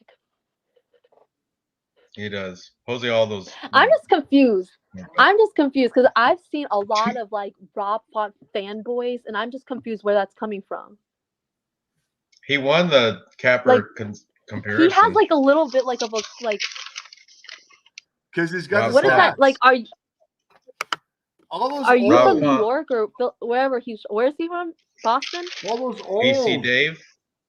Oh, Rob Font. He's from Massachusetts. Yeah, Lausanne Martial Arts. Yeah, Boston. Yeah, Boston. Jose Aldo. Oh my God, Brazil. Nova União. Yeah, I'm just all confused. over Like, where is the fanboys coming from? Where's our chat? Our They're like, is oh my God, Rob educated. Font is the best boxer, the best jab in the fucking UFC.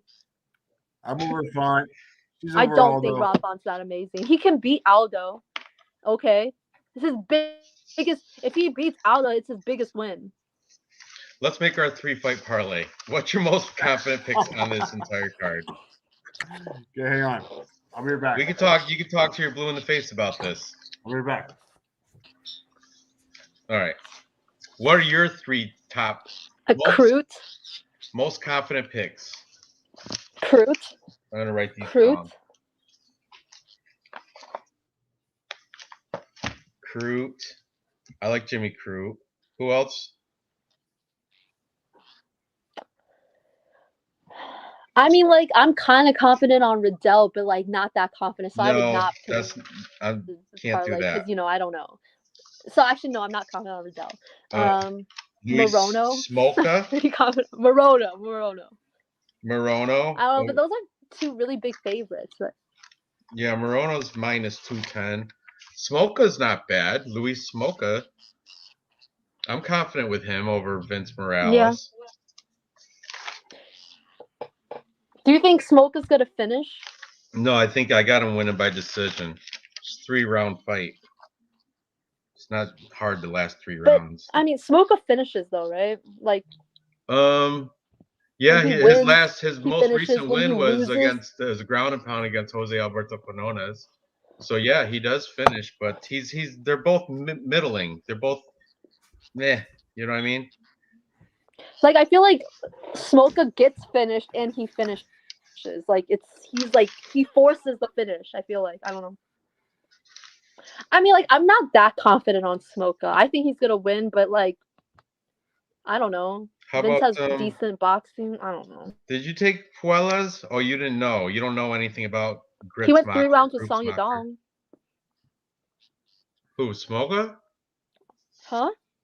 Smoka did? Who went 3 rounds with Song Yadong? No, Vince Morales lost against Scoots. Right? Does what I mean like are you confident, Dave, in Smoka? What's your most three confident I, picks? I like Smoka. Like I think he's gonna win, but I'm not like that confident. Like, right? You know what I mean? Like I'm pretty confident in Smoka. it could be like a decision, you know, like volume. It is going to be a decision, but I'm still confident he's going to get it. A unanimous like against decision. the cage. I think I don't know. I guess you can put him in there. I guess. I don't know. My two confidence are These are a Moreno lot of. and It's hard to Cruz. get confident picks on these because a lot of them can go either way. Yeah, I'm not. I'm confident with Claudio Puelas over Chris Grutzmacher. That's one of my confident Very picks. much. I'm not confident. What happened last time? What happened last time against Rafa Garcia. What's his name? Rafa Garcia. Yeah, but what's the guy's name? Chris Grutzmacher. Who's fighting Puelas? Yeah, Chris Grutzmacher. Grutzmacher, right? Yeah. Yeah, he sucks though. He really does. What happened last time? So I am not confident in Puelas. You know what? After watching Rafa Garcia's not all that though. After watching the weigh-ins, the size difference, Sorry, you're breaking. I'm all over Claudio. I got like a partial man crush. Okay. Did we all take Alonzo Menafield? Everybody? Yeah. We're all but okay. I don't know. I'm not confident on like picks. I'm trying to find similar picks that all three of us are not arguing about. You like Maki, so that's I'm bad at this one. I feel like I guess put Riddell. We all agreed on Riddell. Or no, we did, right? Did we? Did you take Riddell? Yeah, you did too, right? Yeah. Yep. Riddell. That's a potential. Oh yeah. You're really that confident Puelas? For sure. Okay. Jimmy Crew. Everybody likes Jimmy Crew. Who did you pick against Barberena and Weeks? I'm on Barberena, but you know what? We don't know enough about Weeks. I don't remember. Like really? He could come out and fucking just be like a patty. Yeah, that's too many question marks around that thing. I don't like it. Are we all on Leonardo Santos? Or is nobody's taking Clay Guida, right? No, I'm not taking Guida. I'm not, yeah. That's one. See, that one's a good one. Leonardo Santos. Okay. I guess confident Santos. Oh, and I guess MJ, you're on Maki Pitalo over Disco. Are you do you want to try to put an underdog in there? If we do, it's going to be Zako Zumagulov. Hey, guys, our underdog is Brad Riddell. I didn't like the weigh-in shiftiness. The underdog, Brad Riddell, yeah, but he's a slight maybe underdog. Mallory. Maybe Mallory Martin. I don't know. I have a pretty good feeling Mallory Martin will win. He likes Vlismus Bays. Oh, okay, well. Bays Vlismus. I do. Bays. If you take out who's better looking, I thought the rule was pick the not as good. No, the hot chick wins. Not always. Verna Jandarova wins a lot. As hot. In this case, the hot chick wins. Come on, Mallory Martin's not all that bad. Mallory doesn't have personal problems. She's with Great, Duran Wynn. She's with Mallory Martin's dating the short wrestling guy. Duran Wynn. What's his name? Duran Wynn. Yeah. Yeah. So she's happy. She's normal. She didn't come off of COVID. I'm actually, now that I think about it, I feel like we saw Cheyenne Baez get. That's a children get headlocked that many times. I know. She's You know, big sistered her. She did a big sister to her. right? And Mallory Um, sucks. Mallory sucks, but for she gets a big takedowns. underdog So that we all agree I don't upon know. is Zaga Zumagulov, whatever. That guy, Zako. We do, I know, but but what going if this against guy's like actually pretty overweight and then he's heavy? Because Zalgas is kind of small, right? Yeah. he's got 3 Well, wives, he's you know. I mean, fucking fuck it. tough. I guess put it in there. I guess I don't know. Okay, well, right now, our looks like I feel like I'm like conservative here's with my our picks because I really don't know this. our best conservative picks would be our 3-leg parlay should be Crute, Jimmy Crute. Okay, everybody's on him. Brad Rydell. Morono. Yeah, you took Morono too, right, Brad? Right, Dave? Yeah, no, I'm all over Brad Riddell. Hard. No, I'm talking about Great White Alex Morono against Mickey Gall. Oh, Yeah, that's a good one. Crute, Morono, and Santos. Good. Pretty confident. It's not even gonna be good odds, right? Crute, It might be. It might be. Santos, and Morono I'm gonna plug it in there and see what spits out. plus 250. Morono's minus 244 though. That's horrible. But Mickey Okay, Gall's parlay not gonna those win. 3. I guess just put Brandon Allen. He's supposed to win. No, I guess. I don't know. that's a minus 350. I know. That'll Yeah, drop. true. Never mind. Okay, plus 237 is what I got for those 3. Now, if we replace Morono with like Brad Rydell, now that will change crap. But that's the closest fight on the card though, Brad Rydell and Fiziev. You know? It is pretty close. Honestly, okay, Dave, you really don't think, like, bias aside, like Valerie, Cheyenne, did you hear what she said about her COVID? And this is short notice. This is short notice. I get she it. is short notice. She's like, I couldn't, like, I forgot, what did she say? What did she say about her COVID? I don't know. I'm waiting for you to tell me. I don't remember what she said exactly. I just remember her talking about how she had a really hard time. Okay, Did she respiratory problems? That was as an so athlete, she might just be doing this for money. Yeah. Oh my God. I don't get it. You know what? The bonus Money, pity, Instagram likes. I get it. She was training to fight. She was in peak shape. She got a minor COVID scare a couple weeks ago. No, she talked about this girl's how it taking was this bad. fight on short notice. I don't see it happening. No, Cheyenne's taking it on short all notice. The advantages here. Tinfoil cap on. Wait, Cheyenne is taking it on short notice, not Mallory. Mallory was gonna fight. Let me tell you Loma this. or something.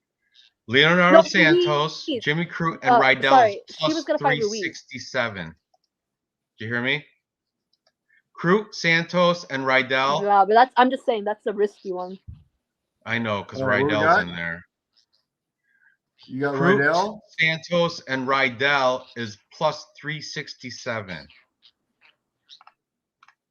Now, I would rather Morono than Santos. I don't want a 41-year-old. I'm just saying, if I just Clay Guida is 39. 41-year-old next week. So what's the big deal?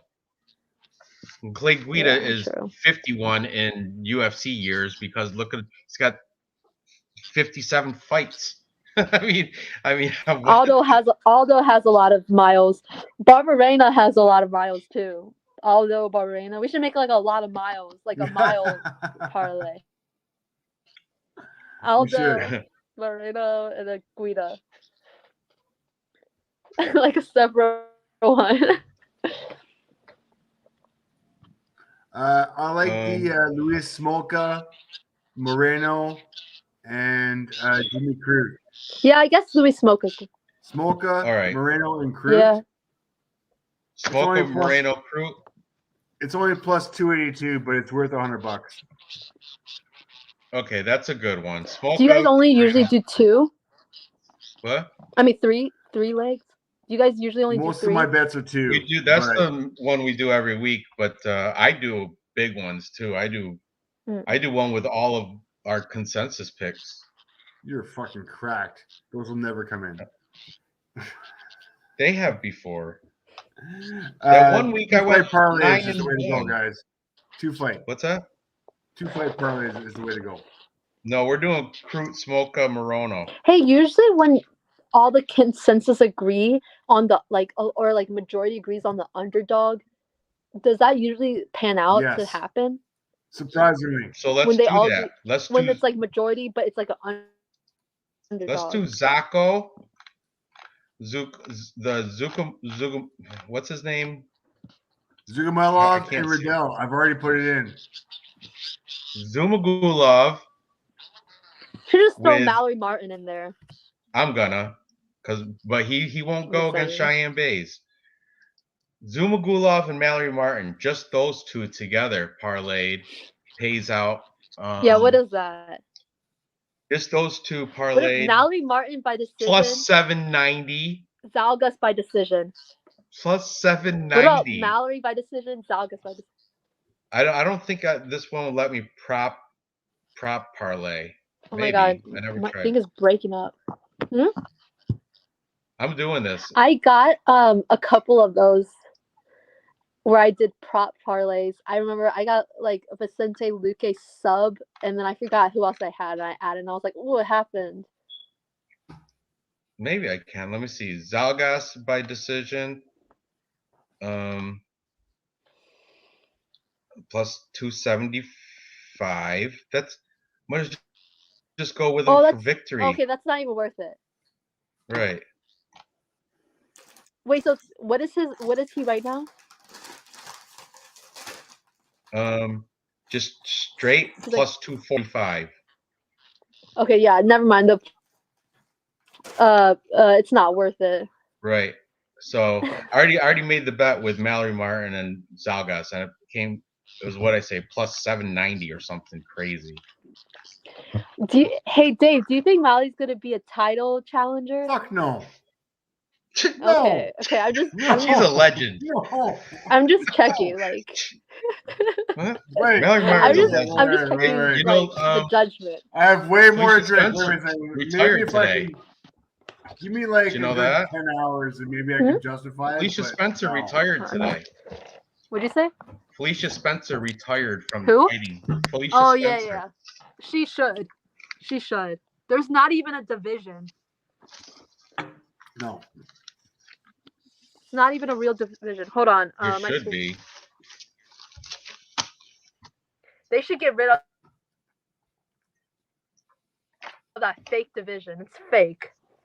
They should add that, and they should go all the way up to light heavyweight with the girls. I had to charge my phone, so.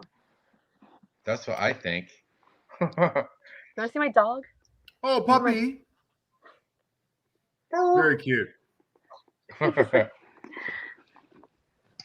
Guys, I just want to put this out there.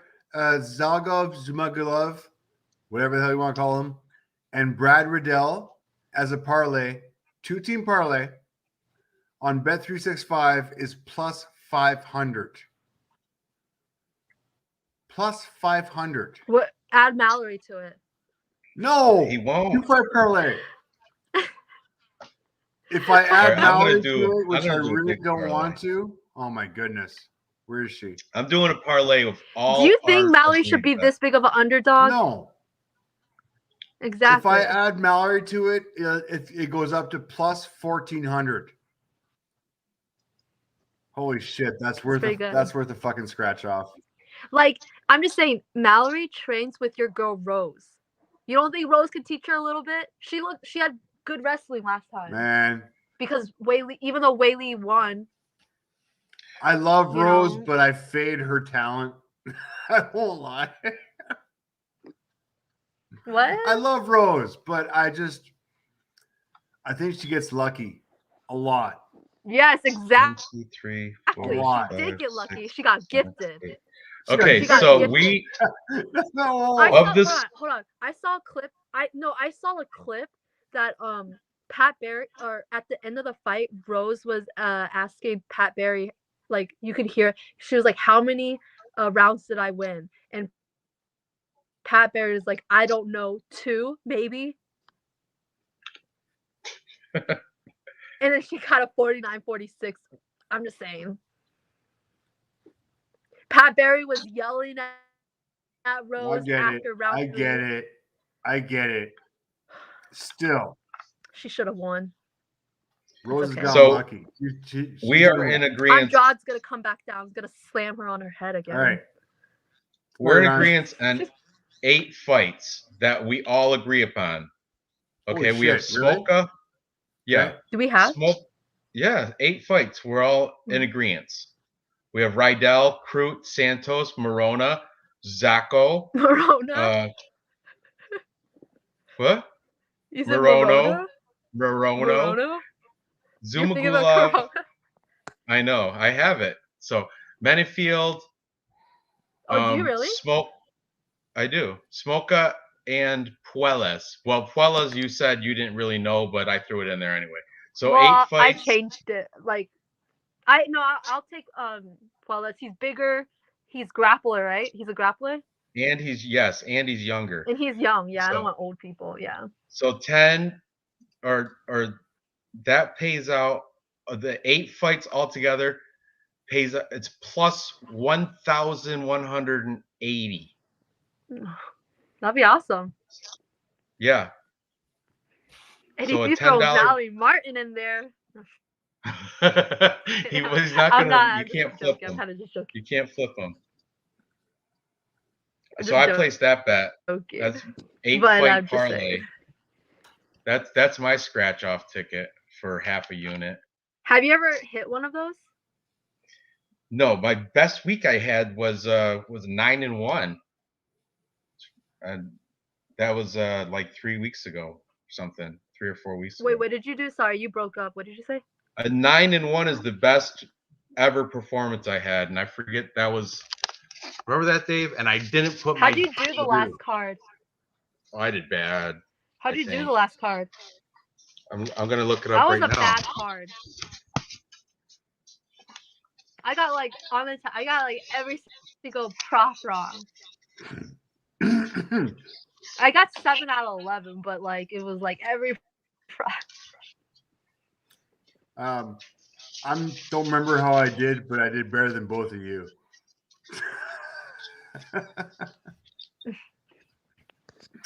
Who's on Tapology this week? Why? I'm on it. Holy shit. I'm on it. Everyone's on Tapology this week. Oh, we're full. It's a good card. It's a good card. We are full. Embe, you're in there, right? Oh yeah, okay. Embe's in there. Did you even make the contest? I'm gonna have to change a couple of things. Yeah, so am I. I gotta change some I don't feel stuff too. confident. I'm gonna change the Groot Smacker or whatever.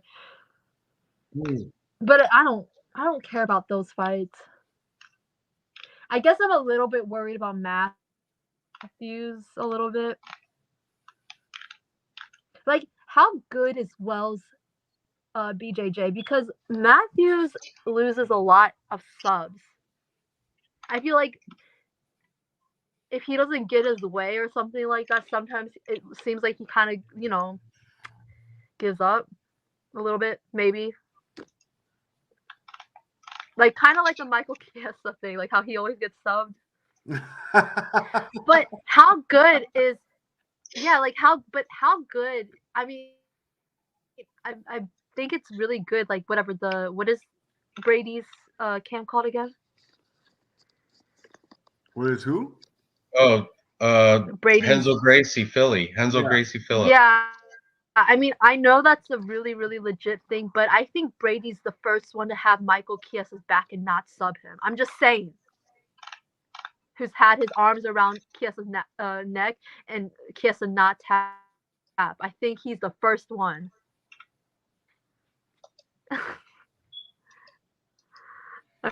I'm just saying. I don't know, but I'm just saying. What is Wells by sub? Like, is his submission game really good? It's not bad. Does anyone? It's not great, but it's not bad. I'm telling you, his main training partner is Sean Brady. Could you see Matthew get subbed? I could see it a little bit. Like, Yeah. I don't think like Wells. Sean Brady showed you how it's done. Gonna knock him out. I'm telling you, Sean Brady and like, Wells I are don't see Wells knocking training him partners. out, and I don't see Wells winning a decision. So I don't know. I feel like Wells is live for a sub. Maybe. Is anybody willing to put money on Dusko? Hell no. Yeah, I'm taking Dusko. She's taking coconut bombs, but I'm taking. Trust Dusko? I did take Dusko. I kind of do. I'm telling you, you're gonna put money on him? I'm not. I'm taking Maki, but I'm not putting money. I'm not putting hell. Maki's 1-4 in his last. Doesn't 5. matter. He shouldn't even be in the UFC. How you lose. It's how you lose. Speaking of that, what's up with did Sergio Pettis win or lose? Dave. Oh shit! It's off. Hang on. Horiguchi, I bet you won. Your account should have went up if you won, right? That would have told you. Uh-oh. It's probably they're still probably fighting. It's probably maybe it could be a 5-rounder.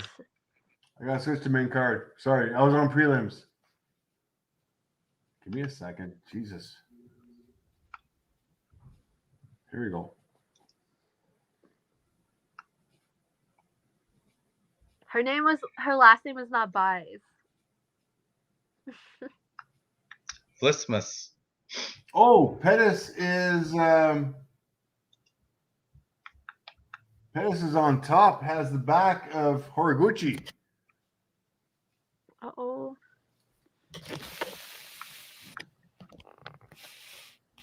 On the cage. Oh, wow. 2 of 5. It's only second round. 3. All right, 2, move it off there. 1. Sorry. As long as you do that, YouTube won't get mad at you. As long as you count backwards. That's all you got to do. Because Pettis was in the UFC. Yeah. Pettis is a lot more grappling heavy than Anthony Showtime Pettis or whatever, right? What's that? He's a lot more like BJJ. Seems like he'll like go for way more submissions than Pettis, the other Pettis. Anthony? Yeah. Showtime? But Anthony actually had really slick jiu-jitsu off his back. Like he can do it really fast on bottom. Okay, let's be honest here though. Anthony Pettis is bleeding from the eye and from the nose. Yes, he has the back, but this is only round 2. Let's be honest here. He managed to sneak the back. Is it over? Is round 2 over? What's that? Huh? Was round 2 over? Is round 2 over? No, we're in round 2. There's still a minute left. Granted, Pettis is beating up on him in round 2, but Pettis' face is bloody. Hiragachi's looking pretty good. Oh, really? Pettis is bleeding. Good? Pettis is bleeding from the eye and from the nose. He is bleeding? He's on top. Oh, and they're back standing. That's what happens when you get punched.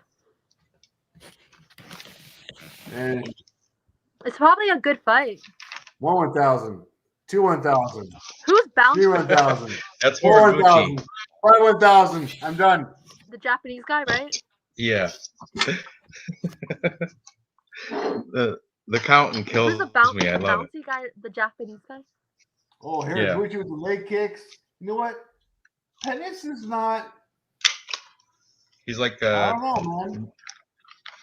Were you watching back when Sakurabu was the Gracie Hunter was fighting? That was a long time ago. You're probably too young. Who's winning the stand-up?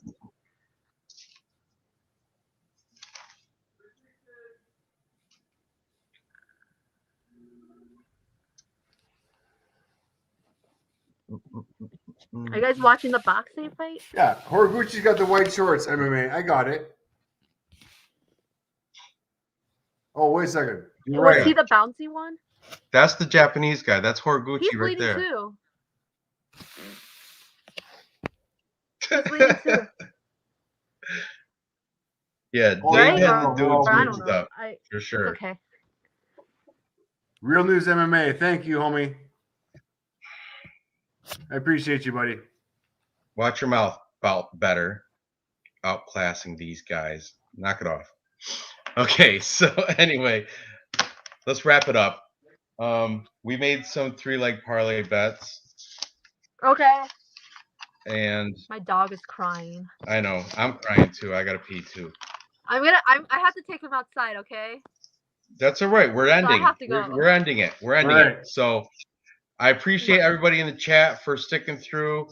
Mbe, you're always welcome. I want you to be like a regular on this Friday thing. For real. You put a lot of good insight into these. So yeah, I want you to be a fixture definitely on good this insight. show. You're awesome. I'm down. It's fun. Absolutely. Good, good. So My hopefully we'll boyfriend see you next. hates when I talk about UFC. Because I've been Why? obsessed with it like way more lately, and he's like, "Shut up about it." Well, tell him to get into it. Tell him to He'll watch subscribe fights to Captain because Comparison I've been Pits. like into the betting. He's like, and I've been like listening to so many podcasts that like he's just like tired of it. I'm making it not fun for him, you know. Well, stats and facts are awesome. I love it, Mbe. Welcome anytime. Yep. Awesome. Yeah. So everybody in the chat, thanks. Make sure you like, subscribe, all that good stuff. Comment. Mbe, pleasure having you. Dave, awesome. So t-shirt bet on Rob Font, Jose Aldo, and good luck, guys. See you next week. Bye.